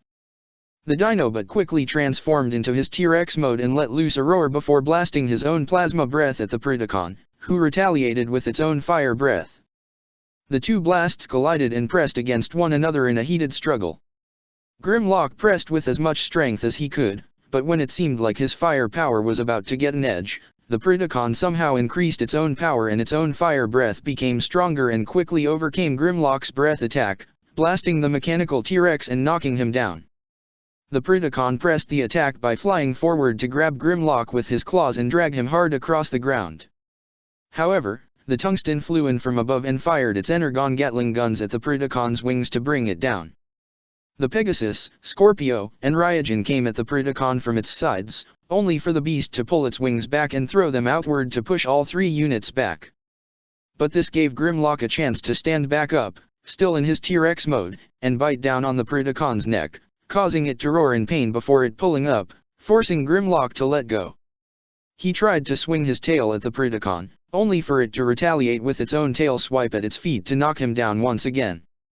I can't believe Grimlock is being overpowered. Euphemia stuttered as she saw the whole fight over one of the many monitors in the control room. Him and the whole irregulars. Sayoko was in just as much awe. Oh my! Lloyd looked in a mixture of terror and intrigued as he saw the rampaging Predacon. I've never seen a Cybertronian like that before. Such savage and primal might. The way moves is very animalistic. Rax Hata observed in a similar fashion. Which suggests that this beast may be a wild animal native to Cybertron. That is a Predacon. Fixit explained, catching everyone's attention. What? Diet Hard questioned. I didn't think it would be possible though. Fixit went on. You could compare them to Earth's dinosaurs, in that they existed before our kind appeared on Cybertron. But they were all wiped out in the Great Cataclysm. It was probably Shockwave. Lloyd assumed. He probably cloned one. Makes sense given all the other stuff we've seen him do. Rax Hata added. Well, I'd be more worried about the fact that freaking Grimlock is getting tossed around like a rag doll. Claus exclaimed. If that monster makes it past him and his team, it'll tear through all our forces like they're nothing. Kagaya added. And Damocles won't just float idly by, either. Diet Hard said as he accessed the comms. Smokescreen, Windblade, did you find the power cores? We found the one for the shield, but it's guarded by Soundwave. Smokescreen reported. And he's not really making it easy for us. Smokescreen fired his Energon blaster as he ran from the charging Ravage that retaliated with Enegron blasts from its mouth. Rumble then proceeded to drive his pistons into the ground and send a tremor Smokescreen's way to trip him up and knock him down. Ravage used this to leap into the air and try and pounce on him, but Smokescreen quickly activated the phase shifter to phase through the ground and escape Ravage's attack. Windblade swung both her blades at Soundwave, who proved to be quick and nimble enough to dodge her strikes, using his ultra-thin arms to parry her strikes, before one of his tentacles shot from his chest to grab Windblade's sides and lift her up before slamming her to the ground. Smokescreen phased up from the floor behind Soundwave and was ready to shoot him in the back of the head, only for the silent Decepticon to activate his own resonance blaster via a second tentacle and shoot the young Autobot back and slam him against the wall. But Soundwave didn't just stop there as he kept pressing on, adding more pressure as he focused the resonance blaster's sound on a single point in Smokescreen's chest, already causing it to crack. Hang on, kid. Windblade got back up and was ready to help, only for Ravage to leap at her from behind and bite down on her shoulder. She yelled in pain as she was pushed back down by a jumping Rumble who slammed his pistons into her. Worry about yourself, Autobot. Rumble said. At the top of Damocles, Colin gave a yell as the Gurren threw out its Surger Claw towards Shockwave, but he batted it away with his cannon before delivering a powerful punch to knock it down. He aimed his cannon directly at the cockpit and charged a shot, only for Arky to leap onto the Gurren and land with her hands and delivered a double kick to push Shockwave back. Bulkhead's vehicle mode then rammed into Shockwave's side before he transformed to grab and shove him down. Bulkhead's right hand turned into his mace, which he used to slam into Shockwave repeatedly, but the Decepticon scientist transformed into his tank mode to throw him off and proceed to fire at him, Arky, and Colin, forcing them to flee. However, a sphere of electricity shot at him from the side, courtesy of the Raiden, to throw Shockwave off before Rai pushed forward, lunging his Surger at him, but Shockwave transformed back and caught the active Surger Claw in his hand and slammed his cannon down to knock the Blue Nightmare down. Bumblebee clashed his katana against Megatron's blade, but the Decepticon leader grabbed him by the face and slammed him down onto the ground. I'll remove more than your voice box this time, Megatron vowed, only to get knocked back by the Slash Harkins from the incoming Lancelot, that flew forward with a spinning kick to knock down Megatron. But he rolled and quickly recovered to fire his fusion cannon, landing a successful hit to blast down Suzaku. Elita charged as she shot at him in the side and drew her arm blades as she closed the distance to slash at him, but Megatron parried with his own blade before throwing his other fist into her face to push her down. He then spotted the hovering Shinkiro charging its central cannon and rolled out of the way to avoid the blast before retaliating with multiple shots from his fusion cannon, forcing the Shinkiro to fly down and avoid them, giving Megatron a chance to rush and grab Lelich's nightmare before throwing it away. "You can't beat me, Lelich," Megatron told him. "You've put up a good fight, but it is time to stand down." "Never." Lelich swore defiantly as he tried to retaliate with its arm-mounted Hadron cannons, but Megatron was already on him before he could fire and kicked him down hard and further pinned him down with his foot. "You don't understand. You have to beat me, which is impossible," Megatron continued. "But I don't. I just need to run out the clock until Damocles is ready to fire again." While keeping the Shinkiro pinned, Megatron turned around to fire at the incoming Lancelot, Bumblebee, and Elita to keep them at bay. "One last blast, and all your friends, allies, and family, they will be gone. You should have just let me win at the beginning." Lelich gritted his teeth, trying desperately to fight back. But with all his forces stretched so thinly, and the defenses that Megatron had protecting this station, he was fighting an uphill battle, and the top was still nowhere in sight. However, his attention was caught by a sudden ping on his Shinkiro's radar, which showed an Autobot emblem moving closer. An Autobot signal? Wait, it's not coming from Horai Island. But rather, from above. Lord Megatron. A Decepticon technician contacted his leader. A massive Autobot signal was detected entering the planet's atmosphere. You should have a visual at any moment. He would indeed see something that would not only draw his attention, but that of everyone else in the courtyard, halting all their fights as they saw what appeared to be a large Cybertronian ship flying down from the sky above.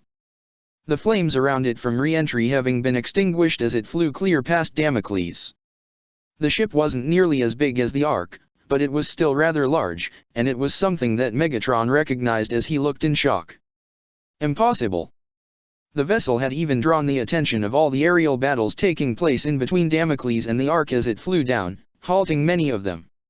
Wait, is that? Jetfire seemed to recognize it as well.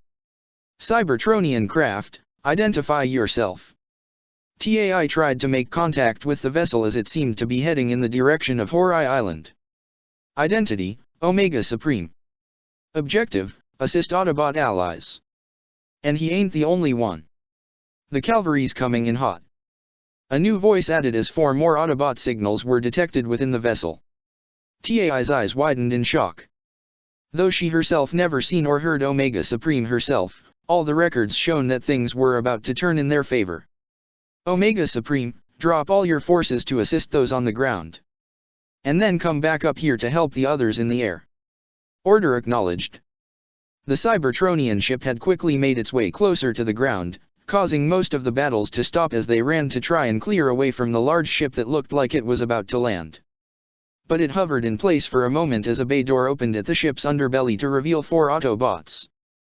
They all bore a near-identical color scheme of red, silver, and yellow, showing they were all on the same team.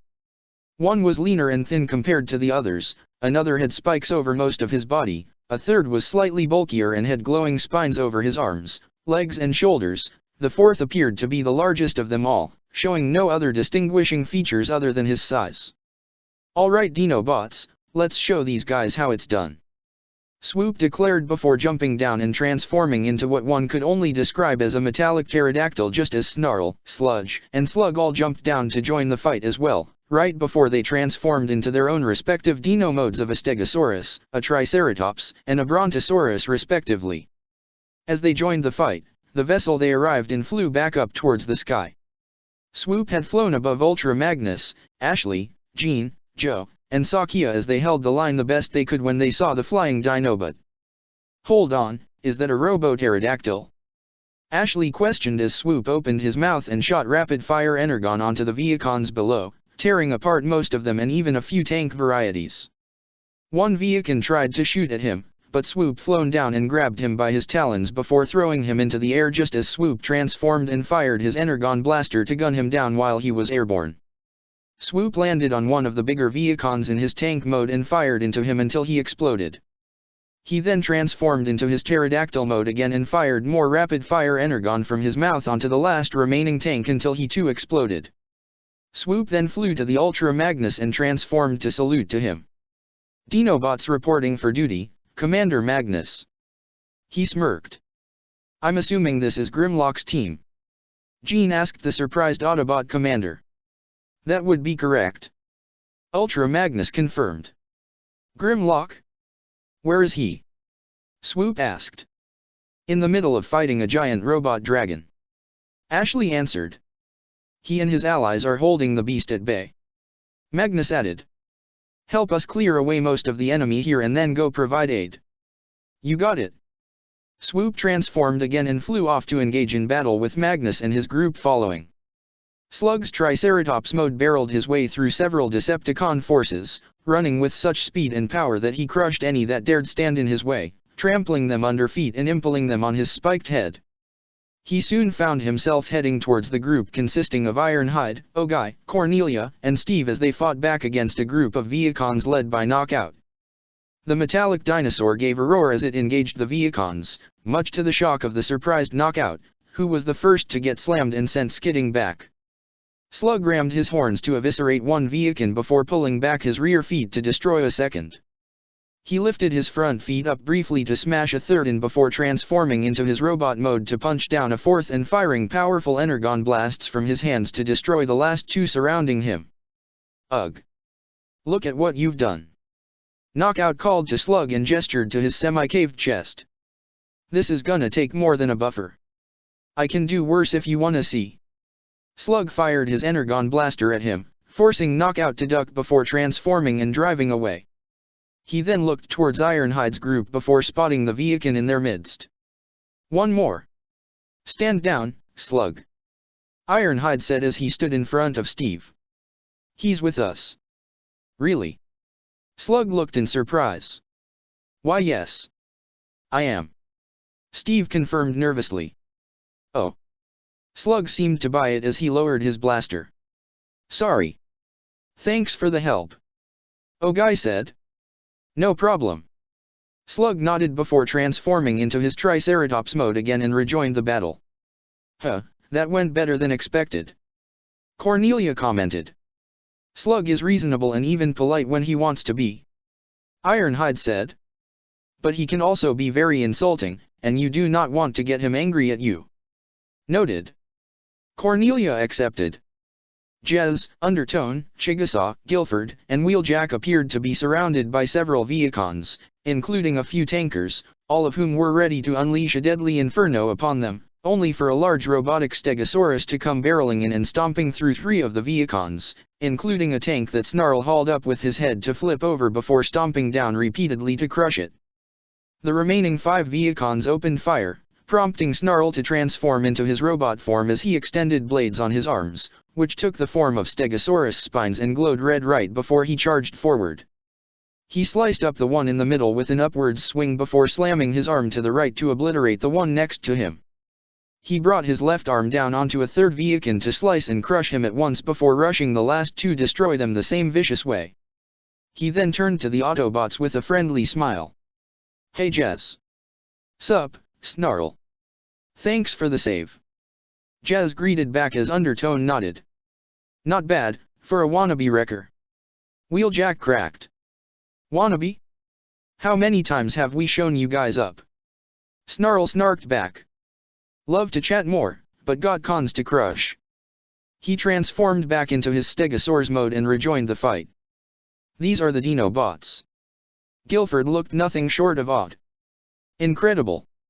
If they were present when Britannia was still around. I feel like we wouldn't have lasted a day.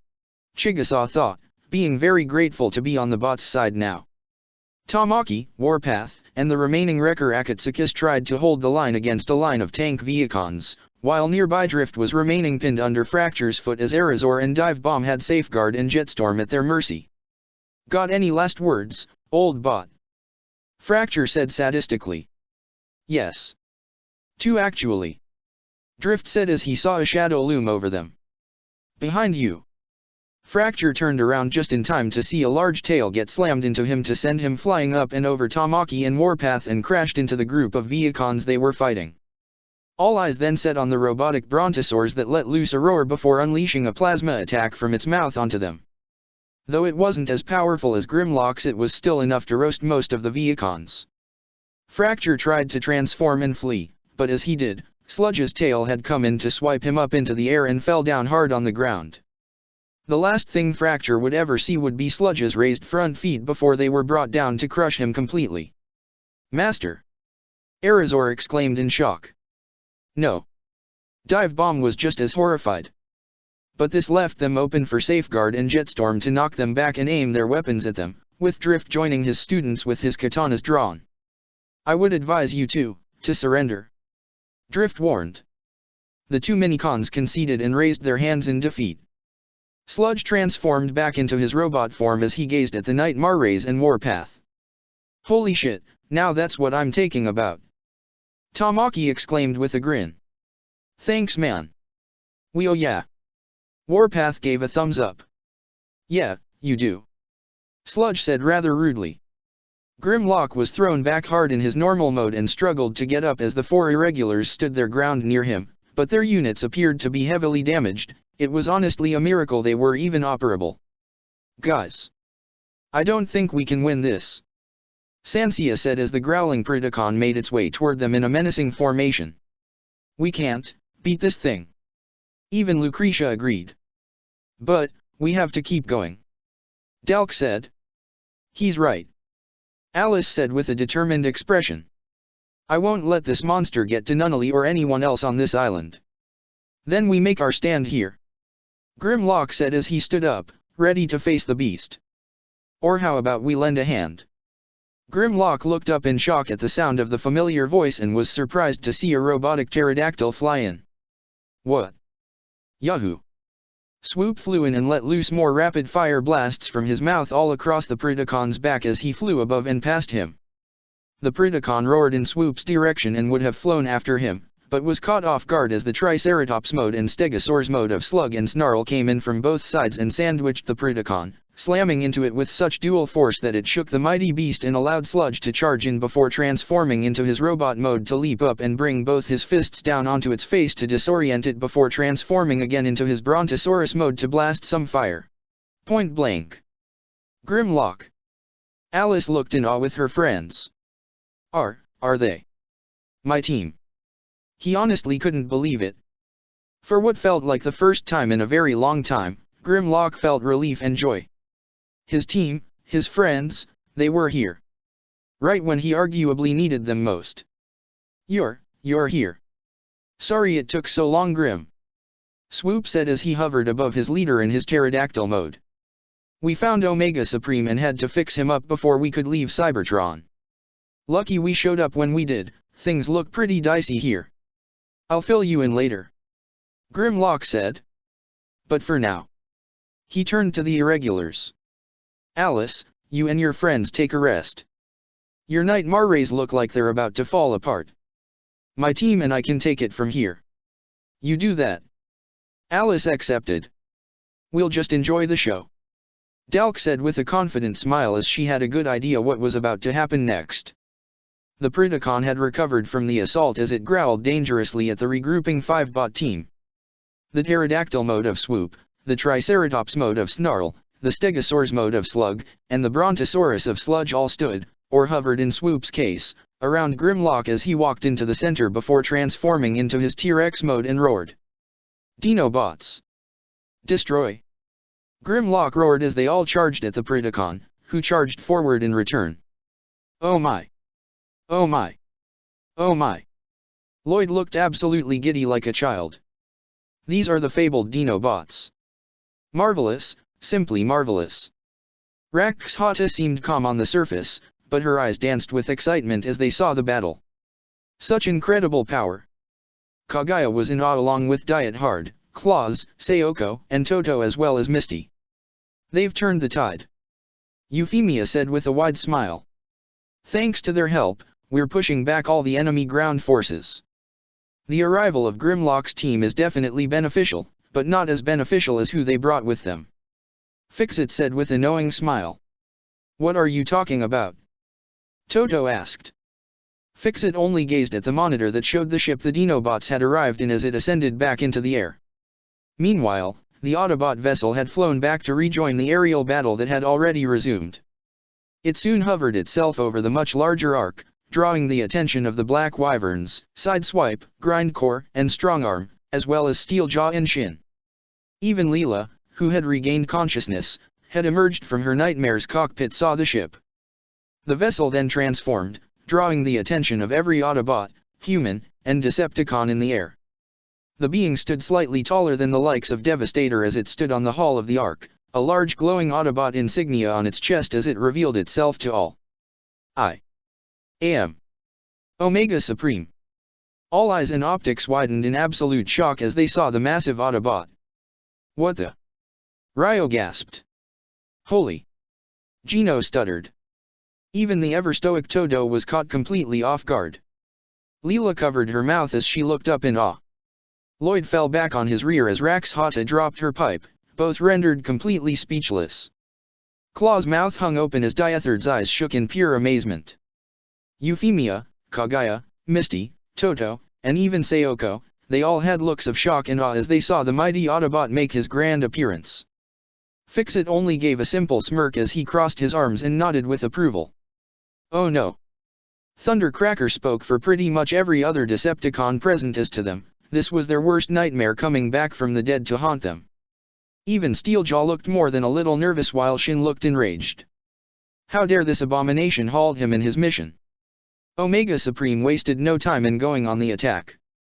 Energy turrets activated on his shoulders while missiles fired from his shoulders. All units move out of the way. Jetfire ordered. Though he was confident Omega Supreme could avoid any friendly fire, it was better to be safe than sorry. And nobody argued as all the Black Knight Nightmare Rays dodged the incoming storm of fire that already cleared away more than half of the Decepticon forces. Steeljaw happened to turn towards the Sideswipe, Akito, and their friends as they looked ready to continue their fight. But he knew when it was time to withdraw. Shin, I think we should take our leave. The wolf-like Decepticon advised. Even the cybernetic madman had to agree. He was insane, but not stupid. Very well. He picked up Steeljaw and flew away, trying to get as much distance as they could. Yeah, you better run. Grindcore called out. I think we should get inside. Leela said, getting all their attention as they only just now noticed she had regained consciousness. Leela. Akito breathed in relief. Yeah, don't want to get in the way of the big guy. Sideswipe gestured to Omega Supreme. Tai, we need entrance into the Ark. Our job is done here. Strongarm contacted. Roger. Toto, Jetfire, and everyone else are making their way to the ground to help Ultra Magnus and the others. Tai reported as a ground bridge portal opened in front of them.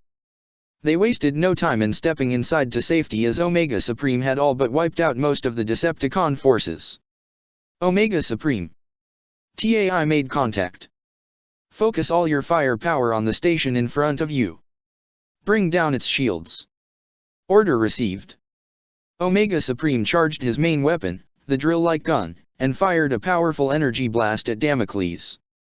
Though the shields did appear to be holding, however. Meanwhile, Thundercracker, Slipstream, and Skybite regrouped as they flew around the station to get back inside. Lord Megatron, Autobot reinforcements have arrived. Thundercracker warned. It's Omega Supreme. Megatron grunted in frustration as he and Shockwave regrouped to face their enemies, the Decepticon scientist having just received a similar alert himself.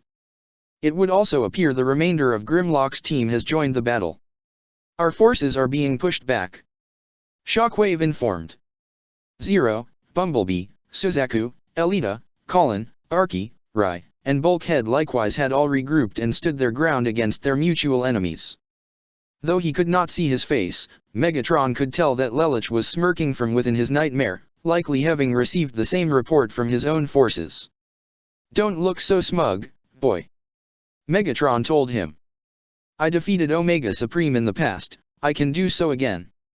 You'll have to get past us, first. Colin declared. Right, Firestorm. Right. The Gurren and Raiden underwent their combination sequence as they merged together into the combiner unit known as the Firestorm. Lelouch, let's do the same. Form the Silver King. Suzaku stated. With pleasure. The Shinkiro and Lancelot went through the same sort of transformation as their respective Knight Marrays transformed into the Silver King.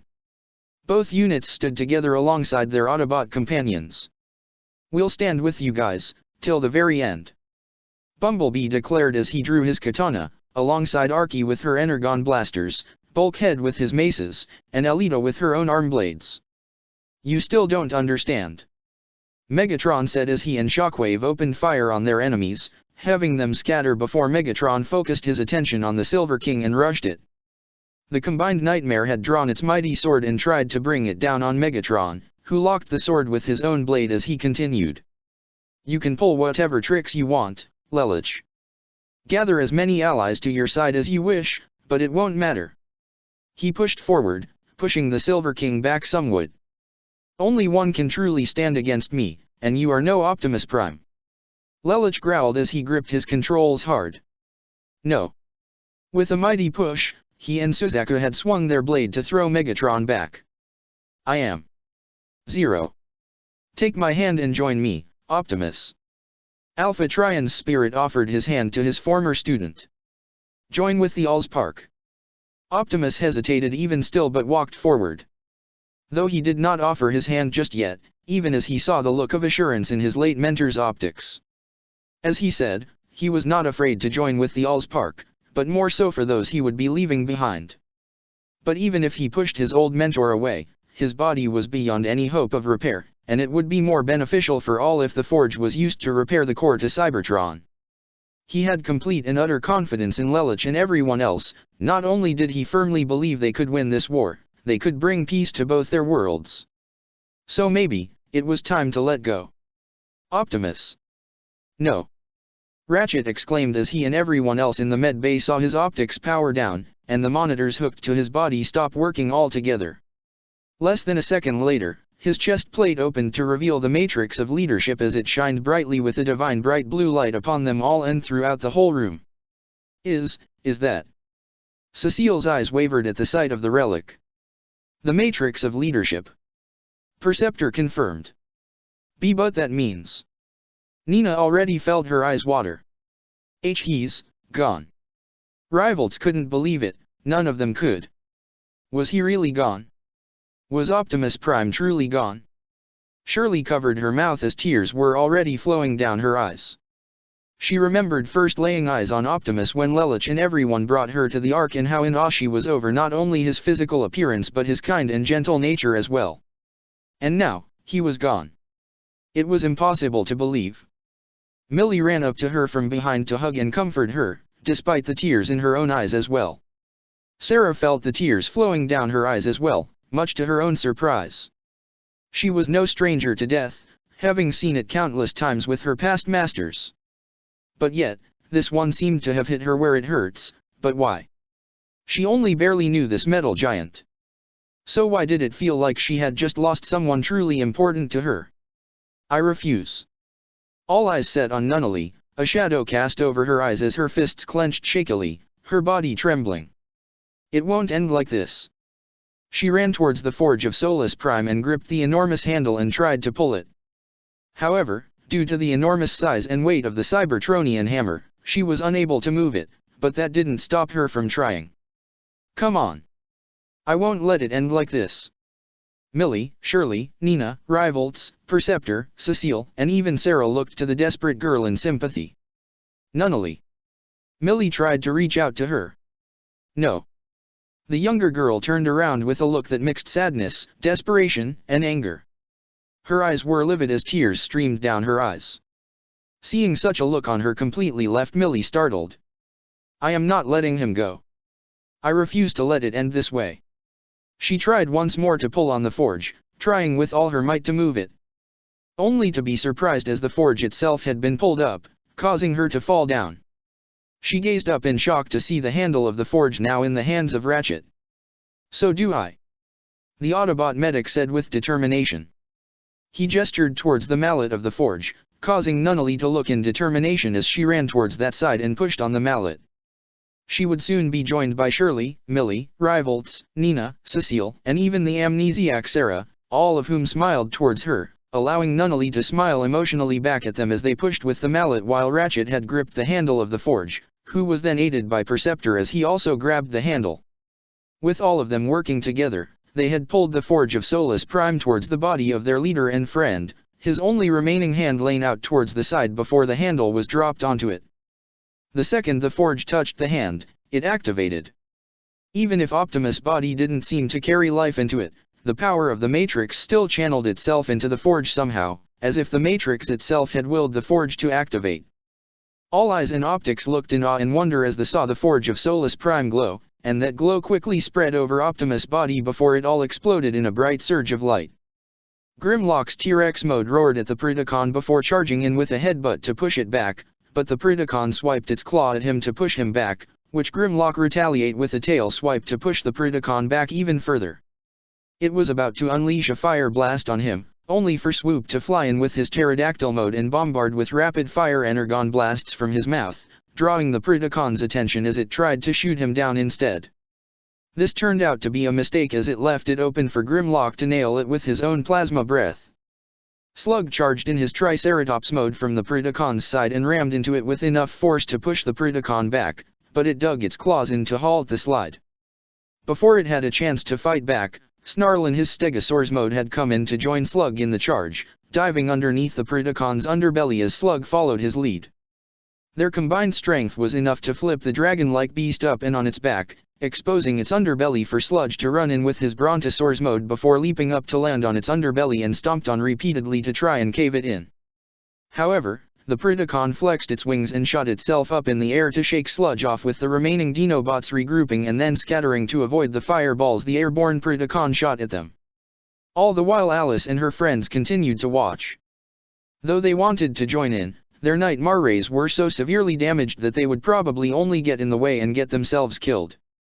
But the Dinobots seemed to be holding their own for now, and with the rest of their allies quickly wrapping things up with the other Decepticons, it may be only a matter of time before they all join in and overwhelm the Predacon.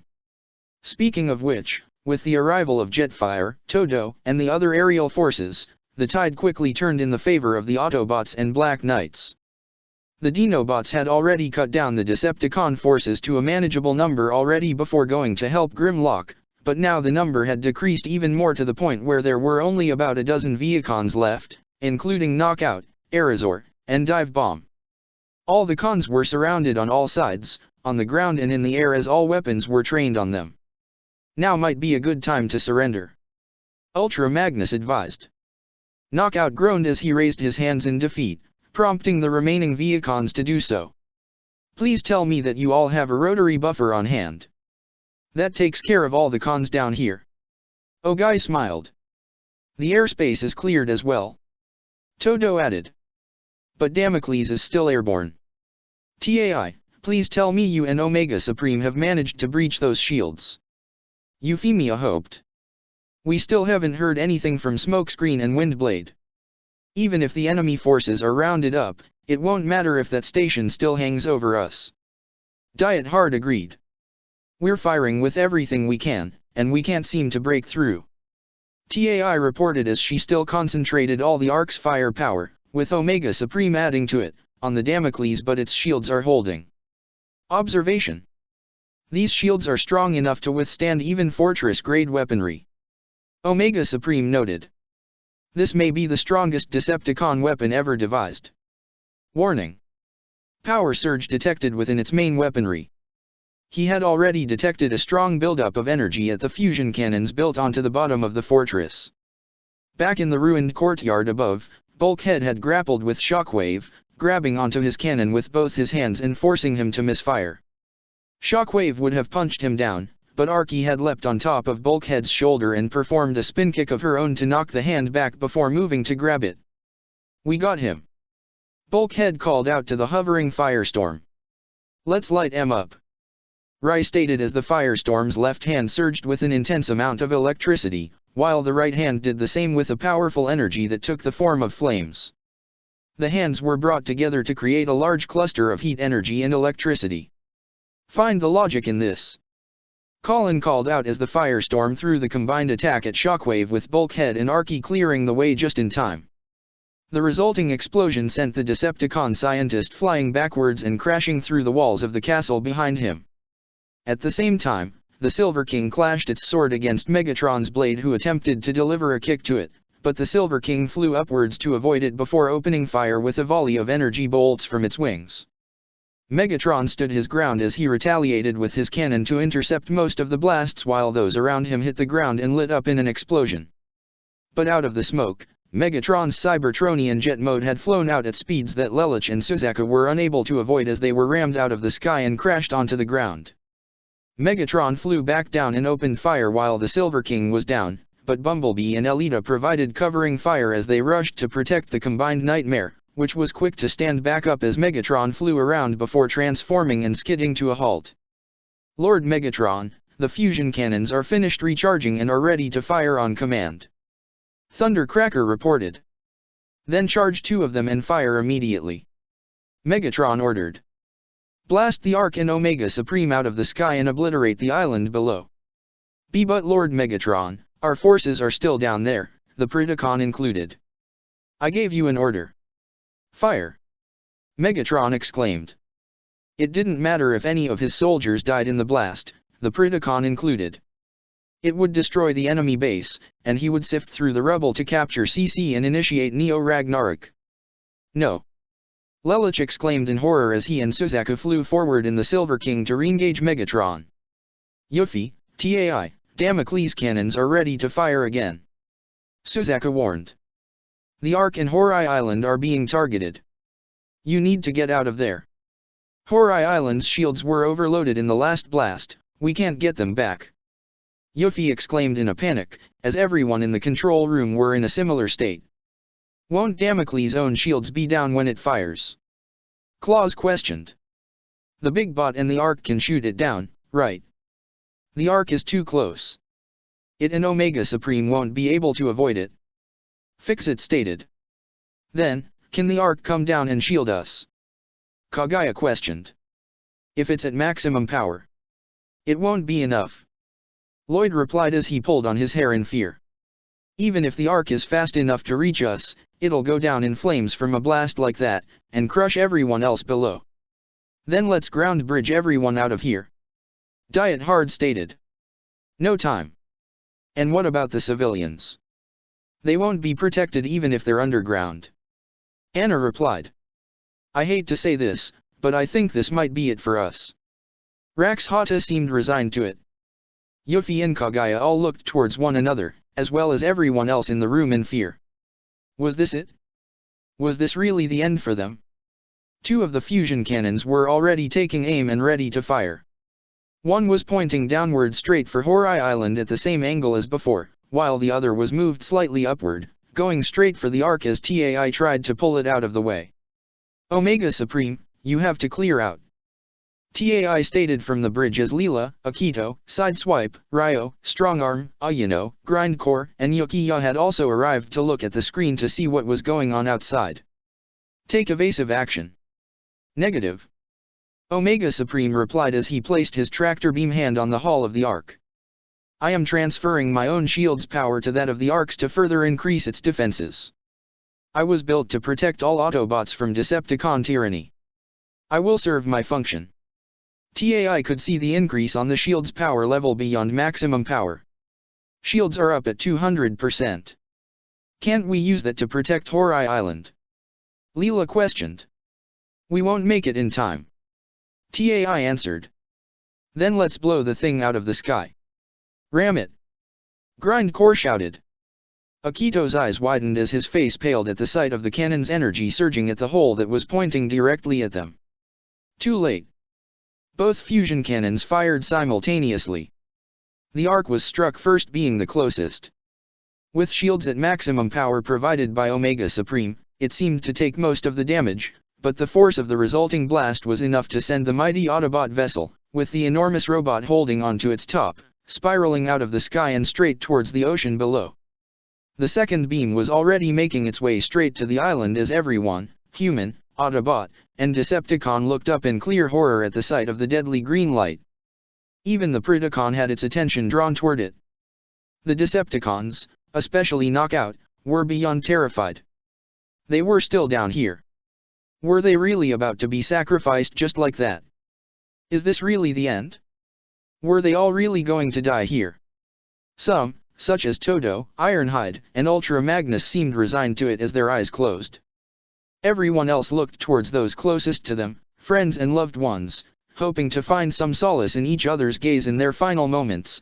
This included Drift with Safeguard and Jetstorm, Cornelia and Guilford, and even Steve, Gino, Nonet, and Anya, Ogai and Chigusa, Orpheus with Monica, Aldrin, Maribel, and even Oyagro, Jez, Undertone, Jetfire, and Wheeljack, Chiba and Joe, Ashley and Jean, even Tamaki and Warpath.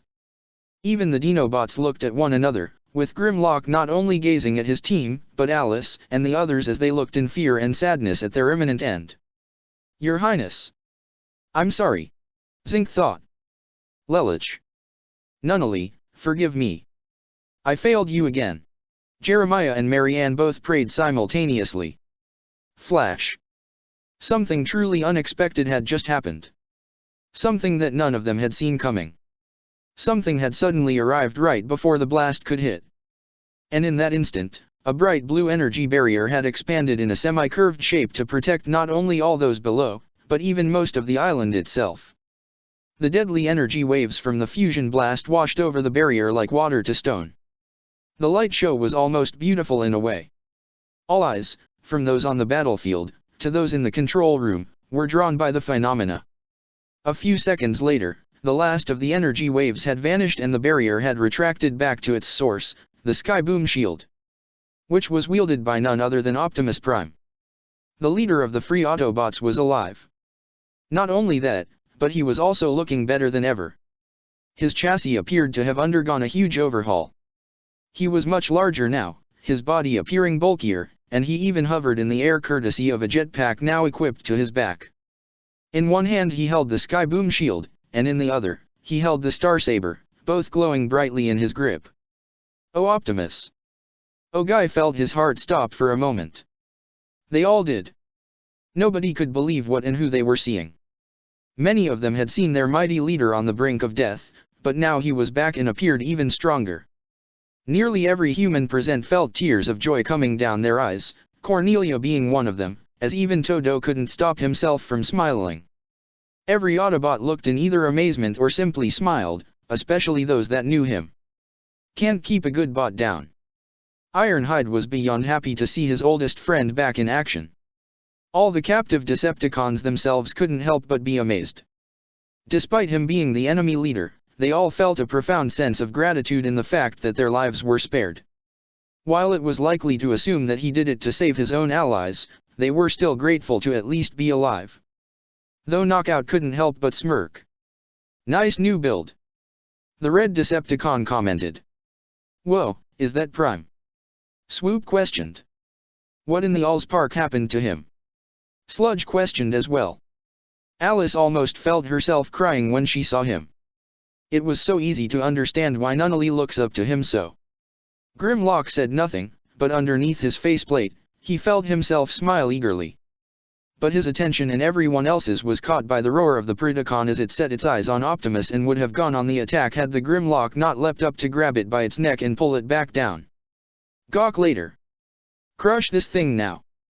Grimlock ordered as the rest of the Dinobots piled on top of the beast. Optimus' attention was also drawn by the roar as he caught a glimpse of the Predacon. That was certainly a surprise, but it seems that Grimlock and his team could handle it. It was a pleasant surprise to see them alive and well again. While still hovering, he turned back to all his forces. You have all done exceptionally well here. But now you can take a rest. I will finish this. Optimus said. Optimus. Lelich, Bumblebee, and the others, they're on top of that thing. Fighting Megatron. Ogai informed him. Understood. Optimus nodded before flying straight up towards Damocles. Whoa, since when can he fly? Gino questioned. I'm not complaining. Jez grinned. Tamaki gave a hearty laugh. Watch out, Megatron. You are so screwed now. I don't believe it. Toto stuttered. Holy crap. Claus muttered as everyone in the control room looked in absolute shock. Lloyd and Rax Hata felt their jaws drop, Anna covered her mouth as tears were in her eyes, Sayoko's eyes danced in awe, Diet Hard shook in his spot as he felt he was looking at some sort of god-made flesh. Kagaya couldn't help but cry alongside Euphemia as they held each other in relief and joy. By the Allspark. Fix-It was just as odd as everyone.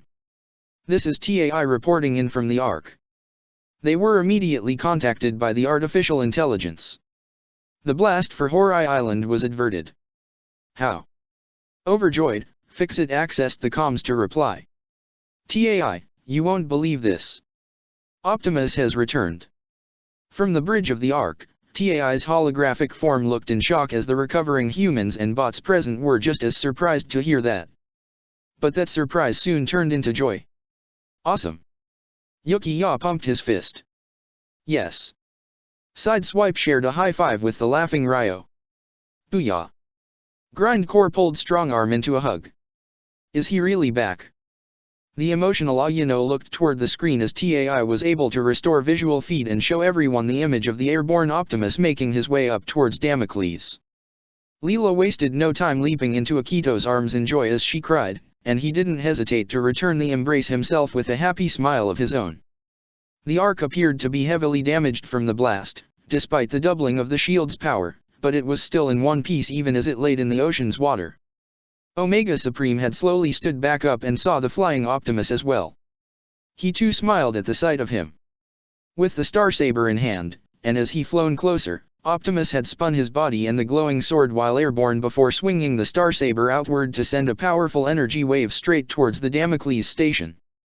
The second it impacted the shields, they were shattered, causing the entire station to rock, shaking up every part of it, including the top where Lelich and his team all were, briefly interrupting their battle with Megatron. Inside, Smokescreen and Windblade were knocked off their feet, as were Soundwave and his mini-cons. Smokescreen happened to spot the shield generator beginning to overload. Some kind of energy feedback caused the tubes of energy to surge out of control as electricity sparked out from the power core itself. Soundwave had briefly turned his attention towards it, and that left an opening. With a mighty yell, Smokescreen charged forward, slammed his arm into Soundwave and pushed him into the overloading power core right as he activated his phase shifter and phased through the overloaded device and out on the other side. He even fired at it for good measure. Soundwave had ejected Laserbeak just in time as the generator exploded, sending Soundwave flying and crashing in a heap across the ground. Soundwave! Rumble exclaimed in shock, and this shock had left him open for Windblade to bring one of her blades down onto him. He tried to defend himself with his pistons, only to get crushed underneath Windblade's strike, ending the mini-con. Ravage snarled at her and was ready to fight back, but a chirp from Laserbeak drew its attention. The remaining two mini-cons made eye contact before running off and disappearing into two cable holes in the wall and ceiling respectively. Windblade gave an impressed whistle. Nice move there. She complimented Smokescreen. Thanks, but what about him? He gestured to the unresponsive Soundwave, which Windblade scanned with a handheld device. Still alive, but he's out. Let's take him with us. She and Smokescreen hauled up the defeated Decepticon. Khan's surveillance chief has gotta have all kinds of juicy info. Smokescreen smirked along with Windblade before he accessed his comms. Hey, our job is done. We need a ground bridge. A portal opened in front of them, allowing the two to enter and leave the station with their captive. What was that? Rai questioned as the shaking stopped. They would all soon get their answer as they saw the flying form of Optimus appear from below and hover above them all. The minute they all saw him, everything stopped. Arky, Colin, Bulkhead, and Rai all looked in clear shock as their eyes had widened, with Colin feeling her eyes water. Bumblebee and Elita seemed just as shocked at first before they both found themselves smiling, something Suzaku did as well before glancing back towards his co-pilot and friend. Lelich's eyes wavered and had become almost like circles as his mouth had formed into a perfect O. Optimus. Of course, none were more shocked than Megatron, as he had seen his greatest enemy was now much stronger than before, and that shock is what left him open for Optimus to attack. Megatron! Begone! With a swing of the Star Saber, Optimus had sent an energy wave straight at Megatron, landing a direct hit that exploded on him and created a large and gaping crevice in the courtyard that led deeper into the station. Optimus! Arky stuttered. Why, Yuri! You're here! How? How are you? Bulkhead stuttered as well. I'm afraid there is little time to explain. Optimus said. You have all done well to hold the line, but I can take it from here. Clear the station. You got it. Bumblebee smirked as he answered his comms. We need a ground bridge up here. A portal opened for the group as they proceeded to leave. Optimus, it's good to have you back. Elita said to him before she entered the portal with Bulkhead right beside her. Go to town and tear this place apart. Colin stated as the Firestorm entered the portal next with Arky and Bumblebee following. All that was left was the Silver King as the cockpit on the chest opened up to reveal the smiling face of Suzaku and the emotional one of Lelich as they addressed their leader. It's good to have you back, Optimus. Suzaku said honestly before smiling toward his friend as he tried to push back the joyous emotions he felt. Lelich had nothing to say, but there was nothing for him to say. Optimus simply smiled at the young hero as he gave a single nod, something Lelich returned before the cockpit closed and the Silver King entered the portal, which closed behind them. Getting serious once more, Optimus flew upwards slightly as he put the Skyboom shield away and held the Star Saber in both hands, hanging it up high before swinging downward to send a powerful wave of energy to slice and tear up much of the courtyard in one strike, exposing more of the insides to Damocles, allowing Optimus to fly inside to finish the job. The Predacon had charged at Slug, who was in his Triceratops mode, who had also charged at the Beast in response. They clashed their heads together, and while the horns did pierce through the Predacon's head slightly, it was only a flesh wound at best, and the Predacon quickly hauled up to send Slug flying and crashing to the ground. Grimlock then came to the side to bite down on the Predacon's right shoulder area while Sludge did the same for the left, both still in their respective Dino modes. The Predacon struggled and tried to bite at Grimlock, only for Swoop to fly in via his pterodactyl mode and grab the Predacon's horns to haul the head straight up, the snarling and screaming beast trying hard to escape the Dinobot's grip, but they held firm. Snarl then charged in with his Stegosaurus mode, his spines lighting up with intense energy as he rammed himself into the Predacon's exposed underbelly with explosive force to push it back. The metallic dragon got back up and roared at the 5 Dinobots, who roared at him in response. It would have gone on the attack again, only to get blasted from all directions. Nearly all the Autobots and Black Knights had arrived to provide aid for their Dinobot companions. Ironhide, Todo, Ogai, Ultra Magnus, Jetfire, Gino, Anya, Monica, Nonet, Jez, Warpath, Wheeljack, Tamaki, and Cornelia had come to surround the Predacon from all sides and bombard it with their long-ranged weapons. The others had stayed behind to guard the prisoners. Even Alice and all her friends joined in to surround and pound the Predacon with whatever long-ranged weapons they had. Keep your distance. Don't get too close or that thing will rip you to shreds. Ironhide ordered as he continued to pound with his energon cannons. A ground bridge portal then opened as Bumblebee, Elita, Arky, and Bulkhead emerged and joined the others to shoot at the pinned Predacon while the Silver King and Firestorm flew upward, their respective energy wings glowing brightly before raining down bolts of energy onto the metallic beast, covering it in an explosive inferno. All bots and Night Marrays stood back slightly as they saw the resulting smoke slowly began to clear, revealing the Predacon was still alive, albeit greatly injured as it appeared to be bleeding energon on various parts of its body. You're kidding. Just how much punishment can that thing take? Colin questioned. The Predacon stood defensively and growled at the surrounding enemies. However, its sensors picked up a beacon that drew its attention towards the besieged Damocles. Its own predatory eyes picked up a few vessels flying away from the station. This included the jet modes of Thundercracker and Slipstream, the Thanatos, Skybite's Shark mode, and a small ship that was flown by Shockwave with Steeljaw inside. Picking up on its creator's signal, the Predacon took to the skies and flew away. It's running away. Ogai stated. Should we pursue? Todo questioned. No. We can't afford to abandon our base or the prisoners. Ultra Magnus replied. We'll deal with it later. While Lelich did silently agree with Ultra Magnus, he couldn't help but look with seriousness at the fleeing Predacon. It took the combined might of most of his heavy hitters, as well as Grimlock's whole team, to push it back. No doubt that beast was going to be trouble for them from this point forward.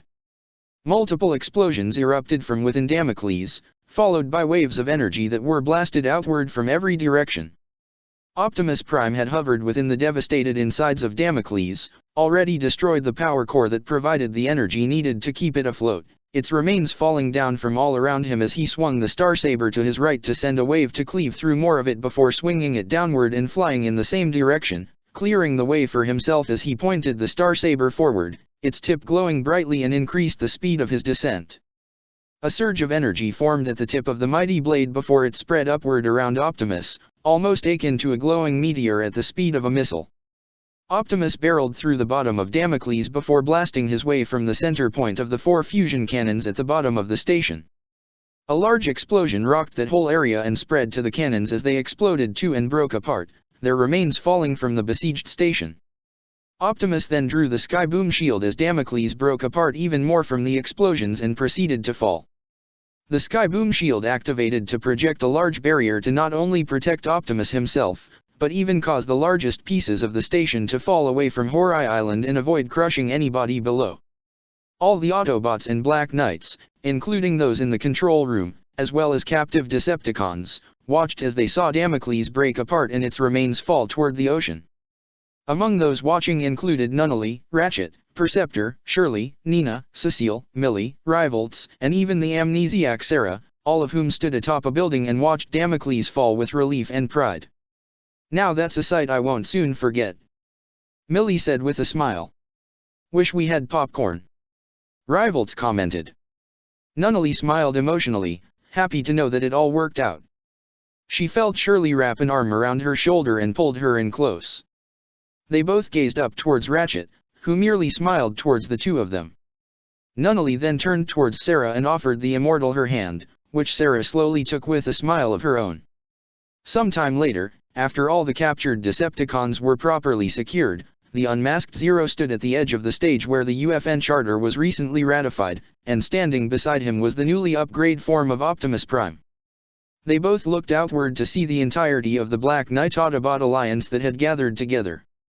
Bumblebee, Ogai, Colin, Arky, Suzaku, Bulkhead, Rai, Ironhide, Tamaki, Wheeljack, Todo, Chiba, Ratchet, Fixit, Elita 1, Euphemia, Cornelia, Lloyd, Rax Hata, Cecile, Jez, Undertone, Chigusa, Ultra Magnus, Guilford, Jetfire, Kagaya, Windblade, Smokescreen, Leela, Akito, Sideswipe, Ryo, Grindcore, Yukiya, Strongarm, Ayano, Anna, Claus, Sophie, Ashley, Jean, Zinc, Tianzi, Joe, Perceptor, Diet Hard, Warpath, Drift, Safeguard, Jetstorm, Oyagro, Orpheus, Aldrin, Maribel, Sakia, Gino, Monica, Nonet, Anya, Jeremiah, Sayoko, and even the holographic form of Tai, they had all stood together as one, and even Steve stood among them. Grimlock stood off to the side, with Alice, Swoop, Delk, Snarl, Lucretia, Sludge, Sansia, Slug, and Misty. On the far side of the stage were Shirley, Rivolts, Millie, and Nina, with the amnesiac Sarah, still somewhat nervous, hiding behind them. Even Omega Supreme was present, standing all the way at the back due to his enormous size. You, all of you, Lelich began, have shown what it truly means to be a knight, regardless of your origin. To stand for a cause that's bigger than just yourself. Our backs were against the wall, facing overwhelming evil, and yet you all stood your ground, laying down your lives for each other and those who couldn't defend themselves. The world will know of your selfless heroism. But while we have indeed won a great victory, the war is not over. But I am truly honored that I get to see to its end, fighting alongside each and every one of you. He stood straight and raised his fist. Till all are one. Till all are one. They all called out together, raising their fists with their leader. Steve hesitated for a moment, happening to cast a glance at Cornelia, who gave him a smile and a nod, before he too raised his fist into the air. Till all are one. Lelich then turned towards Optimus with a smile, who in turn smiled towards him as well as he gave a simple nod. Optimus Prime, Omega Supreme is reporting for duty.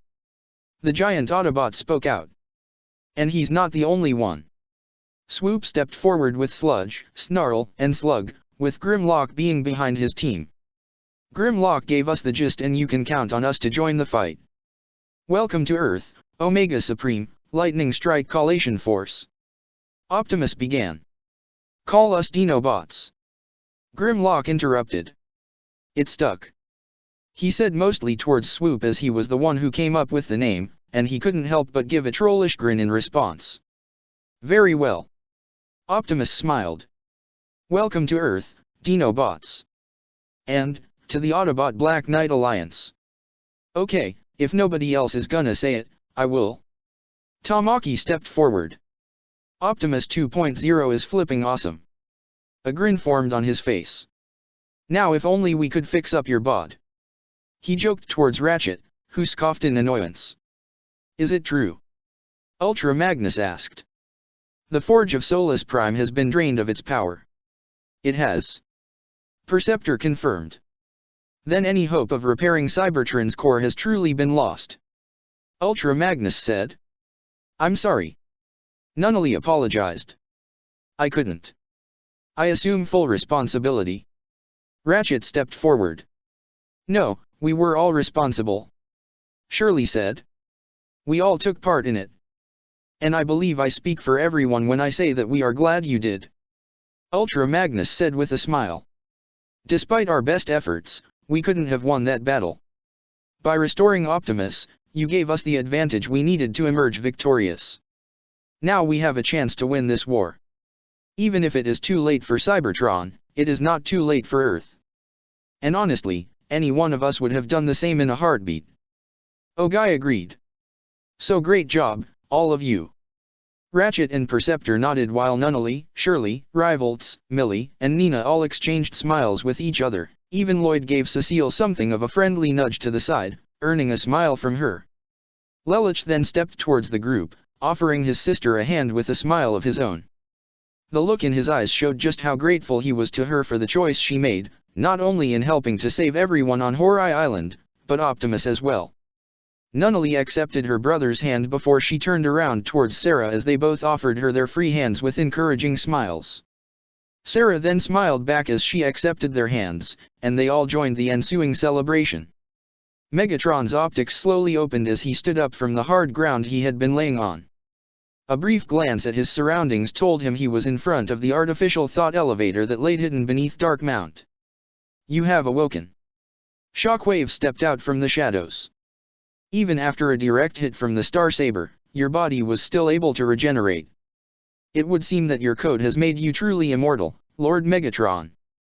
It would seem that way. Megatron glanced to his palm to see the code emblem. And Damocles. Completely destroyed. The battle was lost. Shockwave revealed, causing Megatron to grunt in frustration. However, a number of our forces were captured, with Soundwave being among them. That caught Megatron's attention. Is that so? He looked more curious than upset at that. And what of his mini-cons? Rumble was terminated in the battle. Although, Ravage and Laserbeak are still online, and are awaiting their controller's command within the vicinity of Horai Island. Shockwave answered. A sinister grin fell on Megatron's face. Then all is not lost. He glanced towards the artificial thought elevator. Neo Ragnarok has only been delayed. They may have won the battle, but the war still be mine. Chapter 34, The Calm Before the Storm.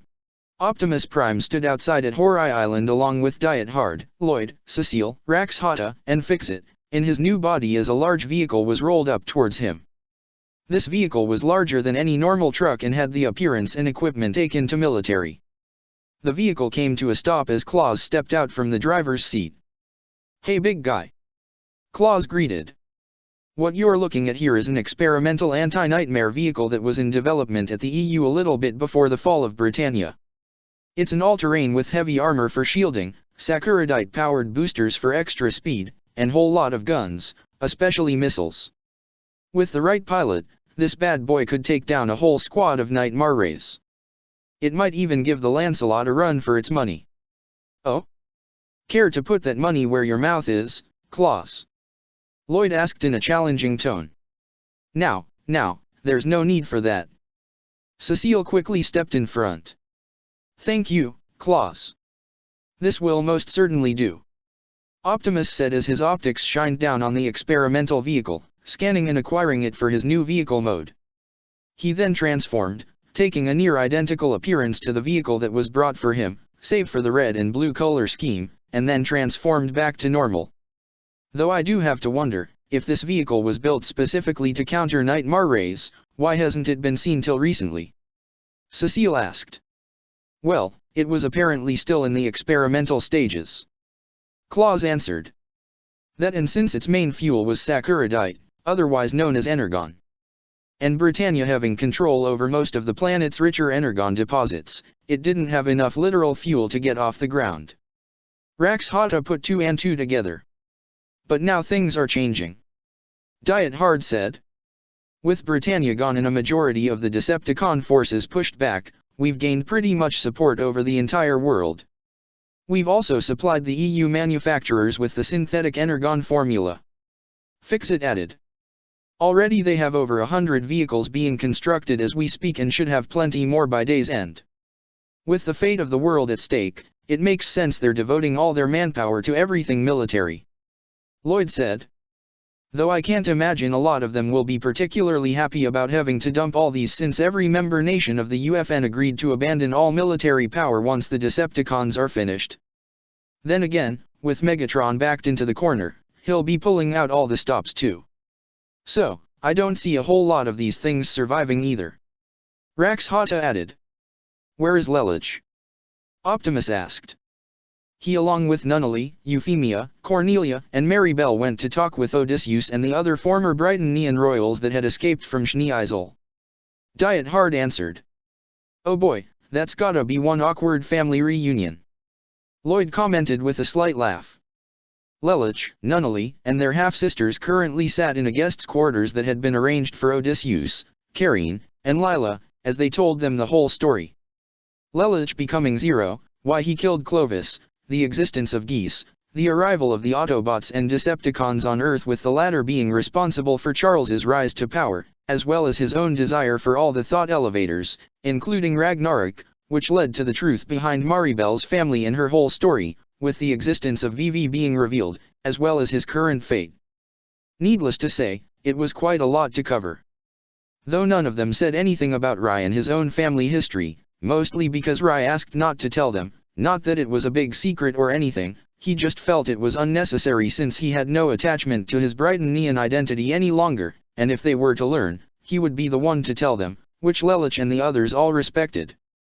There was also no reason to mention Marianne being alive and inside Anya as basically a ghost, at least for the moment. Odysseus, Lila, and Carine sat in silence when it was all done, processing everything that was told to them. That's, wow. I honestly don't know what to say to all of that. Odysseus commented. We don't really expect you to. Cornelia replied. We understand it's quite a lot to take in. Euphemia said. I myself had a hard time processing it all when I was told. Maribel added. A hard time processing, you say? That's the understatement of the century. Carine stated. An ancient power, alien gods, our father looking to gain all that for himself? The whole reason Britannia even advanced as far as it did was just to gain access to the thought elevators so he can use their power and remake humanity in his own image. Lelich confirmed. And that's part of the reason you killed Clovis? Lila asked, with Nunnally and Euphemia looking to her with concern. Clovis was indeed her full brother and they had a rather good relationship on the surface, so it was natural that she'd feel distraught over everything. He may not have known exactly what the thought elevators were, but he still intended to use that power for himself. And he killed a lot of people to cover it all up. Lelich replied. Though if I'm being honest, I probably did it for the sake of spite for what the rest of my family did to me and Nunnally. But even without that considered, if I were put in that same scenario, I'd do it again without hesitation. I'm sorry that I hurt you, Lila, but I don't regret killing Clovis. Lila offered no response. The logical part of her understood as Clovis did kill a lot of innocent people in his own personal quest to seize the throne, nor could she blame Lelich for resenting their family, but she was still hurt by the betrayal of both brothers. Euphemia wanted to walk over and comfort her, but Cornelia kept a hand on her shoulder and simply shook her head saying that now was not the time. So, what's going to happen now? Odysseus asked. Given all that's occurred recently, it's safe to say that Britannia is gone with the wind. I honestly doubt any of you want to restart it all. The time has come for things to change. Mary Bell responded immediately. Yes, once the threat of the Decepticons is over, we plan to rebuild the world and create a new society where nobody is oppressed. Cornelia added. That sounds like a lot of work. Karine said. Even if Britannia's gone and the world is united against the Decepticons, some people will still want power for themselves. Britannia didn't have all the world's corruption. No, it didn't. Nunnally replied. Believe me, we've all seen that all over the world. But we've also seen hope too. Hope for a better tomorrow, and that is something worth fighting for. Nunnally said with a gentle smile and a fiery expression in her eyes. Odysseus couldn't help but smile. You know Nunnally, you've really grown up. The last time we saw you, you were just a little girl, blind and confined to a wheelchair. Now look at you. I'd say you have the same kind of fire in your eyes as your brother. Nunnally smiled at that. Same goes for the rest of you. Cornelia, you've always had something of a fire in you, and there's still one there but now. I don't know how to say it, but that fire feels different. I'd like to think it's because I'm different. Cornelia said with a smile of her own. Being with these people helped me to see things a tad bit differently. Now I'm part of a cause that's truly just. There's a whole lot of work ahead of us. Mary Bell said as well. But, we're all that's really left of our family. Maybe it could be the start of something new for all of us. Where we're not watching over each other's shoulders and expecting to be backstabbed by our own siblings. Karine gave something of a playful scoff. What? You want us all living together? Sitting down at a family dinner and making idle chit-chat? Yeah, why not? Yuffie replied with a smile herself. It's not the worst idea. Lelich admitted. So long as you don't mind me inviting others I consider family, including a few Autobots. I thought Cybertronians don't eat. Odysseus couldn't stop himself from joking, earning some chuckles from everyone, even a small smile crossed Lila's face. But seriously, if there's anything we can do to help. We appreciate that. Thank you. Nunnally smiled. But, just leave it all to us. We are going to win this war. And we will make this world a better place. Count on it. Cornelia said as she reached over to hold Nunnally's right hand with Yuffie doing the same with her left who grasped Maribel's with her free hand before Cornelia reached out towards Lelich and grasped his hand, which he took without hesitation. He then offered Odysseus his free hand with an encouraging smile. Though surprised by the gesture, Odysseus took Lelich's hand before offering his free one to Karine, who took his before grasping Lila's. She then looked over towards Mary Bell as she also offered her free hand to complete the chain, though slightly hesitant at first. One look in Maribel's eyes which seemed like a mixture of hope and a firm resolve appeared to be enough for Lila to reach out and take it. After parting ways with their siblings, Lelich, Nunnally, Cornelia, Euphemia, and Mary Bell happened to come across the group that consisted of Optimus, Shirley, Ratchet, Rivalds, Perceptor, Millie, Smokescreen, Nina, and Cecile. The minute Cornelia saw Optimus she stopped herself from balking in awe. I'm still not used to this new form of yours, Optimus. Though I'll admit, it's very robust. Yuffie commented with a smile. But no matter what form you take, you're just as heroic as ever. Thank you. Optimus nodded. Is it alright if the rest of us have a moment with Lelich and Nunnally?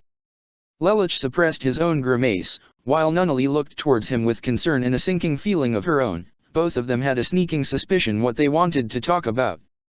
Of course. Mary Bell nodded as she and her sisters left, though Yuffie gave a friendly smile and nod to the former student council members, who did the same with her as well before parting ways. Once they were gone, It became awkwardly silent for the whole group, most of whom had no idea what to say for the first few seconds until a certain rookie spoke up. So, about what happened recently. Smokescreen couldn't quite find the right words to say and had hoped this would be enough to get the conversation started. Did any of you tell anyone about what had happened? Lelich questioned immediately. Or rather what almost happened. You mean how you were given Major? Ow. Shirley stomped on Rivalt's foot. What? We're all thinking it. No, we haven't told anybody, Lulu. The brunette assured him. We didn't tell Colin, Suzaku, Bumblebee, I didn't even tell Rai about it.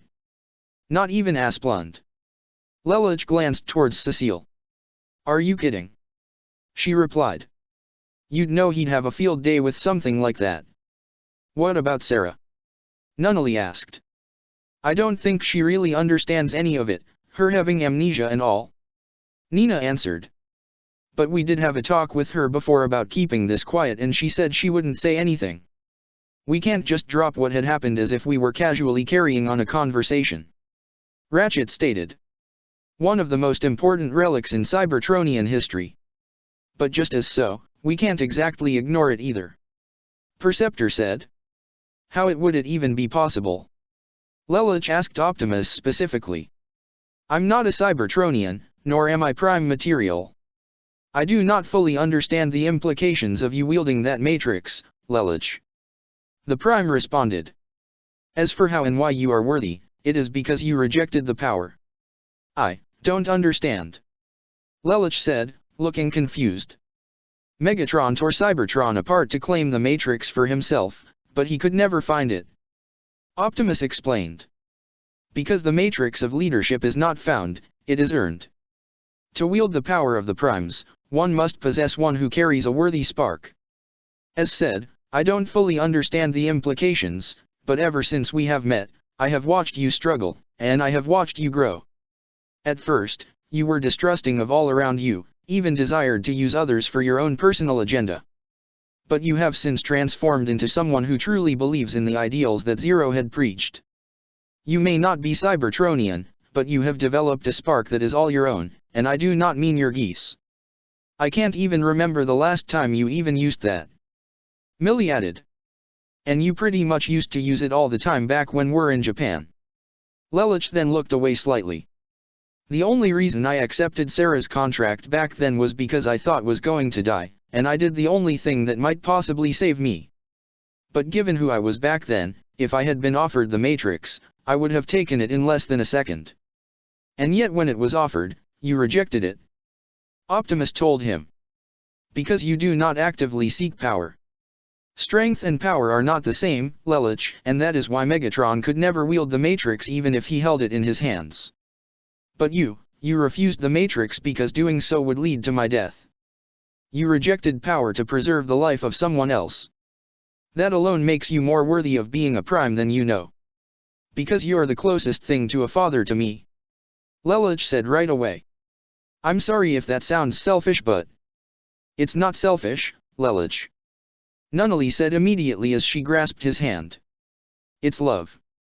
Just as power and strength aren't the same, neither are love and selfishness. Got that right. Shirley agreed.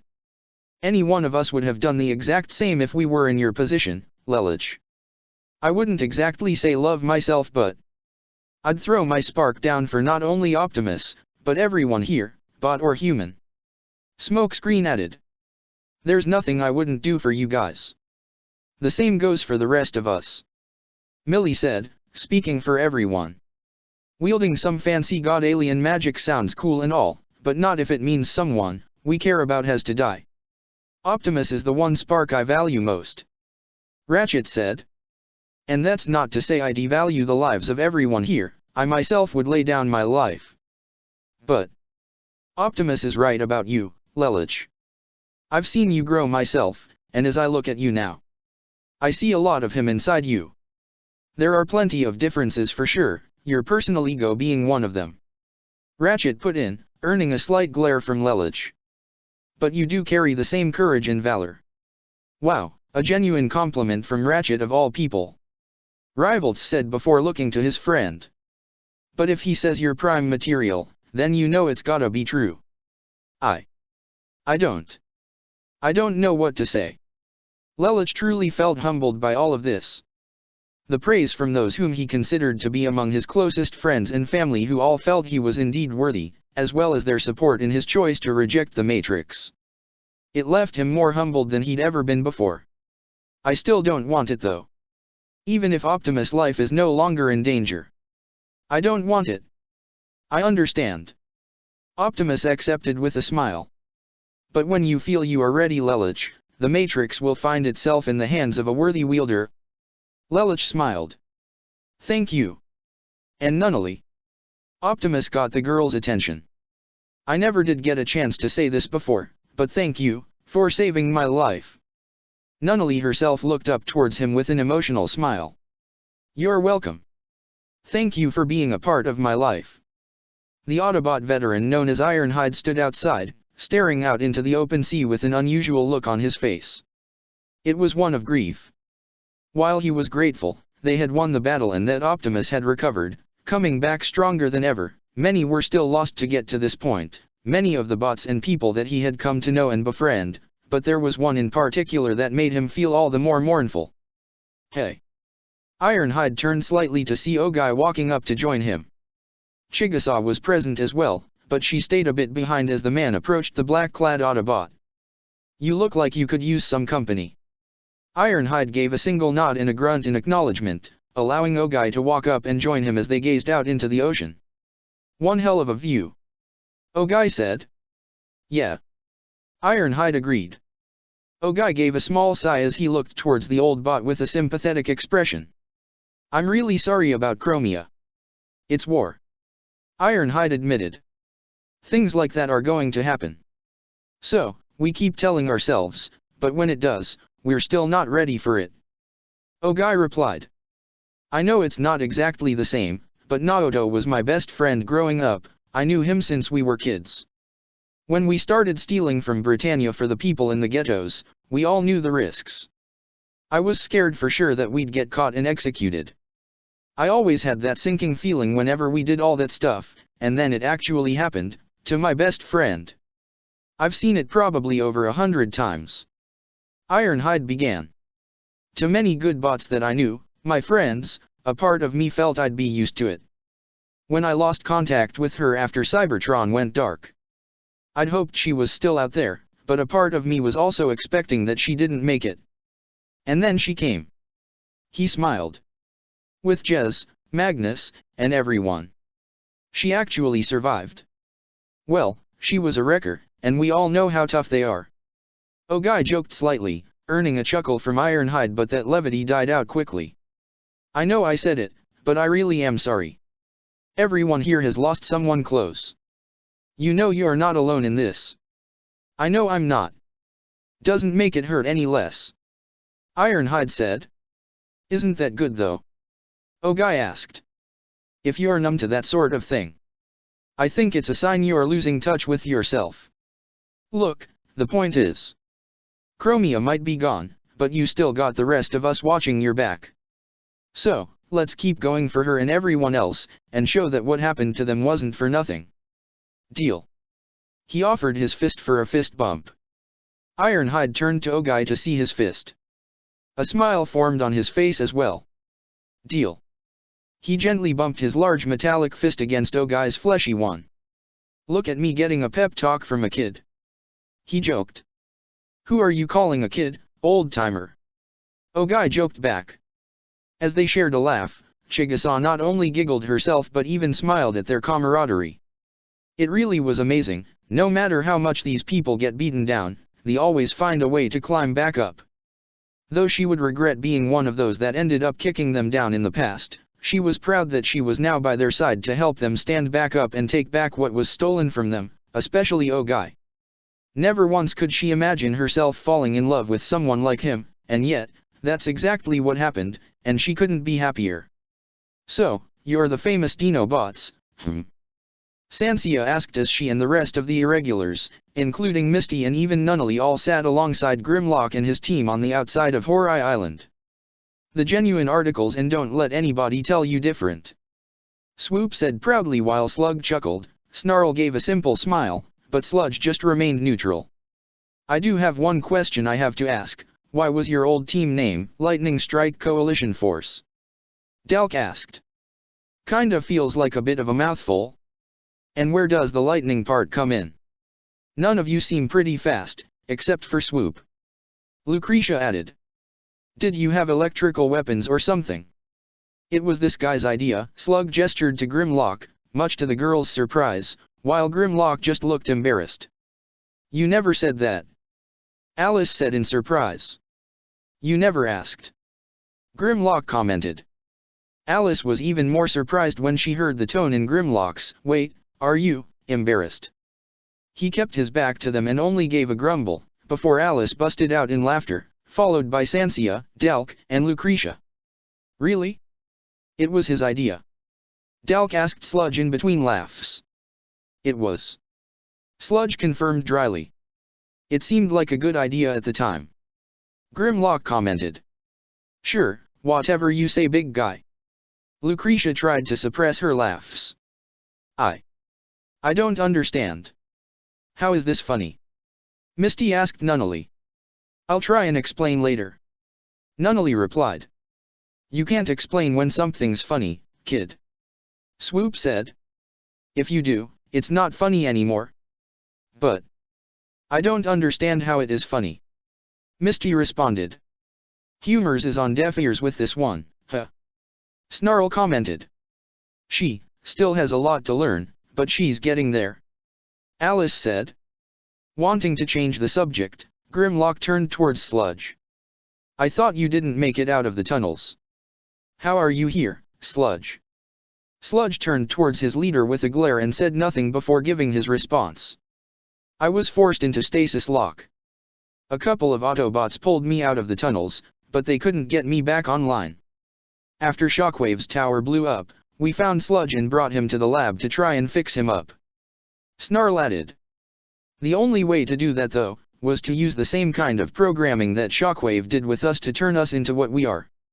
It gave him his new alt mode while also repairing all the damage done to him. After that, we wandered around Cybertron for a bit. Slug spoke. We happened to run into Omega Supreme, who was also in stasis lock. Apparently, he defended Iacon during Megatron's biggest assault and was put out of commission courtesy of Dark Energon. Nasty stuff. Swoop shivered. So, we started fixing him up around the time we got Optimus' message. When he was all ready to go, we flew straight to this mudball. Right in the nick of time too, you helped saved everyone.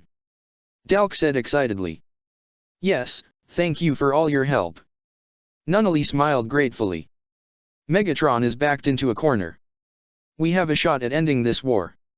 Grimlock stated as he stood up to look at his team. Let's end it together. You even need to ask, big guy. Swoop asked as he stood up. Of course, we're in. Dinobots gotta stick together. We're just as much Autobots as everyone else. Snarl stood up next. We got a job to do. And we'll find Shockwave and make him pay for what he did to us and so many others. Slug also stood up. You won't have to do it alone though. Alice stood up with Sansia, Lucretia, and Delk. All of us experiments are in this together. She offered her hand to Nunnally, who took it as she stood up alongside Misty. For one of the few times in his life, Grimlock felt happy. His team was back together. Not only that, they seemed to be getting along quite well with the other team that he had made here. Well, all except Sludge, who had yet to stand up. Sludge. The last Dinobot couldn't help but feel some form of resentment as he was more or less abandoned back on Cybertron. But then again, it wasn't Grimlock's fault that he got zapped to another planet when Shockwave's space bridge tower exploded in his face, literally. Not to mention the hell that the rest of their team endured. The logical part of him understood all that, but there was another part that still felt angry. Well, at the very least, he knew where to aim that anger, at Shockwave and every Decepticon that protected him. I'm in. Sludge stood up. Knockout sat against the wall in one of several prison cells made specifically for Decepticons. It was a cubic room with the only non-wall being a holographic shield that also served as a window of sorts for the hallway in front of him. And he wasn't the only one. Erazor and Divebomb were in one of the cells next to him, with the other captured Viacons in the same situation. After having been brought in, he was questioned by Zero, though he didn't remember much of the interrogation itself, likely a result of that geese thing he heard about. Now he just sat and looked more bored than anything else. All that dust can't be good for your finish.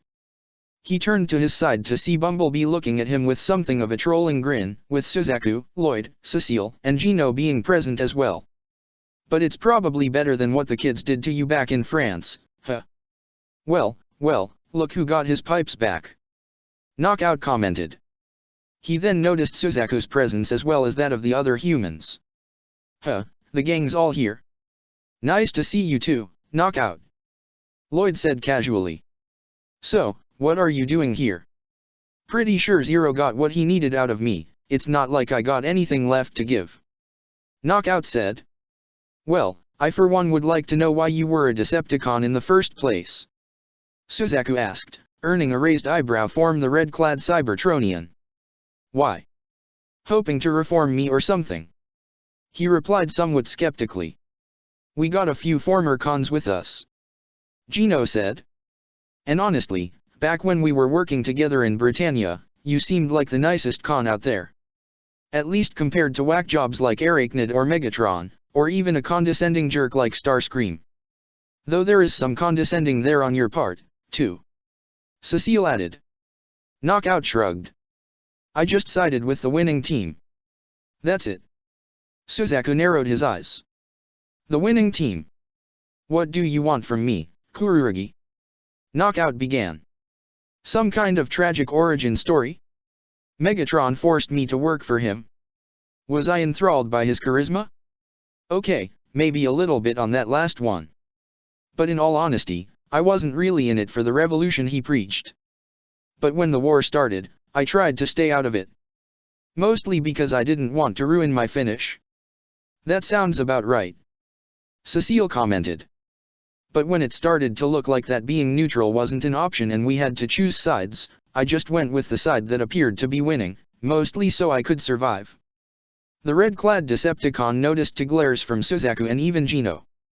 Go ahead, call me a coward like Starscream, but when your whole planet becomes a war zone and you really only have yourself to looking out for, you gotta play smart. Even though Megatron poisoned your own home. Suzaku kept up his glare. That honestly came out of nowhere. I didn't think things would go to that kind of extreme. Knockout replied. You said you were only looking out for yourself. But what about your partner? Breakdown. Gino asked. Wasn't he your friend? I didn't meet Breakdown till after I joined up with the cons. He apparently joined before me and he was a bit more loyal to Megatron than I was. Knockout answered. Though I'll admit, I did take a liking to the big lug. Enough so that you'll probably want to go on a murder spree to avenge your fallen comrade if you're out of your cell. Lloyd asked in his usual sociopathic tone. Meh, revenge is overrated. Knockout shrugged. Don't expect me to be all buddy-buddy with the guy who did him in, but I ain't gonna pick a fight I know I can't win. Gino looked towards Suzaku with a knowing expression in his eyes. Though Suzaku didn't exactly like what the former Knight of Three was implying as he did pitch the idea, it wouldn't be right of them to not extend the invitation. They have done so with plenty of people in the past. Hey Knockout, since being a con hasn't exactly done you any favors, how about you switch over to our side? Gino offered. Knockout sighed again. There it is. The chance to reform. Hey, like I said, we have a few former cons here. And you seem like a decent enough guy. Gino insisted. Megatron also left you for dead and would have killed you and everyone else with Damocles. Suzaku added. Even if you're not interested in revenge, you have to know that he's out of control and has to be stopped. If you won't do it for us, at least help to save yourself. Cecile said as well. And if that's not enough incentive, if you switch over, maybe I can convince Zero to let you and I team up again, and we can work on the Lancelot like old times. Lloyd sung in an alluring manner. That piqued Knockout's interest. Well, I do miss the old days. And I do appreciate how you've taken such good care of it. The Lancelot might not be solely my work, but is a work of art nonetheless. Oh, and that combiner mode for that, where it fuses with Zero's nightmare. That is just beautiful. So. Lloyd offered his hand with his usual sociopathic smile. Sociopath partners again. Knockout chuckled. Well, I believe the phrase you humans say is "oh what the hell?" If you can't beat M, join M, right? All right, you got me. Meanwhile, Optimus and Lelich had gathered together at the bridge of the Ark along with several others including Euphemia, Wizard, Elita, Ogai, Ironhide, Todo, Ultra Magnus, Leela, Kagaya, Zinc, Jeremiah, and even the former Viakin, Steve. And it would seem that Steve had undergone a paint job. No longer was he clad in dark purple, but rather a blue, and his Decepticon insignia had been replaced with a red Autobot emblem, showing the change in his affiliation. "Tai, how is progress on the Ark's restoration?" Optimus asked. "So far, so good, Optimus." The holographic girl appeared before them. "Most of the main systems are back online, though the shields took major damage. I wouldn't quite say it's ready to go into combat yet. Though Omega Supreme has been of great help in providing his own schematics for me to help divert power." "Good." Lelich nodded. "Let us know when it's ready. We need to be up as soon as possible." "You sound as if you're in a bit of a rush, Lelich," Kagaya told him. "We won that fight, but Megatron is still out there," the young revolutionary said. "And even if he is backed into a corner, that probably makes him all the more dangerous." "I agree with Zero," Ultra Magnus said. "We can't let our guard down, especially with the revelation that Megatron now has a Predacon at his disposal." "Predacon? Are you referring to that dragon beast?" Leela asked. "The Predacons were a race of prehistoric Cybertronian beasts," Elita explained. "Based on our historical texts, they were among the first to emerge from the Well of Allsparks following the original 13, but they were rendered extinct by a cataclysm that almost rendered our planet uninhabitable. But following that, other Cybertronians, which became our ancestors, would rise. So, they're like Earth's dinosaurs," Ogai deduced. "But wait, if they're supposed to be extinct, how did Megatron get one?" "Shockwave probably cloned it," Ironhide assumed. "If that's true, can we assume that Megatron has other Predacons at his disposal?" Wizard asked. "I don't think so." Steve shook his head. "If he did, he probably would have sicked them all on us with Damocles. And with Shockwave's primary focus being on the study of geese, I do not believe he would have the means or resources to clone additional Predacons." Optimus added. "That's honestly a relief," Euphemia said. "Just that one beast overpowered Grimlock and Alice's whole team. It took the combined efforts of all the Dinobots to push it back, and even then everyone else had to join in just to force it into retreating. I can't imagine an army of those monsters. This Predacon is a serious issue, and I am also glad Megatron also doesn't have more." Lelich granted. "But I'm a little more concerned about the fact that he's not only immortal, but we still have no clue how he escaped from that dimensional confinement we put him in. We had destroyed all the thought elevators, or so we believed," Zinc said before looking toward Jeremiah. "Wasn't there also one beneath Pendragon?" "There was, directly under the royal palace even," Jeremiah confirmed. "But I can confirm that it was destroyed when the Decepticons invaded and killed the Emperor. Since Shockwave's primary focus has been to the study of geese, is it possible for him to recreate the thought elevators?" Leela asked. "Perhaps he made one of his own. Given that Cybertronians can create portal-like devices themselves. Perhaps they were able to create a ground bridge device that leads directly to this Sword of Akasha," Todo assumed. "Has Sarah regained her memories, Lelich?" "No." He shook his head. "But if Shockwave was somehow able to recreate a thought elevator, then Ragnarok could still be a threat. Fortunately, we have a Decepticon in our captivity that can be considered Megatron's right hand, not only that he's also an expert to ground bridge and space bridge technology," Ultra Magnus said. "Then perhaps it is time we begin questioning Soundwave," Optimus stated. However, unbeknownst to everyone else, Anya was just outside of the bridge, standing around the corner. Or rather, it was Marianne in control of their shared body, and they happened to hear everything. He's not wrong. If Megatron was able to escape the sword, then Ragnarok is still a threat, especially since he has V.VS code. Anya told her. I know. Marianne muttered. You can't hide this from them anymore. You have to tell him. If you won't tell Lelich, I will. Anya delivered her ultimatum. You're right. Marianne admitted as the frame of the body she inhabited began to shake with anxiety. After he gets what he needs from Soundwave, I'll tell him the truth. All of it. Dark Mount.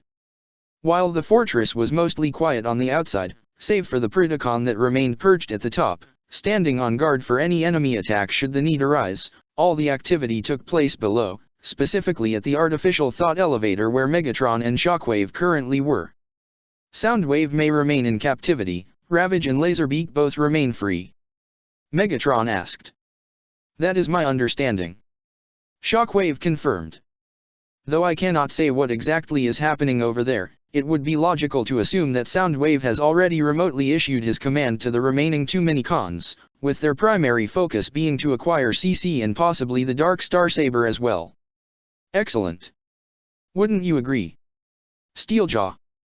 Megatron asked as he turned around, with the wolf-like Decepticon as well as the Thanatos emerging from around the corner.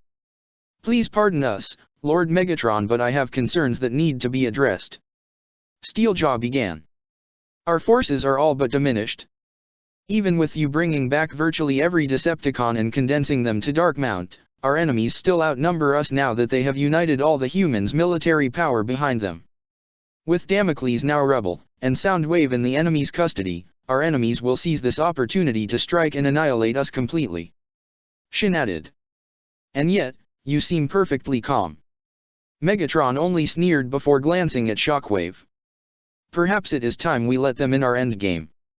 If that is your wish, Lord Megatron. The Decepticon scientist turned towards the pair. Steeljaw, Shin, step forward. The wolf-like Decepticon and the cyborg that was built into his nightmare approached closer, and when they were close enough, Megatron activated the power within his code. The dark emblem in his palm glowed a dark purple, as did the geese emblem on the artificial thought elevator before all four vanished in a flash of dark light. They all reappeared in the Sword of Akasha pocket dimension once more, all four standing on the metallic platform as the golden and clouds and sky still remained around them. Steeljaw took a moment to observe his new location with even Shin looking rather intrigued. Where exactly are we? Steeljaw asked. The Sword of Akasha. Megatron began. It was here where the thought elevators converged. I do not know the full extent of your knowledge regarding geese, Steeljaw. So let me explain what I can to you. Geese is a power that connects directly with one's mind. The thought elevators that preciously stood could be considered the source of that power, a way to connect the minds of those who wield geese. Charles Z.I. Britannia and his inner circle believed that by using this power, they could connect to all the minds of every human on the planet. Shockwave explained. By utilizing the power of two codes, one previously wielded by VV now in Megatron's possession, and the other being held by CC, they would be able to enact Ragnarok. This process would allow all of humanity, be they alive or dead, to shed all individuality and merge their minds together, believing it would bring the collective subconscious of all humans into a single being. So, he essentially attempted to fuse himself and his whole race into a single being. Steeljaw summed up. Sounds rather messy and disappointing. Megatron added. To connect to every being of only a single species, confined to this one planet, when it has the potential for so much more. As the code emblem on his palm glowed again, the illusion of the heavenly clouds vanished to reveal a massive metallic megastructure resembling a Dyson sphere. But what stood out the most was a space bridge high above them, facing downward, connected by all the metal pillars on the platform. Is that a space bridge? Steeljaw asked in surprise. Indeed. Shockwave confirmed. The initial process of Ragnarok would have unleashed a form of energy that would spread throughout the planet. However, ever since the discovery of this dimension shortly after Britannia's fall, Dark Energon has been directly infused into the machine that you now stand upon. Dark Energon that I can directly control via the power that has since been infused into me that I have mastered. Megatron continued. And now that I wield a code, this enables me to directly connect to the minds of anyone I wish. Once CC is in our possession, and her code joins with mine, we can activate Ragnarok. But rather than the energy just spreading over Earth and connecting only to human consciousness, it'll enter the space bridge portal. And, where does the portal lead? Steeljaw asked, not exactly liking where this is going. Cybertron. Specifically, the Well of Allsparks. Megatron revealed. Horai Island. Archie, Colin, Guilford, Jez, Undertone, and Windblade all stood guarding Holding Cell. Much like the others that the Decepticon prisoners were kept in, it had a holographic shield that served as the only form of transparency inside a cubic cell. The only difference was that this cell was located far away from all the other captive Decepticons. It made sense given that those in command wanted to keep this specific Decepticon as far away from his brethren as possible. Zero contact. The Decepticon in question laid on a confinement table with energy bands on his wrists, arms, legs, ankles, and on his chest, all to restrict any and all movement.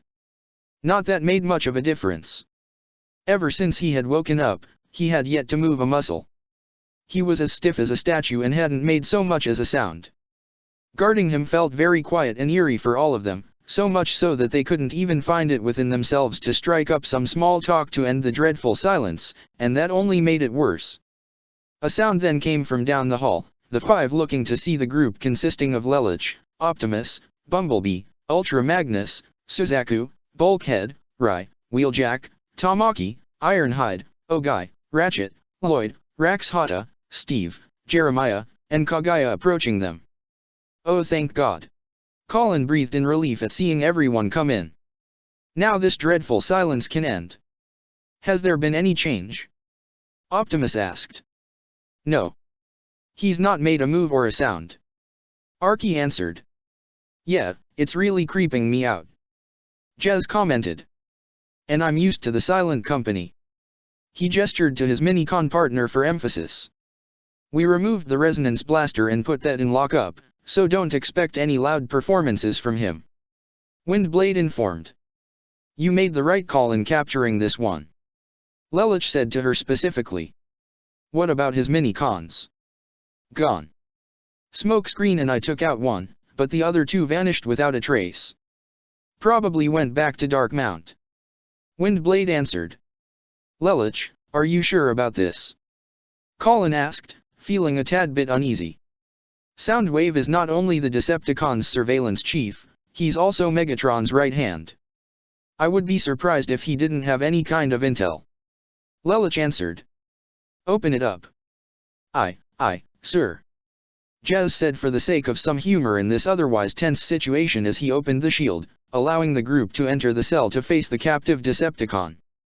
That was when Soundwave finally made some form of movement. He craned his head slightly to see the company in question. As most of them were already inside, Kagaya stood by Guilford and Steve before addressing them. You two have worked with him, right? So what can we expect here? Honestly, I have no idea. Guilford confessed. I didn't interact with him all that much. Nearly every Decepticon I've met had their own unique personality with individual quirks. But this one, it's like he's a blank slate. I couldn't read him at all. It was very unnerving. Does he even talk? Kagaya asked. I'm not sure he even has a face. Steve replied. Meanwhile, outside Horai Island, while most people seemed to be minding their own business, be they civilians just doing whatever to pass the time, or Black Knights on patrol, they failed to notice two figures moving quickly and quietly around them. Ravage moved in between the buildings, sticking close to the shadows and being ever silent like his controller. Having the body akin to a jungle cat made him far more nimble than most other Minicons, and it seemed he carried the stealthy predator vibe of said jungle cat, being quick and quiet as Laserbeak guided him through the air. The flying Minicon remained high enough to avoid being spotted, and if there was even a glance, one could easily dismiss him as just a bird or something. These two were no ordinary Minicons, as they were built and designed by Soundwave himself, as opposed to Frenzy and Rumble that were naturally born Minicons that chose to follow Soundwave. As such, Laserbeak and Ravage could communicate with each other via a binary signal only the two of them shared, providing each other and their master with eyes and ears on the ground and in the sky. Even if Soundwave was unable to contact them, or they him, they still could communicate with one another. Laserbeak scanned the area as he flew and happened to spot one of the buildings that housed a control room for Horai Island. A brief scan of the building indicated that it was connected to the island's communication network, which means surveillance could also likely be accessed. With that knowledge, Laserbeak sent his directive to Ravage, telling him exactly where to go. With just as much swiftness and stealth as before, Ravage made his way closer to the building that Laserbeak directed him. He moved in between all the buildings before climbing up the side of the one he was at before leaping towards the top of another and getting a direct shot to the one that served as his target. Taking a brief scan of the area, he made the jump. Ravage leapt over the gap and reached the rooftop of the control building. Ravage made sure to stick as close to the roof as possible, taking a position akin to pouncing as he crawled towards an antenna near the middle of the roof. Once he was close enough, Laserbeak flew down before landing on his back, hooking his talons onto built-in ports. This allowed the two minicons to connect to each other just as Ravage opened his mouth and gently bit into the antenna. With a direct connection, they would soon hack the enemy system and gain access to the island's communications and surveillance systems. Lelich activated his geese and looked directly at Soundwave's face. How did Megatron escape the Sword of Akasha? Just as the red sigil appeared in his eyes, Soundwave's faceplate activated as a green sigil that resembled an upside-down geese emblem appeared, negating the effects before it even touched him. How did Megatron escape the SS Sword of Akasha? Soundwave replayed a remixed recording of Lelich's voice, causing everyone to look a bit unnerved. Whoa, Zero the remix. Jez commented. He has a geese canceller. Jeremiah's eyes narrowed. Of course, he does. Ironhide glared. A smiling emoji face then appeared on Soundwave's faceplate, causing Lelich to glare at him. Wait, is he trolling Lelich? Tamaki questioned. Cocky bastard. A mace formed in Bulkhead's hands. Oh yeah? Why don't I wipe that smile right off his face? What about your prime geese, Optimus? Rai asked. Could that work? Possibly, but in all likelihood, Soundwave's geese canceller can likely negate my ability as well. Optimus replied before turning to the captive Decepticon. Soundwave, we have treated you fairly. For the sake of the natives of this planet, tell us what Megatron's end goal is. We know of Ragnarok and that Megatron has his own plans for it. If you tell us of your own accord now, I promise you will not be harmed. If not, we may be forced to rely on less civil methods of interrogation. Why not just skip right to that? I'll go fetch the Gurren. Colin cracked her knuckles. In an act of defiance, Soundwave then emitted a loud siren-like noise and turned the volume up to maximum. This forced everyone to cover their ears and audio receptors as many of them groaned in pain before Soundwave stopped. Scrap this. Ratchet appeared to have had enough. Soundwave is no ordinary Cybertronian, inside or out.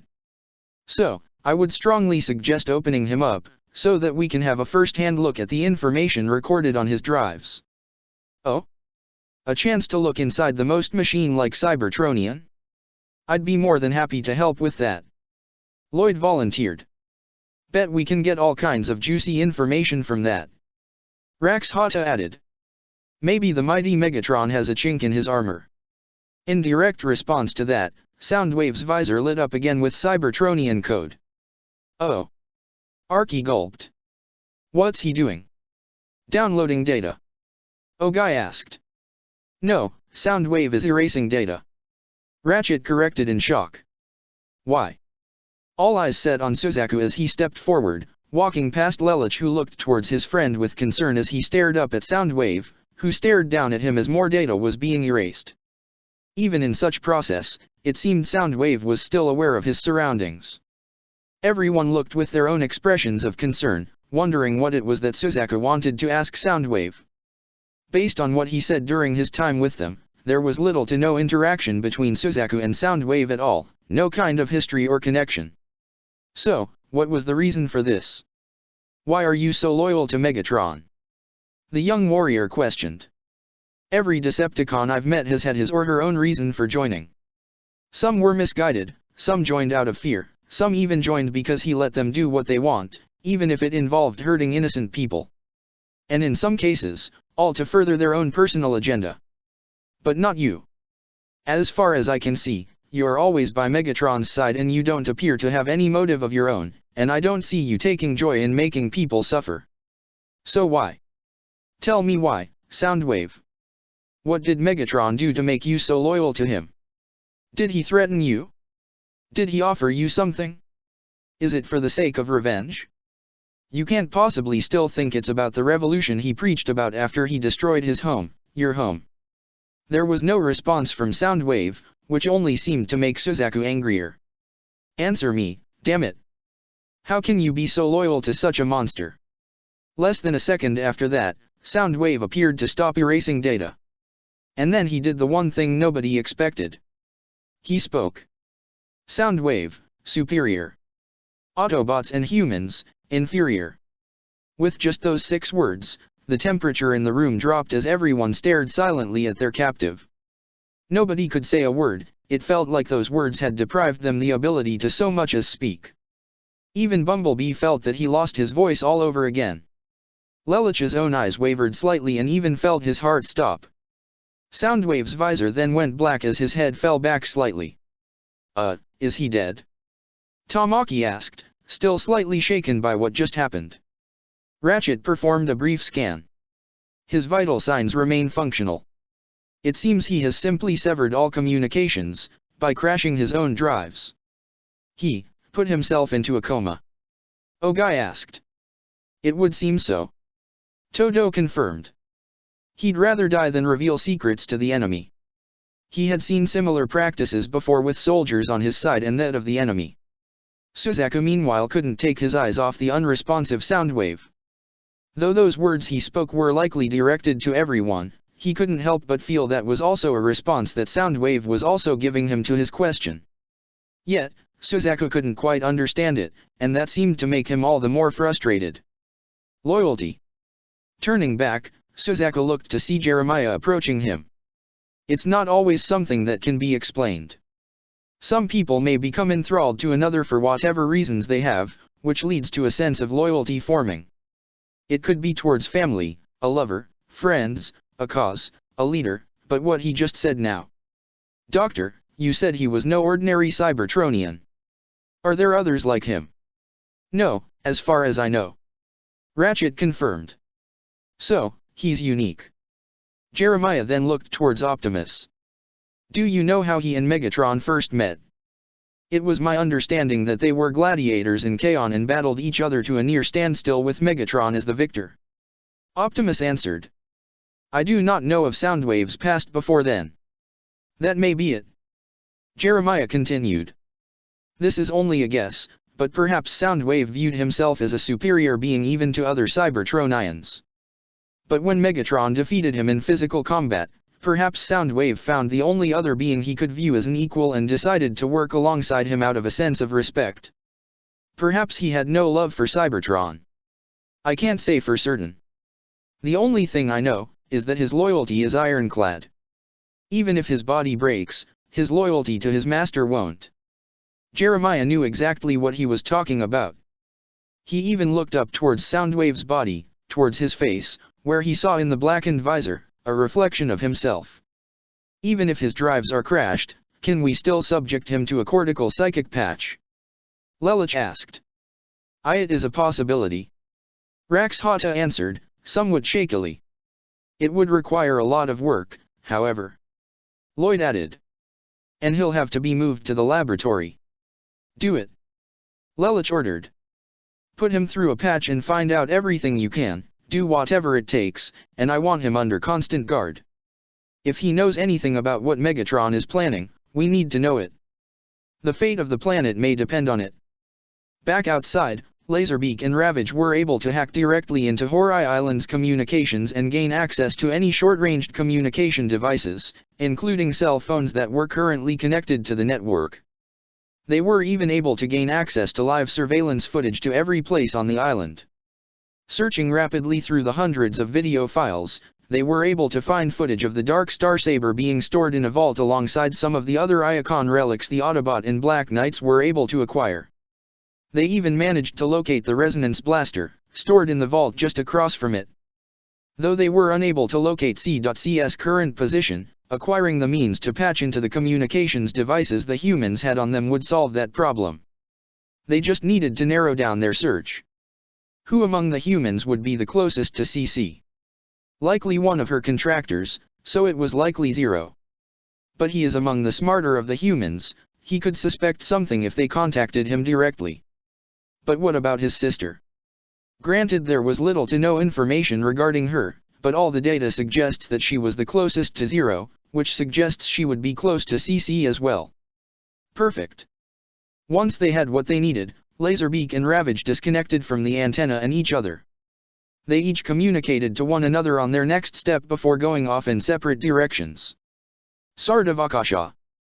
Cybertron's core? Steeljaw questioned. You want to send even more dark energon into the core of our already dead world? Cybertron isn't quite dead, per se. Megatron continued. The spark of Primus is rather dormant, asleep, but very much alive. The dark thought energy that will affect every human on this planet will infuse itself into Primus and by extension, connect to every living Cybertronian, perhaps even those among the dead. In addition, the energy itself will propagate through the space bridge vortex. Shockwave added. As the destination is on the other side of this galaxy, the energy will spread throughout the Milky Way and beyond, connecting to every sentient being, including those who are not of human or Cybertronian origin. And as I will be the one controlling this energy. Megatron continued. You'll basically control all non-Decepticon life. Steeljaw assumed, but he still could not shake this sinking feeling he had. No, not control, but rather assimilate. Megatron corrected. As I said, the purpose of Ragnarok was to merge humanity's collective consciousness into one single being. Neo-Ragnarok will extend my will to all forms of life in the universe, every single sentient life, human, Cybertronian, or otherwise, they will all become extensions of myself. Charles and his cohorts believed that this process would kill whom they view as God. I shall become God where everything, everyone, is me. Steeljaw's eyes widened in surprise as it all sunk in for him. You intend to turn everyone in the known universe into an extension of yourself? I don't understand. Why? Conflict exists because so does free will. Shockwave explained. So long as there is the freedom to choose, others will choose to resist. No matter the outcome of this war, another one will rise. The assimilation of all life will remove the concept of free will from the universe entirely, and all conflict will cease to exist. It is the most logical choice. As Shin heard all of this, a part of him couldn't help but feel entranced by this logic. Humanity has always been a plague on this planet, fighting each other since the beginning and soaking this planet in its own blood for centuries with no sign of stopping. But this could end not only humanity but all of life in the known universe, and turn it into one single form of life. If there is only one form of life, then there is no more war or conflict, no more pain or hurt. True peace. But, all Decepticons would lose their individuality as well. Steeljaw spoke in protest. You'd deprive all of us of our freedom. Megatron finished with a sneer. Precisely. Steeljaw growled before his normally calm facade turned into a feral expression. You lied to us. To me. With a roar, he attempted to charge Megatron, but the Decepticon leader fired his fusion cannon at Steeljaw's feet to knock him back. As have you. Megatron told him. Did you not think I would be aware of your own attempt at deception, Steeljaw? Why do you think I've always kept Starscream around despite his multiple attempts at betrayal? So that I would always expect it from others. You would have usurped me to control this planet for yourself. Though I'll give you credit for your patience and charisma, unlike my late lieutenant, but I am simply above your league. The wolf-like Decepticon pushed himself up as he looked towards the Thanatos. Don't just stand there. Attack. No. I don't think I will. Shin replied. What? I agree with Megatron. By annihilating free will entirely, we will finally have a calm serenity and all war will end. Shin replied. Since when does a bloodthirsty maniac like yourself care for peace? Steeljaw exclaimed. The Thanatos cockpit opened so that the cybernetic Shin could reveal his smile. I want to destroy all humanity so that there will be peace. And if this gets us there, then my free will is a small price to pay. Can you say the same? I tell you all this as a courtesy, Steeljaw. Megatron loomed over him. This is going to happen. You can either assist me or die. Your choice. He aimed his fusion cannon, primed and ready. Steeljaw looked like a cornered animal, growling, and ready to lash out with absolutely nothing left to lose, even at the cost of his own life. And that might have been exactly what he would do if it weren't for someone speaking to him through his comms. Destroy the ground beneath you if you want to live. Ordinarily, Steeljaw wouldn't trust anyone who had just hacked his comms. But he recognized the voice, and given he stood no chance of stopping Megatron the way he was now, perhaps a tactical retreat was the best option. What do you think? Steeljaw growled, reaching behind for a hidden grenade. I am nobody's lapdog. So be it. Megatron then fired his cannon just as Steeljaw slammed the explosive on the ground below him. This resulted in a small but powerful explosion, one that blasted a hole in the platform as Steeljaw fell. Suddenly, a ground bridge portal opened beneath him, leading to him to fall into the vortex and escape. The portal itself vanished just as the smoke cleared and Megatron didn't seem to notice it. He merely looked into the hole that had been made to see the bottomless abyss of the pocket dimension before looking in amusement. Steeljaw rolled out on the other side of the portal within a hidden room in Dark Mount and tried to shake his head and regain his senses. Rough day.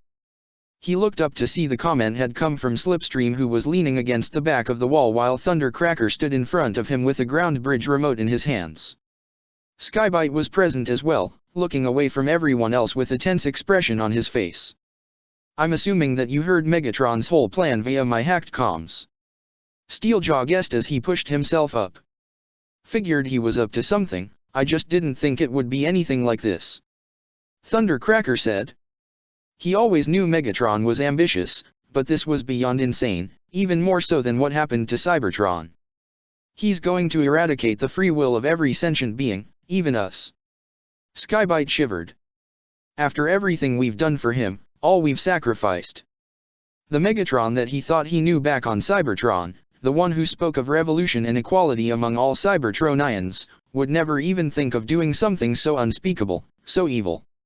Why help me? Steeljaw questioned skeptically. Because Megatron's plan will destroy all free will in the universe, and I'd very much like to keep mine. Slipstream said.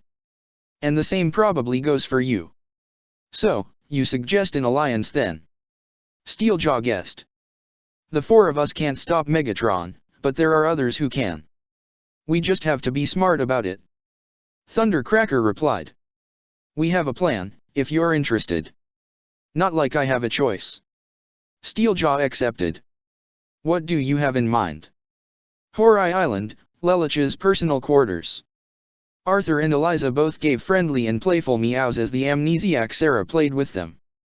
Both cats curled up to the girl as she was on her knees and purred as she petted the both of them. Their purrs only caused her to giggle like a child. Nunnally sat down with Sayoko behind her as the young girl couldn't help but smile at how innocent Sarah seemed right now. Though they have yet to help her regain her memories, there was something about her innocence at this moment that made Nunnally feel happy, but also sad. If this is what Sarah was like in the past, then she must have endured quite the trauma to be that cynical CC that Lelich had met in Shinjuku.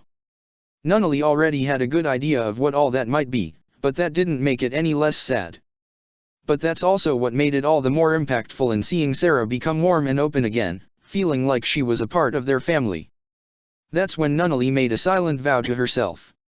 You're a part of my family, Sarah. We'll restore your memories and remove your immortality. I'll make sure you have that happy life that you deserve. Suddenly, Nunnally's phone rang, much to her confusion as she answered. Hello. Nunnally, it's Ratchet. Is Cece with you? Yes, she's right here. Nunnally answered with Sayoko looking toward the young girl with concern. I need you to bring her to the laboratory. Now. Of course, but why? Is something wrong? I need you to bring her to the laboratory. Now. Though she was confused by this request, she trusted Ratchet. Maybe they had a way to bring her memories back. All right, we'll be right there. She hung up. Sarah. She got the girl's attention. We need to take you to lab right now. Okay. Sarah put Eliza down next to Arthur and joined the girl. I'll come with you as well. Sayoko volunteered. Thanks, Sayoko. Nunnally smiled as the three left the room together. At the same time, Ravage had stealthily made his way through the innards of the enemy base and had managed to make his way to the vault. The jungle cat like Minikon had been just as quiet as before and had yet to draw anyone's attention. The data acquired from the hack told Ravage which vault doors he was looking for. He then proceeded to climb up on the wall, his claws digging into the metal before climbing his way to the ceiling and proceeding along it through the hallway. The vault consisted of a single hallway with a series of doors on both walls, each one made to contain a specific relic or weapon. Many of them were empty, but Ravage only saw two. Using his scanners, Ravage scanned all the vaults to make sure that what he was looking for hadn't been moved. And it would seem that was the case. He had found the Dark Star Saber 2 doors ahead on his right, with the Resonance Blaster 3 doors ahead on his left. He also scanned to find the power cables that ran along the ceiling and connected to the whole vault. Using the binary signal only the two of them shared, Ravage was able to inform Laserbeak that he had found his target. Laserbeak, in turn, informed him that he had contacted the human girl using the communications signal and masking Ratchet's voice to draw the immortal out. Now, Ravage will wait to make his move. For this to work, their timing had to be perfect. The still unresponsive Soundwave had been brought into the main laboratory where Ratchet, Perceptor, Fixit, Lloyd, Rax Hata, Cecile, Nina, and Sophie all worked to try and find a means to putting their prisoner into a cortical psychic patch.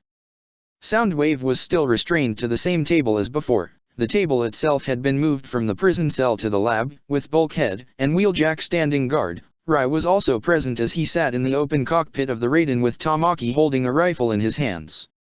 Sophie looked over Soundwave's design on the monitor she was at. I've never seen a design like this before. I know Cybertronians are made entirely out of metal, but they seemed biological in their own way. This one. He looks more like a machine. Nina finished as she looked over the data herself. An actual machine, not a person. Soundwave's design is truly unlike any other Cybertronians.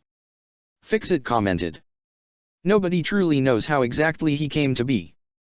Maybe he emerged from the well of Allsparks like everyone else, but some say he was built in a laboratory. Well, if he's a robot and not a person robot like these guys, can't you just plug him in somewhere and download all the data? Tamaki questioned. It's not that simple. Cecile replied. Aside from his own design, his internal drives are completely crashed. If we did just download all that data, it would take forever just to restore it all. But he is still a Cybertronian and he does have a mind of his own. Rax Hata put in. Meaning that a cortical psychic patch is still possible. In theory, but we can't just plug in like normal. Perceptor said as he worked at his own station. There's a lot to consider. Are we really sure he's secure? Rai asked, looking uneasy at the unresponsive Soundwave. What, are you afraid he'll rise back up like Frankenstein's monster or something? Lloyd asked in a joking sort of tone. Considering we've gone up against literal zombies, I wouldn't say no. Rai replied. I know he's technically in a coma, but it just feels like he's watching us, no matter where you are. Can't we throw a tarp over him or something? He's creeping me out too. Bulkhead added. If Mr. Personality does somehow manage to escape, we'll put M down. Wheeljack said. No way he can take all of us on at once. Do not underestimate Soundwave. Ratchet warned. There's a reason why Megatron's always kept him at his side. Now, let us focus more on trying to extract whatever information he has. Because much like our young leader, I have a sinking suspicion that whatever Megatron's end goal is, Soundwave knows what it is. Marianne, still in control of Anya's body, had led her son back to his personal quarters, where the only occupants continued to be the pair of cats before he addressed his mother. You wanted to talk to me about something, mother? Lelich asked. Yes, Marianne looked around briefly. Where is Nunnally? She probably took Sarah out for a bit. Lelich assumed. Can you call her here? Marianne asked. I need to tell this to her too. You can simply tell me now, and I'll pass it on to her later. Lelich offered. Lelich, please. The spirit of his mother insisted. This is very important, and I need to say it to the both of you. Please. She looked to him with an expression that seemed to mix pleading as well as fear. One look at those eyes and Lelich could tell that this was rather important, and it made him somewhat nervous since she wanted to share it with both of her children. If it was serious however, then Nunnally probably needed to hear it as well. All right. He pulled out his phone to try and call his sister. Nunnally? Are you? He winced a bit when all he got was static on the other line. What? He then tried to call Sayoko, as she would likely be with her. Sayoko. Again, all he got was static. Now he was starting to look concerned, with Marianne being just as concerned as her son. What is going on here? Is there a way we could bypass straight to the cerebral cortex? Perceptor asked Sophie just as Nunnally, Sayoko, and Sarah entered the laboratory while everyone else continued to work. Most of the data we're getting from that scan is coming up as some kind of code. Like his mind is a computer. Sophie answered. Well, if it's a computer, it can be hacked, right? Lloyd assumed. As the scientists continued to work, Rai noticed his half-sister in her company. Nunnally? What are you doing here? Ratchet called. Nunnally happened to glance in one direction and gasped at the sight of the unresponsive sound wave. Even Sayoko kept her eyes narrowed as she too saw him. So did Sarah, and the second she laid her eyes on the restrained Decepticon, she couldn't help but feel a strong sense of fear. Just something about him sent a chill down her spine. But the girl got back to the matter at hand and looked to the Autobot medic. Ratchet, why did you call Sarah here? What? The medic in question only looked in confusion. I didn't call for her. This only caused Nunnally to look in surprise. We received a call that you needed Sarah's help with something. Sayoko stated rather seriously. Nunnally, we've all been busy here trying to crack Soundwave. Nina spoke up. I don't remember Ratchet. Suddenly, Laserbeak entered the laboratory from one of the vents on the ceiling, everyone becoming startled at the sight of the flying Minicon. Oh no. Ratchet's face turned pale.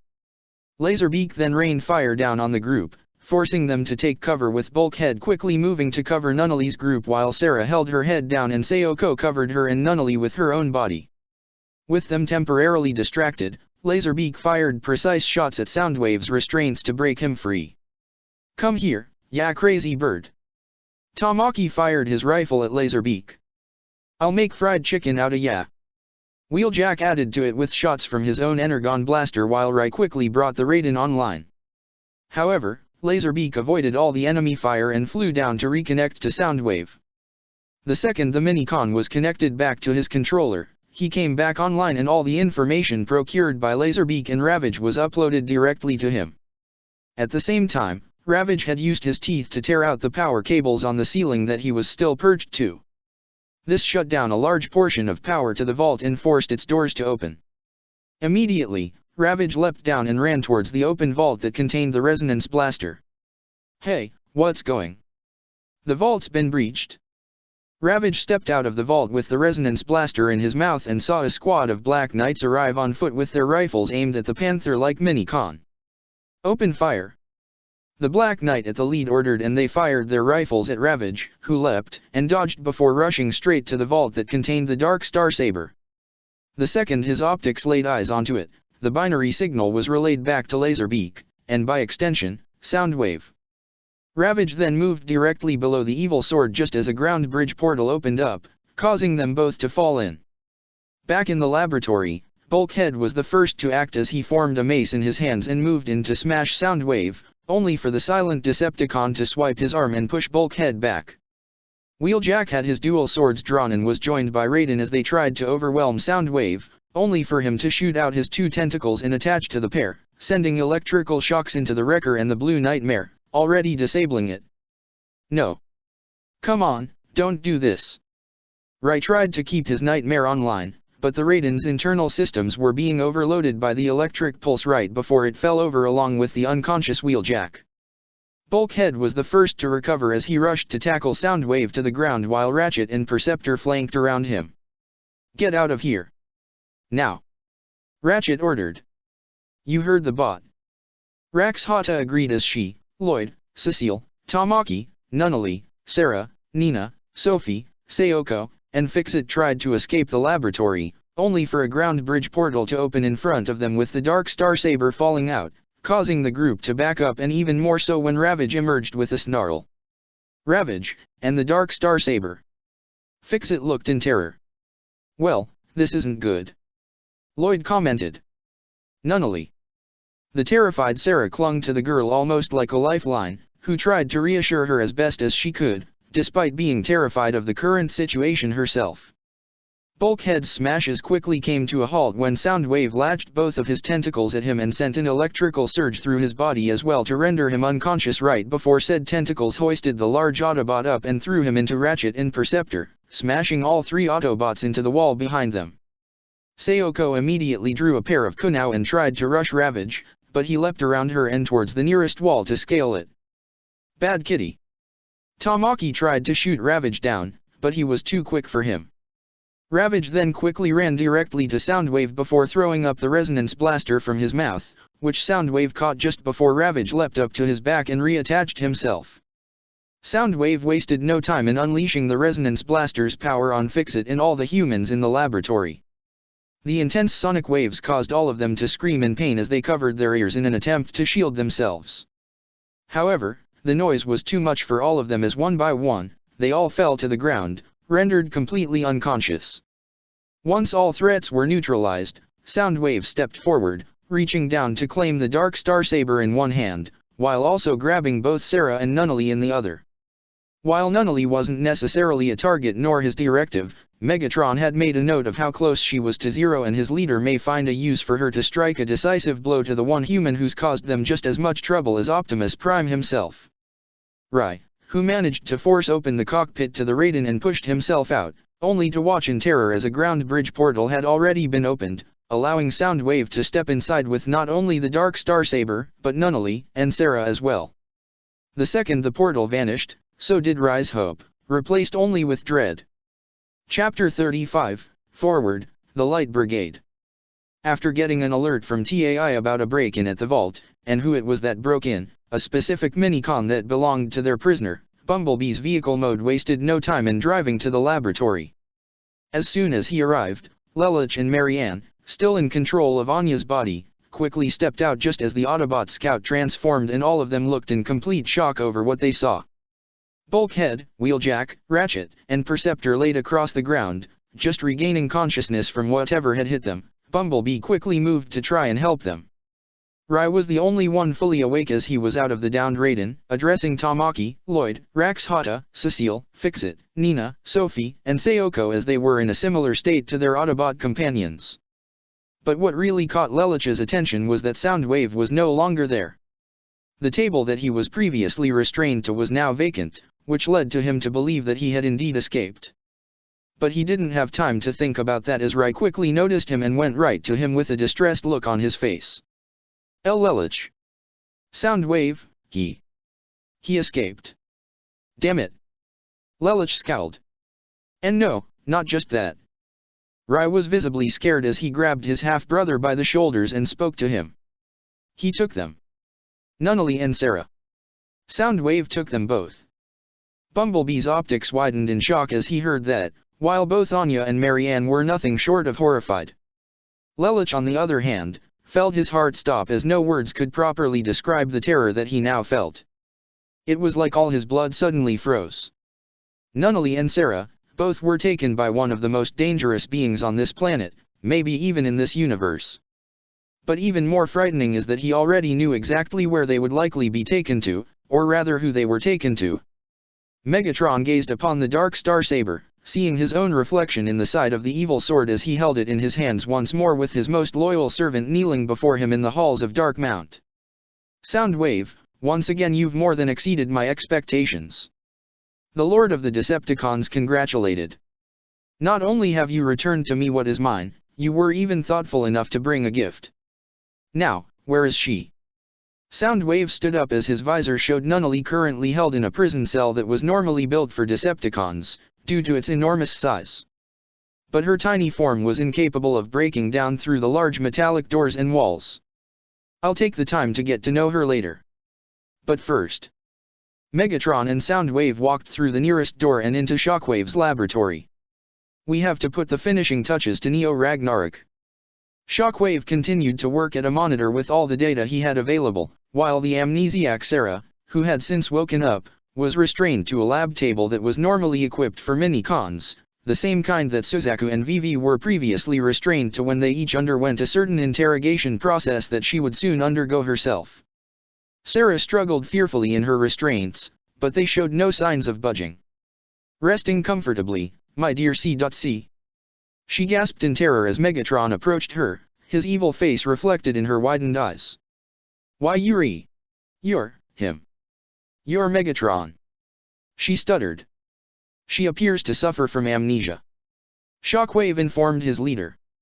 How much memory she has lost remains largely unknown, but she appears to have mentally regressed to her state before she received her code. But the code itself is undamaged. Megatron asked. Correct. Shockwave confirmed. Megatron nodded. Back at the Geese Order, right before I was trapped, I had hoped to completely destroy her mind and put her in a catatonic state. At best, she would have been unable to reveal the details of Ragnarok to our enemies. But even if she had, this would still make it easier for us to capture. I trust you can fix the damage done to her mind, Shockwave? I need to be certain there are no details regarding Ragnarok that I may have overlooked, or that Vivi was not aware of. I can. Shockwave nodded. Though the cortical psychic patch has never been used in this manner before. Therefore, it is likely her organic body will likely expire multiple times, as it had with Vivi during his interrogation, so this may take some time. Do what you can. Megatron told him. We are so close to the end.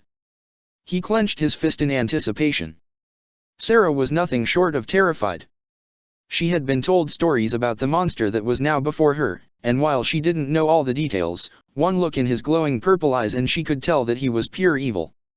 She had never seen anything like it and it rocked her to her core. But despite that, she tried to put on a brave face. All the amazing people she met, be they made out of squishy flesh or hard metal, none of them would show fear at this monster, so she wouldn't either. Whatever it is you want from me, I won't let you get it. Oh, I think you will, little one. For you are the key to everything. Megatron said as Shockwave had already plugged in one end of the cable for the cortical psychic patch into the back of his head, while the other end surged with electricity and was brought towards her. Let me out. Nunnally cried out as she banged her fists against the metal door. You won't get away with this. Do you hear me?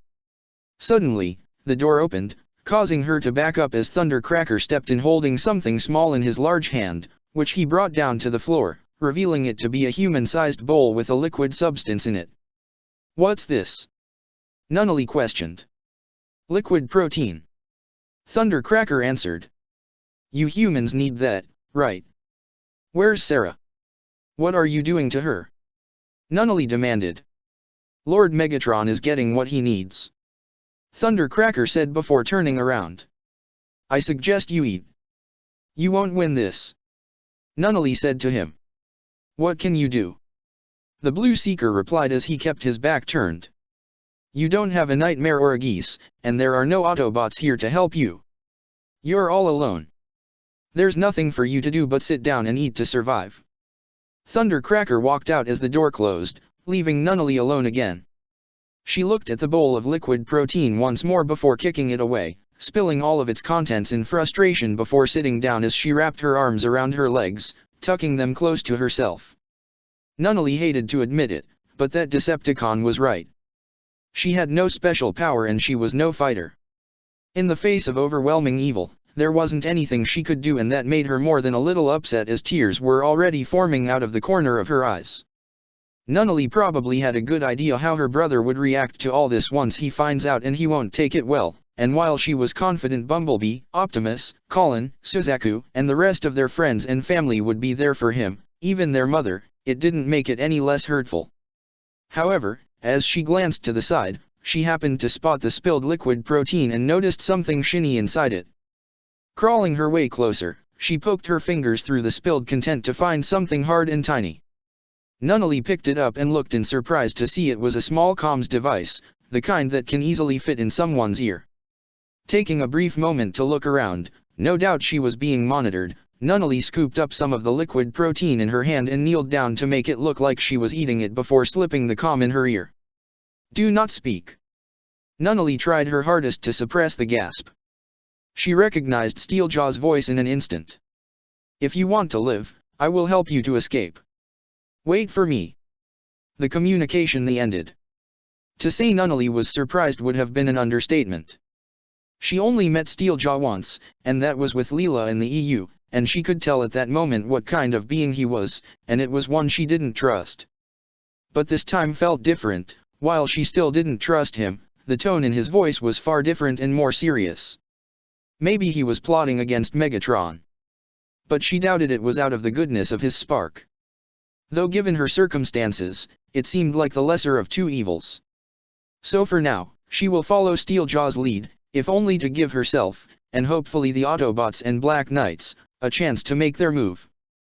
Meanwhile, a pair of Viacons worked at the controls for Darkmount's fusion cannons.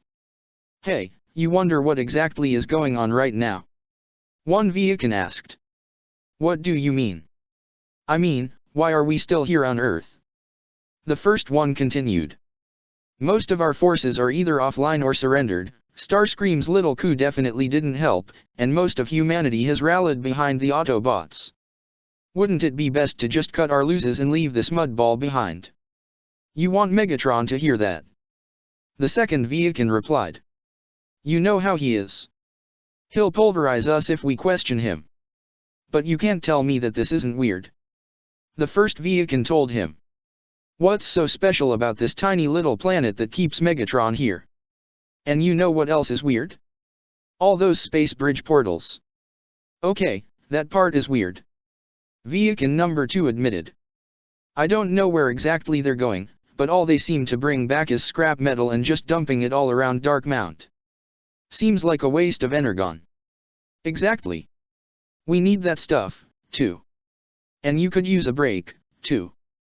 Both Viacons turned around to see Skybite and Slipstream enter the controls. "Go ahead, unwind a bit. But we have to monitor the area, keep the fusion cannons ready for if the Autobots and Black Knights show up," the second Viacon said. "We'll handle that," Skybite assured. "Come on, give yourselves a break. You've earned it." The pair of Viacons exchanged glances before coming to a decision. "Yeah, maybe we should try to relax a bit. Nothing's going on anyways." "Thanks, Skybite. About time somebody begins to appreciate us." The pair left, leaving only the Sharkticon and female Seeker as they went to the controls. If only they knew just how far their leader had fallen, Skybite said with reluctance. "Keep it down.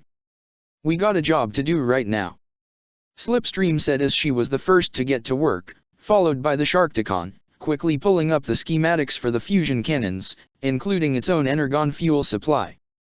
Horai Island, the Ark. All Black Knight and Autobot forces on Horai Island are assembling and preparing for the assault on Darkmount as we speak. TAI reported to Optimus as he stood on the bridge of the fabled Autobot vessel. Lila has gone to the EU to rally their military forces. Zinc and Tianzi are doing the same for the Chinese Federation, and Guilford has met up with Duke Vila Ines in Euro-Britannia. Kirihara and the rest of Kyoto are working with all the smaller member nations of the UFN to rally their military forces as well. Thank you, TAI. Inform us the moment we are ready to move, Optimus requested. You got it. TAI nodded before her hologram mode vanished, leaving Optimus to turn to all those that currently occupied the Ark, including his fellow Autobots Bumblebee, Arky, Bulkhead, Ironhide, Fixit, Ratchet, Elita 1, and Ultra Magnus. Several humans were also present such as Lelich, Colin, Rai, Suzaku, Shirley, Millie, Rivalds, Euphemia, Cornelia, Todo, Jeremiah, Ogai, Tamaki, Sayoko, Kagaya, as well as Anya. It may as well be deathly silent for all of them as Lelich sat on the couch that served as the human living quarters on the bridge for the Ark, and while he appeared to be calm on the surface, those that knew him the best knew that he was far from calm right now. "We'll get them back, Lelich," Suzaku told him. "I know," the leader of the Black Knights muttered. "After we've killed Megatron and all those working for him." "Can we kill him? Isn't the guy immortal, now?" Tamaki questioned. "That doesn't mean he's invincible, though," Rai answered.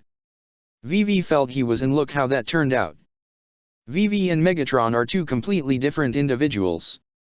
Ratchet reminded. One was a psychotic man-child, while the other is a ruthless warlord who knows exactly how to misuse the power he has at his disposal. "I'm still trying to figure out how Megatron even got out of that whole dimensional trap you guys put him in," Bulkhead said. "For real," Rivals agreed. "We had a hard time getting out of the regular Shadow Zone the first time, but wasn't he stuck inside the Shadow Zone of another freaking dimension? And we destroyed all the thought elevators," Ogai recalled. "Perhaps Soundwave had something to do with it, given he's capable of opening ground bridges at will," Todo suggested. "And Shockwave likely had a helping hand as well," Ultra Magnus assumed. "Given most of his studies were to the subject of geese, I wouldn't be surprised if he had somehow managed to replicate the thought elevators." "Do you know if something like that is even possible, Jeremiah?" Euphemia asked the cyborg soldier. "I can't say for certain. I'm no scientist, but I wouldn't be surprised if that was truly the case," Jeremiah replied. "He was even able to clone a Predacon." Fixit added. "Whenever something we believe to be scientifically impossible, Shockwave continues to prove us wrong. And if Shockwave was able to replicate the thought elevators, then maybe Ragnarok is still a threat," Elita said. "All that effort and loss we've gone through during the assault on the Geese Order, and we may have only just delayed it," Bumblebee commented. "If Ragnarok is still active, it explains why Soundwave took Sarah when he woke up, but why Nunnally?" Archie wondered. "What does Megatron have to gain from her? It's not like she has anything to do with him. Probably just out of spite." Colin looked in disgust. "We all know how cruel he is, especially too." She looked towards Lelich as he no doubt came to the same conclusion, something that earned a sympathetic look from Lelich. That was something they all knew very well. Cornelia herself recalled the special zone and how Megatron destroyed Euphemia's image as a means to an end. While there may have been a tactical reason behind it, Cornelia had suspected that it was done out of unnecessary cruelty, something she always hated him for.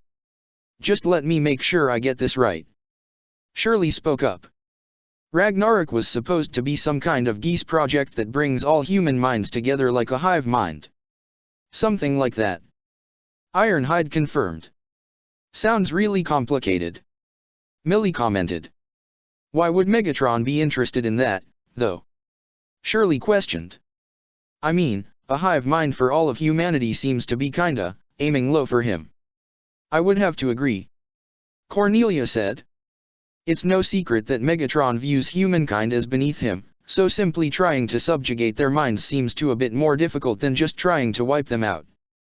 Maybe he thinks we're too tough for that, and we are," Tamaki boasted. "I mean, we've been kicking Khan ass since day one. Humanity is but one species in a vast universe," Ratchet countered. "I sincerely doubt Megatron would go to all the effort to subjugate one species. Maybe it's not one species, but possibly all of them," Marianne suggested, finally speaking and getting everyone's attention. "Mother." Lelich looked towards her in confusion. I have something to say," Marianne began. "Something I've been meaning to say for a while, and I'd hoped under more ideal circumstances." Dark Mount. Nunnally continued to sit and wait in the massive cell, not as though she had many other options. She hated being like this, she hated being so helpless in the dark, just like when she was blinded and confined to that damned wheelchair while the people she loved were fighting for their lives. But despite all that, she was confident that there was still hope. She was so sure that Lelich, Optimus, and everyone would find a way to stop Megatron and save this world, and they could all go home together. They could build a new home with each other, and even their mother was still with them. She could already imagine it. She could picture her mother having a cloned body and her consciousness transferred from Anya into that body and sitting at a dinner table alongside Lelich, Colin, Suzaku, Sayoko, Alice, Euphemia, Cornelia, Sarah, Rai, Shirley, and so many others, even Optimus, Bumblebee, Archie, Bulkhead, and all the other Autobots, despite not being able to actually eat, or even too big to fit at a human-sized table. That wouldn't be a problem, they could just be outside. That sounded even better. Sitting outside and spending time together, gazing at the sunset and then at the beautiful stars when night fell. Just picturing that brought a smile to her face. When the cell door finally opened, Nunnally's smile faded as she found herself glaring at the one monster who dared to shatter her dream, and the dreams of so many others, accompanied by the faceless Decepticon who abducted her, and the scientist who put Alice, Grimlock, Jeremiah, and all their friends through so much pain. But her attention was drawn to the green-haired girl that the monster held in his hand before dropping her to the floor in front of her. Sarah. Nunnally scurried to her and held her close. She appeared to be unconscious before her eyes slowly flickered open. Sarah. Are you okay? Nunnally. You'll find that you will have no further issues in communication with her, dear Nunnally. Megatron told her, causing the young girl to glare at him. Thanks to Shockwave's brilliant work, C.C's memories are fully restored. Why, you remember everything? Nunnally asked as Sarah slowly picked herself up. Yes. I do. She confirmed. Died probably 8 times before my mind was restored completely though. The cynical tone in her voice was confirmation enough to know that Sarah's memories had indeed been restored, and while Nunnally would normally be overjoyed, what Megatron had just did to her was beyond cruel. Do you want me to say thank you? Nunnally glared at the Decepticon leader. I doubt you did that for her sake. I needed to be sure there were no details regarding Ragnarok that were overlooked. Megatron answered. And it seems there was no further knowledge to gain. I had already learned everything I needed to know from the late Victor's EI Britannia. Though your mother's survival was a surprise, it really matters not. So why am I here? Nunnally questioned. Do you intend to threaten Lelich? Hold me hostage until he meets your demands. You are very much at the center at your brother's life, but your presence here is nothing of the sort, my dear Nunnally. Megatron responded. I just felt that, given the history the two of us share with many certain individuals, it would only be fitting that the two of us finally get to know one another. I already know everything I need to know about you. Nunnally stated. You destroyed your own home planet, killed countless innocent Cybertronians and humans.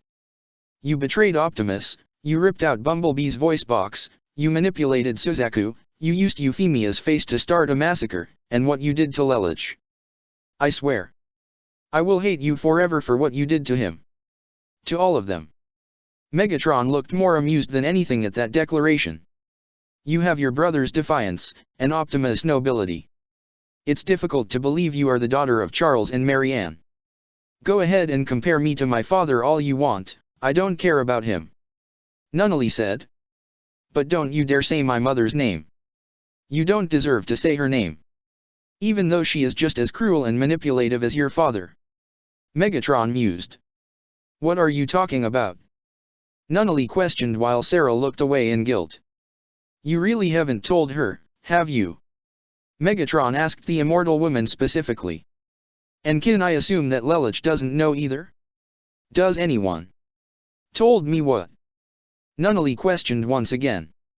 You know of Ragnarok, CC has told you of that, I know that much from patching memories back together, but did she tell you that Marianne, your mother, was actually one Ragnarok's grand architects? Megatron revealed. You expect me to believe that? Nunnally exclaimed. You expect me to believe anything I say? If you don't believe me, just ask her. Megatron gestured to Sarah once more. Go on, CC. She deserves to know. Sarah, it's alright, I know he's lying, you don't have to worry. Nunnally spoke to her, but when she turned towards her, she was confused to see Sarah looking down with a guilty expression. Sarah? He is lying, right? Now she was starting to look nervous, and that nervousness grew even more when Sarah still didn't answer. Right. She closed her eyes and took a slight breath before speaking. He's not. Nunnally's eyes widened to the point that they were almost completely round, her pupils shrinking. Ragnarok was conceived by Charles, Victor, Cece, and Mary Ann together. Megatron explained. They had hoped that by uniting humanity's minds into one, they would create the peaceful world they wanted. But Victor grew jealous of Charles's relationship with Mary Ann and assassinated her, setting you up as the witness no less, with Charles using his geese to alter your memories and blind you. Though Victor lied and said that he wasn't the one who did it, Charles knew the truth. He easily saw through him. That and Mary Ann's geese, given to her by Cece, allowed her to escape into the body of Anya Allstream upon her death. You and your brother were sent to Japan, not as bargaining tools, but Charles and Mary Ann's deluded desire to protect you from Vivi, and it was no secret that he despised you two as much as he did your mother. It was then that Charles planned to take his brother's code, while Mary Ann initially wanted Cece to pass her code on to her so they could initiate Ragnarok together, but Cece had abandoned them. Coincidentally, she fled to Japan. The purpose of Japan's invasion was not just to acquire the thought elevator stationed there, but to potentially use you and your brother as pawns to draw Cece out. Though the invasion would have likely resulted in both your deaths, they assumed nothing of it because they believed they would reunite with you once Ragnarok had begun. Megatron chuckled. Oh, the irony is wonderful. Sarah watched with sorrow and regret as Nunnally had fallen to her hands and knees and let all that sink in. I'm sorry. Sarah told her as tears formed in her eyes. I thought by not telling you, I was sparing you. I thought you were better off not knowing the truth. Nunnally had clenched her hands on her head. Her mother was a part of this. All this time. The same loving face that had tucked her in and kissed her whenever she went to sleep, who always played with her and her brother as children, who gazed up at the stars with them and Yuffie and even Cornelia as kids. She had been using her and Lelich for Ragnarok since the beginning. The invasion that would have claimed their lives, that set Lelich on his path of revenge and later justice that would lead to so much pain for all their friends and loved ones, Mary Ann was responsible for that. No. It couldn't be true. It just couldn't. Nunnally couldn't stop herself from screaming and crying as she fell to the ground. All her defiance and inner strength crumbled, and she was left a sobbing mess. Sarah tried to reach out and comfort her, but she found herself unable to do so. How could she provide any kind of comfort after hiding a secret like that? She should have told Nunnally and Lelich sooner. She hated herself for not doing so, but none of that compared to the hate she felt towards Megatron in that one moment as she directed her teary hateful glare at him. Do not fret, my dear Nunnally. Megatron sneered evilly. We stand a great moment in time. Neo Ragnarok, which will unite all life, and all will in the known universe under me, is at hand. And you, dear child, have the privilege of witnessing it firsthand. He was about to reach forward and grab them both. Lord Megatron. Thundercracker, what is it? The Lord of the Decepticons exclaimed with a growl over the comms. What could possibly be so urgent that his absolute victory would be delayed? The fusion cannons are overloading. Thundercracker exclaimed. What? Megatron questioned as Soundwave's visor lit up to show a diagram of Darkmount's fusion cannons suffering from an energon overload. We're trying to contain it, but we need help. They could blow at any moment. Thundercracker reported. Lord Megatron, if the fusion cannons overload, the resulting explosion could deal a devastating blow to Darkmount's infrastructure. Shockwave told him. The destabilization could potentially spread to the artificial thought elevator and cripple our plans. Megatron growled in frustration. He was so close. So close. Then let us see that it does not happen. Soundwave, Shockwave, come with me. They turned to leave, but Megatron paid one more glance to his captives. A temporary reprieve. You two are mine, now. With that, Megatron had left the cell, with he, Soundwave, and Shockwave both running as fast as they could down the halls to halt the potential catastrophe. Unaware that a certain wolf-like Decepticon was around the corner on the other end of the hall. Once he saw the three were long gone, he quickly made his way to the cell door and opened it, revealing his presence to the prisoners. Though Nunnally was still in the same state as before, Sarah looked in confusion but still glared at him suspiciously. Come with me. Steeljaw urged as he transformed into his vehicle mode and opened the door. But neither of them moved. You want to live? Then let's go. Why should we trust you? Sarah glared. Because we don't have a choice. Nunnally said in a slightly hushed tone as she picked herself back up, somewhat shakily. We have to go. Now. Nunnally. Sarah, everything else can wait. Nunnally grabbed her hand. Let's just get out of here. The immortal nodded. Now was not the time to wallow in guilt, they had to leave quickly. They entered Steeljaw's vehicle mode as he drove out of the cell and into the hallways. You do have a plan, right? Sarah asked. Of course. Steeljaw answered. Who do you think I am? Starscream. The Ark, Horai Island. Marianne had everyone's attention as she chose her next words very carefully. You already know of Ragnarok, how Charles and Vivi wanted to use it to unite humanity under a single consciousness, and how C.C. Sarah. Bumblebee interrupted. Her name is Sarah. Right. How, Sarah was a part of it. Marianne took a deep breath. Well, she wasn't the only one. I was also a part of it. Nobody, no human or Autobot, could ever expect those words to come from her mouth as they all looked in absolute and clear shock. What? Ratchet exclaimed. It can't be. Cornelia stated. No way. Rivals stated. It must have been Father's geese, right? Euphemia hoped with an expression that seemed to be that of assurance and nervousness. He altered your memories to help him. No. There was no geese involved. Marianne revealed. I helped them of my own accord. She took a brief look around and saw expressions of surprise on many of their faces while also serious glares, but when she looked at her son, his eyes were widened as his mouth hung open and his face became pale. Too late to turn back, they had to know everything. When I came into the picture, Charles and I had planned that he would take his brother's code, and I would take C.C. Sarah's and we would initiate Ragnarok together. But, Vivi became jealous of mine and Charles's relationship, so he tried to kill me, but he didn't know about my geese or its abilities. This let me escape into Anya's body while Nunnally was set up as the witness. Charles's geese rendered her blind and he had altered Lelich's memories to cover up V.V's act. But he saw through V.V's intent as my assassination was not part of the plan. My body was preserved so that if I had the chance, I could transfer back from Anya. Only when she would die, right? Arky glared as her metallic fist clenched up. Right.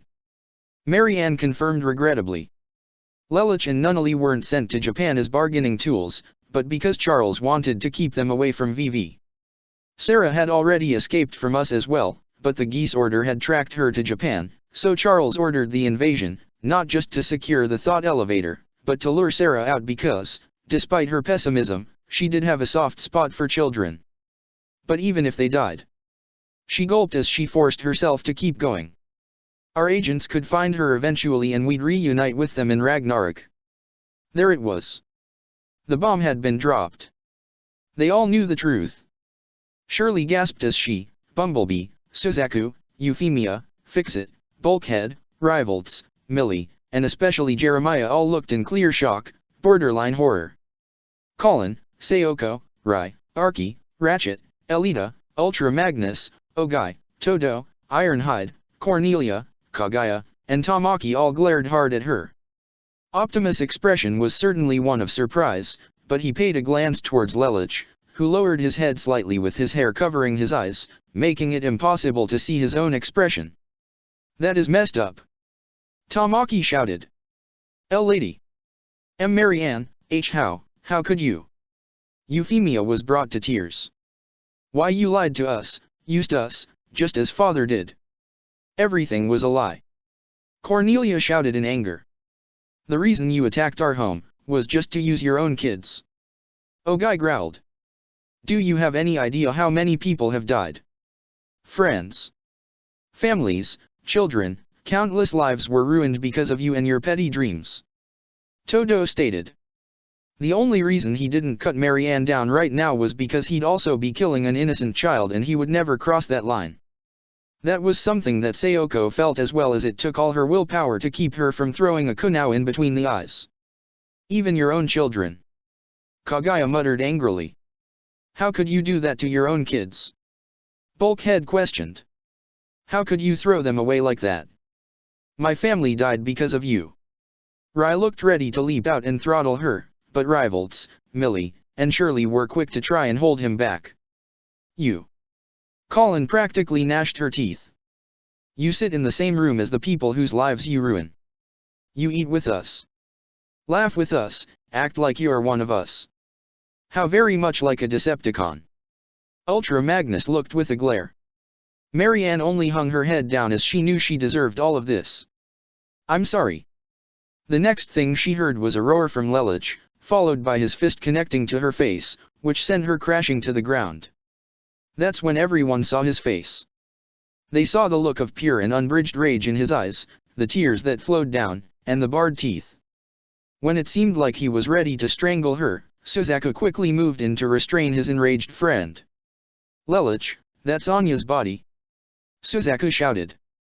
You have every reason to feel the way you do, but Anya didn't ask for any of this. She's a victim too. Don't take it out on her.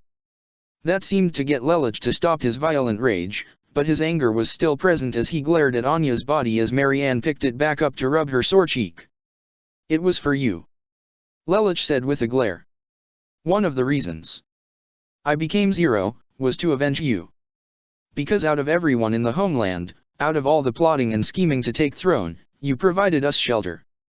I always felt at home when you were there, holding us. I thought you would protect us. You even welcomed Euphemia and Cornelia into our house like they were your own. You treated them with just as kindness and compassion as Nunnally and I, but we were all just tools for you. You, my own mother, you abandoned us. You left us to die. Seeing the look of hate and heartbreak in her son's eyes made her own heart shatter, but Marianne knew Lelich had every right to feel that way. He was not the only one. She happened to glance towards Jeremiah as he couldn't even bear to look at her in the eye. I pledged my loyalty to you, I vowed to give everything in service to you, even my life. And somewhere down the line, I even fell in love with you. I would do anything to protect you. I thought I failed in that duty, and it's haunted me ever since. But I see that I never truly failed, I was just loyal to the wrong master.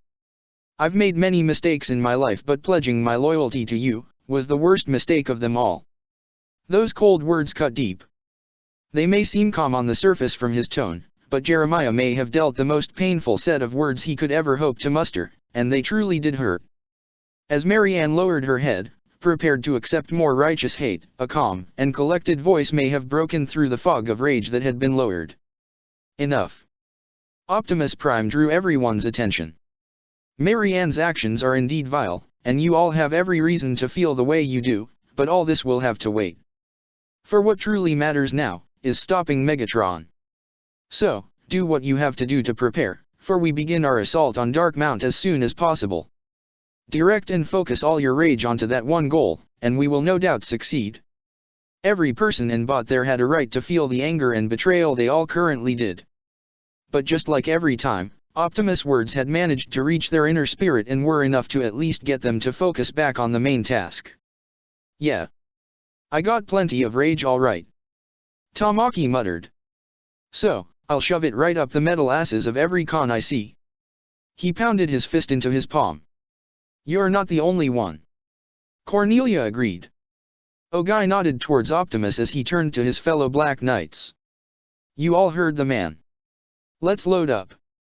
One by one, most of the Autobots and Black Knights prepared to leave the area, many of the humans getting rides from the bots in their vehicle modes.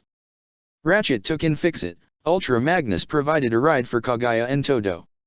Everyone else happened to pay concerning glances towards Lelich as Suzaku let him go, but rather than go with Bumblebee as he normally would. Lelich walked away from the living quarters and went in some random direction.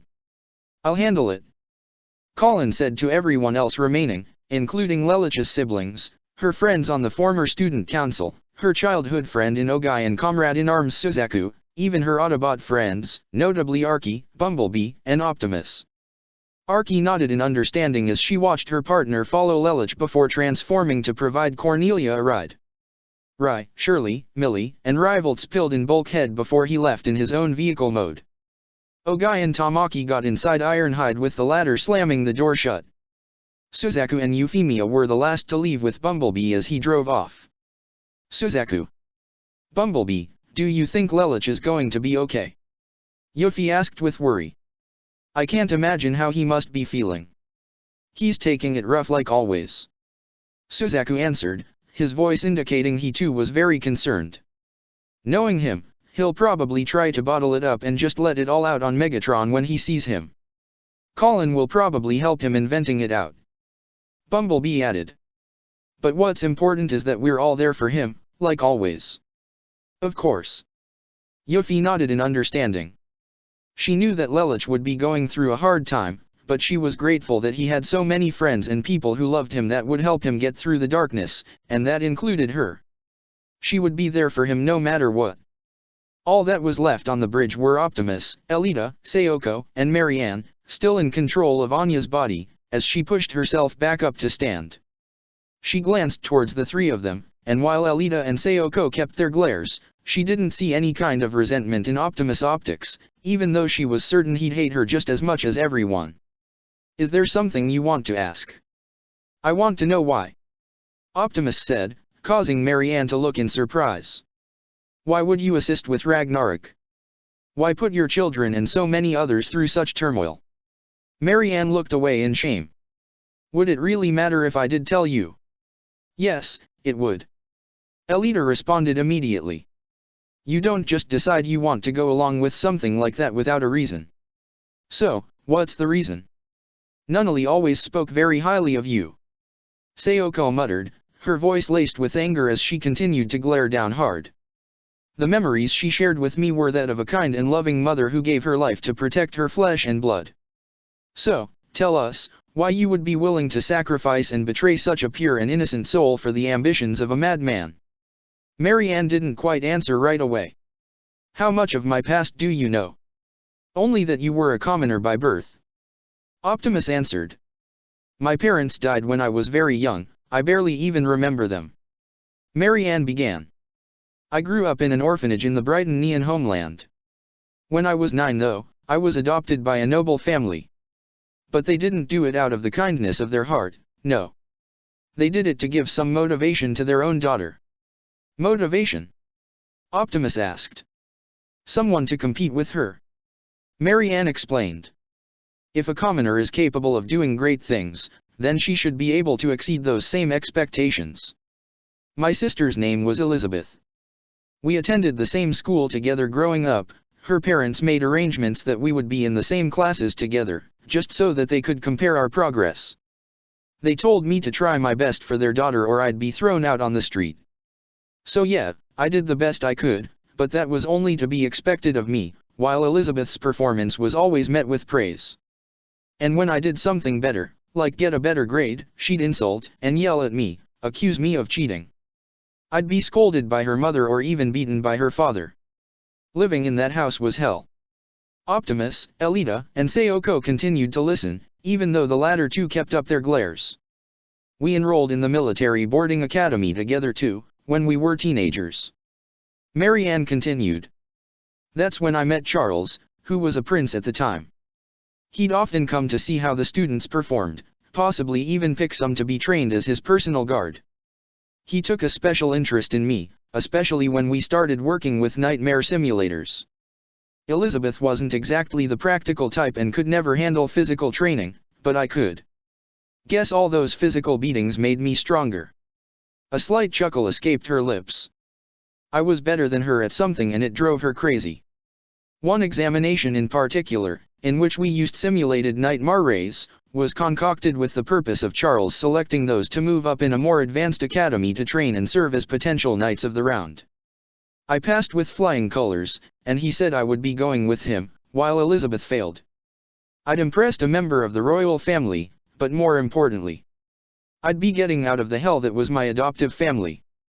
I honestly never felt so happy. But something happened, didn't it? Elita assumed.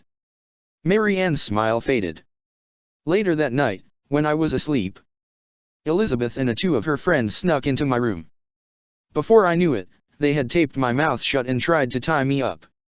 They were going to sneak me away from the academy and kill me, all out of spite and jealousy. As I struggled, Elizabeth looked me dead in the eye and said that I was commoner filth, and nobody would ever notice me when I was gone. I would disappear and vanish like it was nothing. I snapped. I fought back with everything I had and I killed them all. I stabbed one of them with the fragments of a glass mirror, slashed the other's throat with one, and smothered Elizabeth with my pillow. Mary Ann shook as she recalled that memory very clearly. But when it was all over, I thought that was it for me. I had killed 3 students, one being a high-ranking nobility no less. I'd be expelled at least and executed at worst. But Charles had arrived and used his geese on all the students and staff at the academy to alter their memories, make it look like Elizabeth and her friends had committed suicide. That's when I learned about geese. And then he brought you into his inner circle, Sayoko said. He'd introduce me to his brother and Cece, tell me of his plans to change this cruel and unforgiving world. Mary Ann continued. I didn't quite join right away, and he seemed lenient about it. Though Cece did offer a contract with me, which I didn't accept right away either, but she kept the offer open. When I became part of Charles's royal guard a year later, I joined him on his expeditions, or conquests, of areas across the world, and I saw more and more bloodshed, fighting and betrayal. I saw what I had come to believe was human nature, to fight and to kill. That's when I came to believe that humanity was beyond salvation, so I accepted C.C's contract and joined Charles in his efforts to create a better world. How did you feel when you had Lelouch and Nunnally? Elita asked. Mary Ann's face was a mixture of happiness and regret. When I held each of them in my arms, it was like a ball of light shined in me. I loved them both, but I also feared for them, feared that the world they were born into would ultimately destroy them. That only further motivated me to help Charles in finishing Ragnarok, so that they would have a world that did deserve them. Someone did destroy them, but it wasn't the people of this world. It was their father. Sayoko glared. And their mother. She made no effort to deny it any longer but continued on. After Charles died and Britannia fell, our plans for Ragnarok came to an end, and everything we did was for nothing. Mary Ann looked towards Optimus. I blamed you for that you stole my children, but I was such a fool. And after seeing so many people come together to try and fix this world, I realized just how wrong Charles and I really were. You and everyone else here, human and Autobot, are more family to them than I ever was. She tried to wipe away her tears, feeling she didn't deserve to even cry. I know I have no right to say this, but thank you for looking after them. Optimus Prime. Optimus really should be angry with Mary Ann, and a part of him did indeed feel that way after everything, but that was not the only thing he felt. What you did to Lelouch and Nunnally was cruel, and they have every reason to hate you. Optimus told her, causing Mary Ann to look down even more. However, by choosing to come here and admitting to your crimes, you have chosen to take a path of atonement. I have seen many times that those who are cruel, those who place their own pride and goals above everything else, have the capacity for change, and have indeed changed for the better. If it is atonement that you seek, Mary Ann, then you must pledge yourself to that. Give everything you have for not only your children, but all the lives that were damaged by your ambitions, including young Anya's. It was easy to see why Lelouch and Nunnally looked up to and admired Optimus so. He saw the best in people and encouraged it. Not long ago, she'd consider that train of thought to be naive and foolish, just as Charles would. But now, after seeing such a positive impact on so many people, how it even brought former enemies together, such a thing made her believe that there was indeed hope for this world, hope to create something better without the use of geese. I will. Mary Ann vowed. I will give everything I have, to set things right. Colin had followed the sound of grunting and pounding on metal as she continued to walk down the halls. It wasn't long till she got to the source of it all. It was Lelouch, pounding his fists on the nearest wall. He couldn't even wait to get to his own personal quarters to vent out his frustrations. Who could blame him? Colin watched in sympathy as Lelouch acted more or less like a violent animal, grunting as he continued to pound angrily. Lelouch. She tried to speak to him, but he didn't seem to notice her right away. Lelouch. She stepped forward and that's when she could see tiny patches of blood along the walls. It was time to step in. Lelich, stop. She grabbed both of his hands and pulled him away, causing him to finally turn towards her. His face was ragged, like he was trying hard to push down all his warring emotions in front of her. She looked down toward his gloved hands to see that they were torn up. She took them off to see there was already blood on his knuckles and the sides of his hands, but she gripped them gently as she looked at him in the eyes. I'm so sorry. Those 3 words caused whatever was left of Lelich's walls to collapse as the tears all came out and he fell into Colin's arms.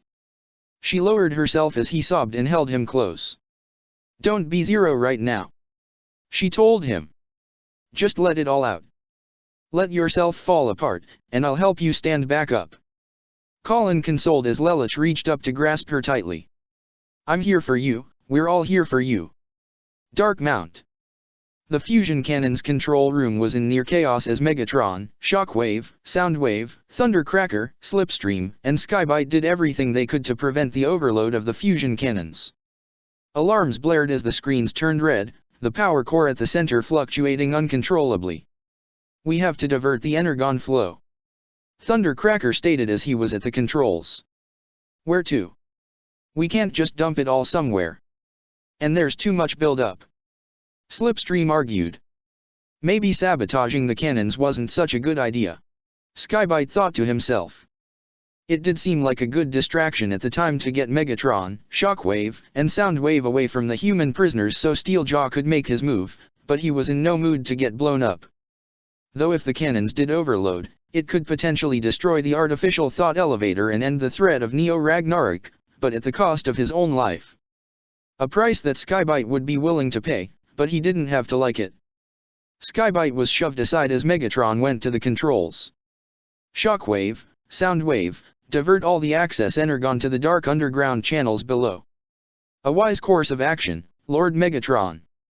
Shockwave approved as he quickly pressed the necessary key commands on the console in front of him, with Soundwave and Megatron doing the same. The 2 Seekers and Sharkticon watched as the power core began to stabilize, and the alarms slowly faded to silence.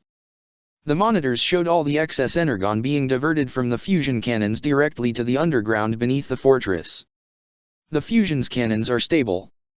Shockwave reported. Excellent. Megatron said with relief. Dark underground channels. Slipstream questioned, having never heard that phrase before. Care to let us in on that? Megatron looked to Soundwave and nodded, prompting the silent Decepticon to display a hologram of the Dark Mount Fortress and the surrounding area, even showing artificially made channels that stretched from the bottom of the tower all around the underground, with an enormous cluster of what appeared to be scrap metal surrounding the whole fortress.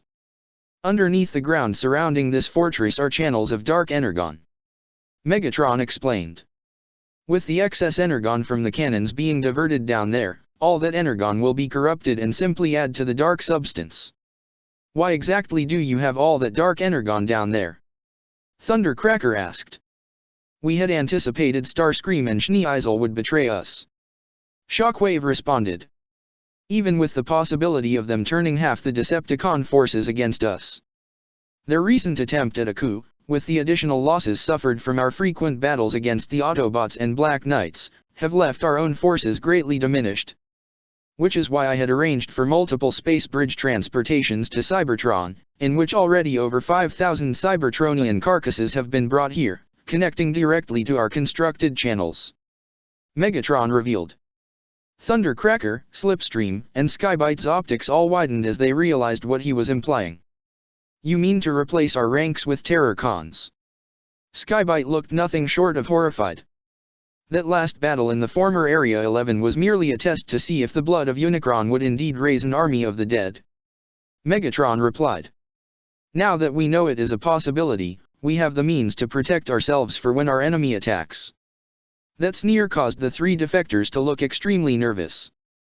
Megatron was really pulling out all the stops to ensure his Neo Ragnarok plan would be complete. Looks like things just got a whole lot more difficult for them. Wait, a virus?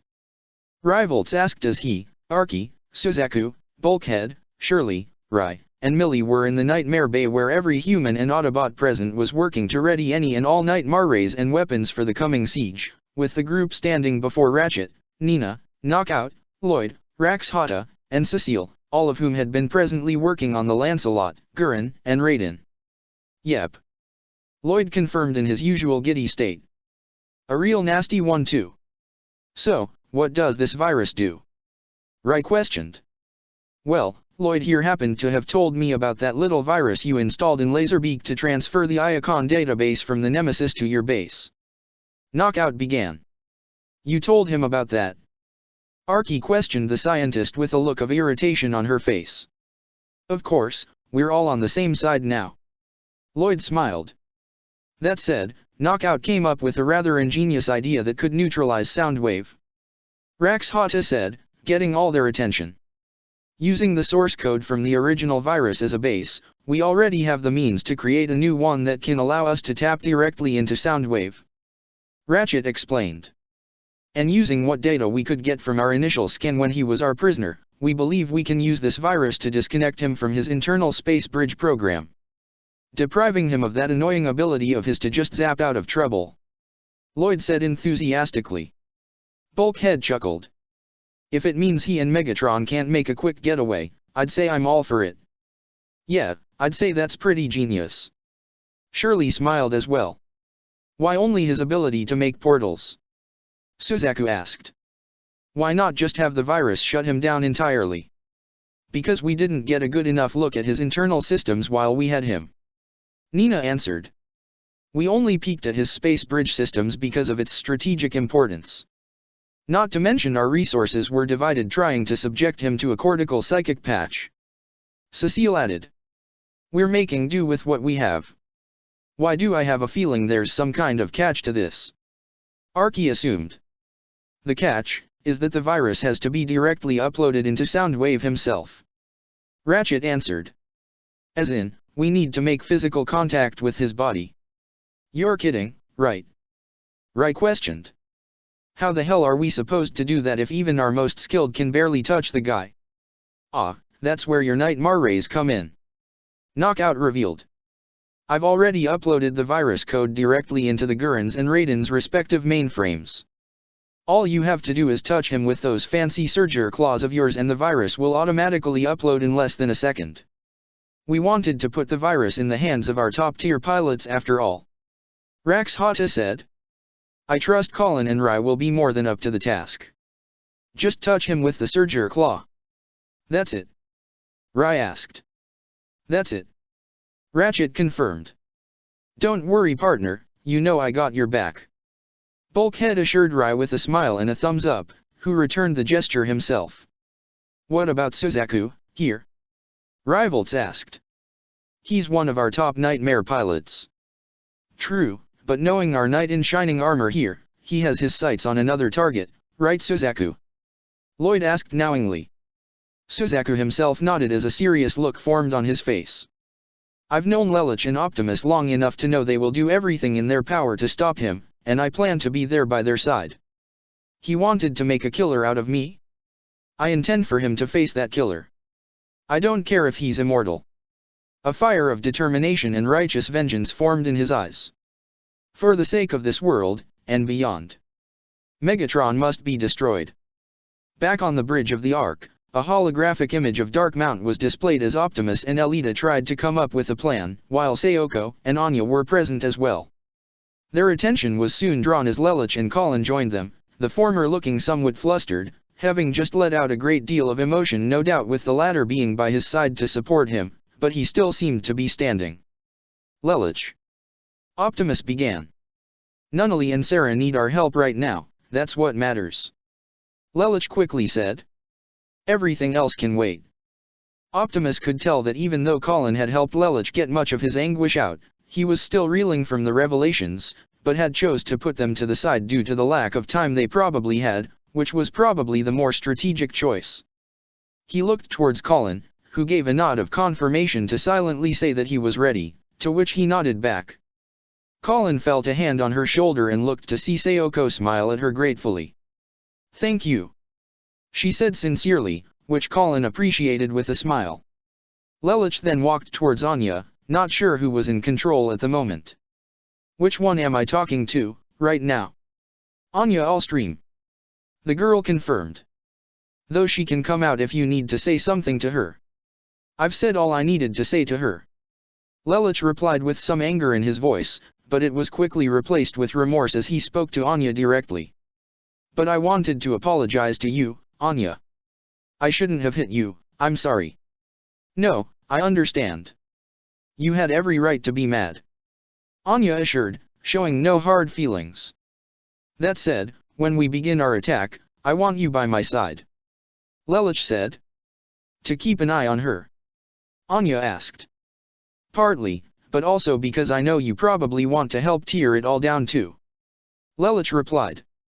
We're both victims of geese, so it's only fitting that we work together to tear it down. He offered his hand to the younger girl. What do you say? Anya looked to his hand before smiling and accepting the gesture as she clasped her hand with his. I accept. Got room for one more? Bumblebee's vehicle mode quickly entered the bridge, his driver's door opening to allow Alice to step out before the scout transformed, allowing him to quickly pick up Alice and put her on the same level as Lelich and the other humans. Bumblebee told me everything. Alice said as she looked to Lelich with concern. Are you okay? I'm. Probably not. Lelich admitted. But I'm alright enough for this, and I at least have a good idea where to aim it all. He saw that Alice's eyes were red and her face was a mess. It was no surprise that she was probably in emotional turmoil when she found out Nunnally had been kidnapped, causing Lelich to mentally kick himself for not thinking about how Alice felt given how close she and Nunnally were. He put a hand on her shoulder. We'll get her back. I promise. I know. Alice put her hand on his own as she sniffled a bit. She means everything, to both of us. Lelich nodded before looking towards Optimus and Elita. How soon are we ready to deploy? We're ready to move in at any moment. Elita informed. All our own forces, as well as those of Euro-Britannia, the EU, Chinese Federation, and all military from the member nations of the UFN can move in immediately. We even have a means to transport everyone there at once. The only issue are those fusion cannons. They are of the same as those that were equipped on Damocles, so it stands to reason they are capable of just as much destruction. Optimus explained. But that is not all, our scans have indicated there is a vast amount of dark energon surrounding the fortress as well. Why am I not surprised? Lelich replied. He's digging himself in very deep. Probably because he knows we can crush him. And that's what we're going to do. Colin stated. If we can take out those cannons though, that gives us a huge advantage. Bumblebee said. We just need. Optimus. 0. TAI suddenly appeared before all of them. I'm getting an urgent communication. It's from Nunnally and Sarah. Lelich and Alice looked especially surprised and emotional, but Elita spoke up first with caution. Is it really them? Or is it another one of Soundwave's tricks? It's them, I've confirmed it. TAI replied before patching them through. Hello? Is anyone there? Hearing Nunnally's voice caused Lelich to feel a great sense of relief. Nunnally, I'm here. We hear you. Are you all right? Alice asked urgently. Is Sarah with you? Optimus asked as well. I'm here, we're fine, for now anyway. Sarah spoke up as well. Where are you? Sayoko asked. We're on the move with Steeljaw right now. Nunnally answered. Steeljaw? Bumblebee questioned. It's a temporary alliance, and we don't have any other options right now. Sarah stated. Lelich recognized the tone in Sarah's voice. It wasn't one of a frightened girl like before, but a serious woman who knew how to keep in control of her emotions. Sarah? Are your memories back? Yes, they are, but that's not important right now. Sarah quickly said. Listen, Megatron has constructed an artificial thought elevator beneath Dark Mount. That's how he escaped from the Shadow Zone and the Sword of Akasha, and it's also how he plans to initiate his own version of Ragnarok. Megatron has combined the thought elevator with space bridge technology and intends to not only assimilate human life, but Cybertronian and all other forms of sentient life throughout the whole universe. He'll control all and all will, he'll become nothing short of a god if he succeeds. Everyone on the bridge looked in clear horror at that implication. Lelouch, Colin, Bumblebee, Elita, Sayoko, Alice, Anya, and even Optimus were nothing short of shocked. Even Marianne within Anya was beyond horrified. She would never imagine Ragnarok being used to such an extreme. Steeljaw's working with a few others to try and help us, Nunnally said. They've already taken down the fusion cannons, temporarily anyway, but Megatron will have an army of those Terrorcon zombies waiting for you. Please, you have to hurry. We will be there, Optimus assured. Stay safe, we are coming for you. The communication line then ended. Can't we get them out with a ground bridge? Alice questioned. We're still getting interference surrounding Dark Mount that prevents us from bridging directly inside. Tai responded. The closest we can get is 10 kilometers of the fortress, but that's it. You would think Steeljaw would try and sabotage that too, Colin muttered. The cannons are down though, and that still gives us a huge advantage, at least right now, Bumblebee said. We need to move in, now, Elita stated. If what they said is true, and Megatron has made Ragnarok into a universal threat, then we can't wait any longer. Then we won't. Lelouch clenched his fist firmly. Give the call to all our forces. We're launching a full-scale assault on Dark Mount immediately. Shockwave typed away at the console within the fusion cannon's control room to assess the damage while Megatron, Soundwave, Thundercracker, Slipstream, and Skybite observed. Well? Megatron asked. Though an overload has been prevented, the system's coolant has been overheated, Shockwave reported. The cannons are offline and need to be rebooted before they are ready to fire again. How long will that take? Megatron questioned. The reboot is already in progress, and it will be completed within 1 Earth hour, Shockwave informed. However, I suspect this incident was not a mere coincidence. Oh? Megatron queried as Thundercracker, Slipstream, and Skybite exchanged nervous glances. The Energon containment protocols have been overridden, Shockwave revealed, turning around to face his master. This no accident, but sabotage. Sabotage? Slipstream questioned, trying to feign innocence. Could the Autobots have infiltrated our base? Illogical, Shockwave countered. It was likely one of our own. Megatron thought for a moment before he realized something. All this happened just as he was about to initiate Neo Ragnarok. His eyes widened with shock as he turned to Soundwave. Where are the prisoners? Soundwave's visor activated to reveal real-time footage of the cell that Sarah and Nunnally were previously kept in, only to show that it was empty. What? Megatron exclaimed. Soundwave then rewound the footage until he got to a specific point where a certain wolf-like Decepticon had arrived to take the prisoners. Steeljaw lives. Find him. Track him down. CC must not escape. Megatron was about to march off before he got an alert on the comms. Lord Megatron. It's Prime. And Zero. They're here. A single ground bridge portal opened on the barren ground as Optimus Prime was the first to emerge, the Starsaber and Skyboom shield both quipped to his back before he was followed by a select few individuals. This included Lelouch as he piloted the Shinkiro with Sayoko sitting in the co-pilot seat behind him, Bumblebee, Suzaku in the Lancelot, Arky, Colin in the Gurren, Bulkhead, Rai in the Raiden, Ironhide, Anya in the Mordred, and even Ratchet was present.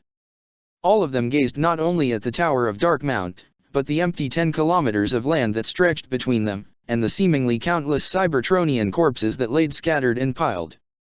It feels so long ago, that I met this very team of Autobots, that changed my life forever, Lelouch thought.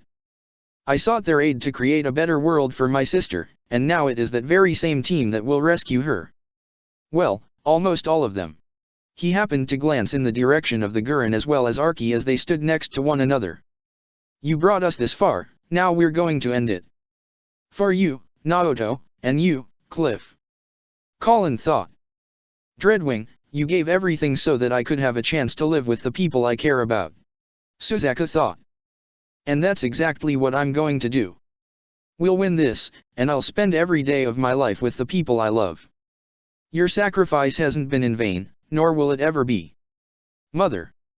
Erina. Whatever happens, I want you to know. I haven't forgotten either of you. Rai thought about his late family. I wish you were here now, but I know you're gone. But I'm not alone anymore. I have a new family, new friends, and I swear I will fight like hell to protect them all. This is it. Anya communicated with the only other person occupying her body. I can count on you. We started this together, Anya. So, let us end it together. Marianne vowed. You have all grown and come so far since I've met each and every one of you. Optimus turned around to speak to his team directly. You've all struggled, you've all suffered, and have even come close to losing yourselves, but you've all stayed strong, you've become stronger and rediscovered what you felt you no longer had. If this is to be our final battle, I could not think of a worthier family to fight beside. It has been an honor serving with you all. The honor has been all ours, Optimus. Bumblebee said with a smile.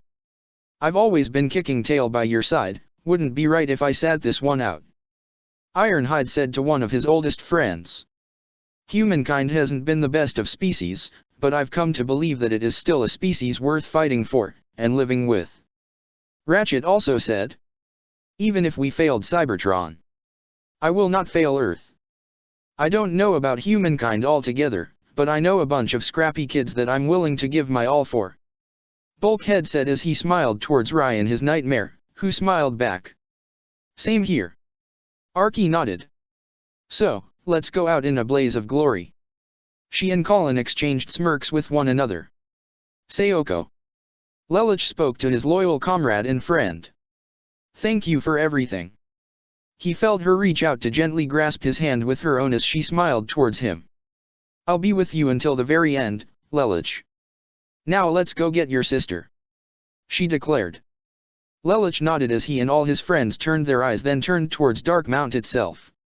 From the very top of his fortress, just below the hovering Nemesis warship, Megatron had stepped towards the ledge, the Predacon crawling up the side of his throne chamber and quickly moving to stand at his right side, while the Thanatos, with the smirking cybernetic Shin Hyagashang inside, hovered just above Megatron's left. The Lord of the Decepticons gazed out where he spotted, even from this distance, all his enemies as they too seemed to be gazing directly at him. Megatron looked towards his palm where his code emblem was before he activated his power, the emblem shining a brighter purple, as did his optics. Rise, my army. He raised his fist. With the powers provided by his code, and the connection he had with Dark Energon, the blood of Unicron that had been stored in the underground channels activated. The channels cracked as the dark energy spread out and upward, straight towards the field of Cybertronian corpses above. A dark and ominous glow emanated from the ground as the bodies all began to twitch before they rose. It didn't take long for an army of the undead, one that vastly dwarfed the one the heroes fought in the ruins of Area 11 a long time ago, all the Terrorcons snarling and moaning like the zombies they were, all under the command of their master. The team of Autobots and Black Knights present gazed at the Terrorcon army that appeared before them, but none of them seemed the slightest bit nervous. Even as Megatron gazed down at them with a taunting expression, that look faded into one of seriousness as he saw multiple glow spots appear in the distance. These were ground bridge portals. And they stretched across various areas of the soon-to-be battlefield, both on the ground and in the air, though they were all kept at a reasonable distance to avoid any dimensional ruptures that would lead to channels of the Shadow Zone. Stepping out of one portal on the right side of the heroes was Ultra Magnus, Ogai and the Gawain Nerian, Jez, and Smokescreen, and they all lead multiple Black Knight Nightmare rays that emerged from that portal, and several others around them. Flying out of two portals above that group were the airships known as the Grandberry Mk2 and the Akariga. The latter was operated by Euphemia, Diet Hard, Claus, Nina, Lloyd, and Cecile. The former was operated by Toto, Rax Hata, Misty, Fixit, Shirley, Millie, Kagaya, and Rivalts. Of course, they were flanked and escorted by several aerial Nightmare rays that included Jetfire, Windblade, Todo in the Zanjitsu, Oyagro in the Agravane, Maribel in the Lancelot Trial, Chiba in her Akatsuki Command Unit, Gino in the Tristian Divider, Orpheus in the Guka Byakin, Monica in the Florence Nero, Aldrin in the Lancelot Grail, and Sakia in the Vincent Graham. Emerging from a portal on the left side were Elita 1, Wheeljack, Nonet in the Gale's Chin Conquista, Warpath, Tamaki in his Wrecker Akatsuki, and many more heavy-duty Wrecker Nightmare rays. They would soon be joined by Leela, Akito, Ryo, Ayano, and Yukiya in their respective Alexanders, along with Sideswipe, Grindcore, and Strongarm, and they would be leading an army of EU forces which consisted of Panzer Hamel Nightmares and armored vehicles such as tanks and more than a few heavy command vehicles, one of which was commanded by Jean Smilas, still under the influence of Lelich's geese, along with multiple fighter jets that emerged from the portals in the air. Stepping out of various portals were the forces of the Chinese Federation that were led by Drift, Zink and his Shenhu, and they appeared to make up the largest bulk of this combined army with countless Ganglu Nightmares, tanks, and armored vehicles, with flying VTOL gunships emerging from the airborne portals, and even two massive armored fortresses known as Longdans, one of which was under the command of Tianzi, who was under the protection of Zhou.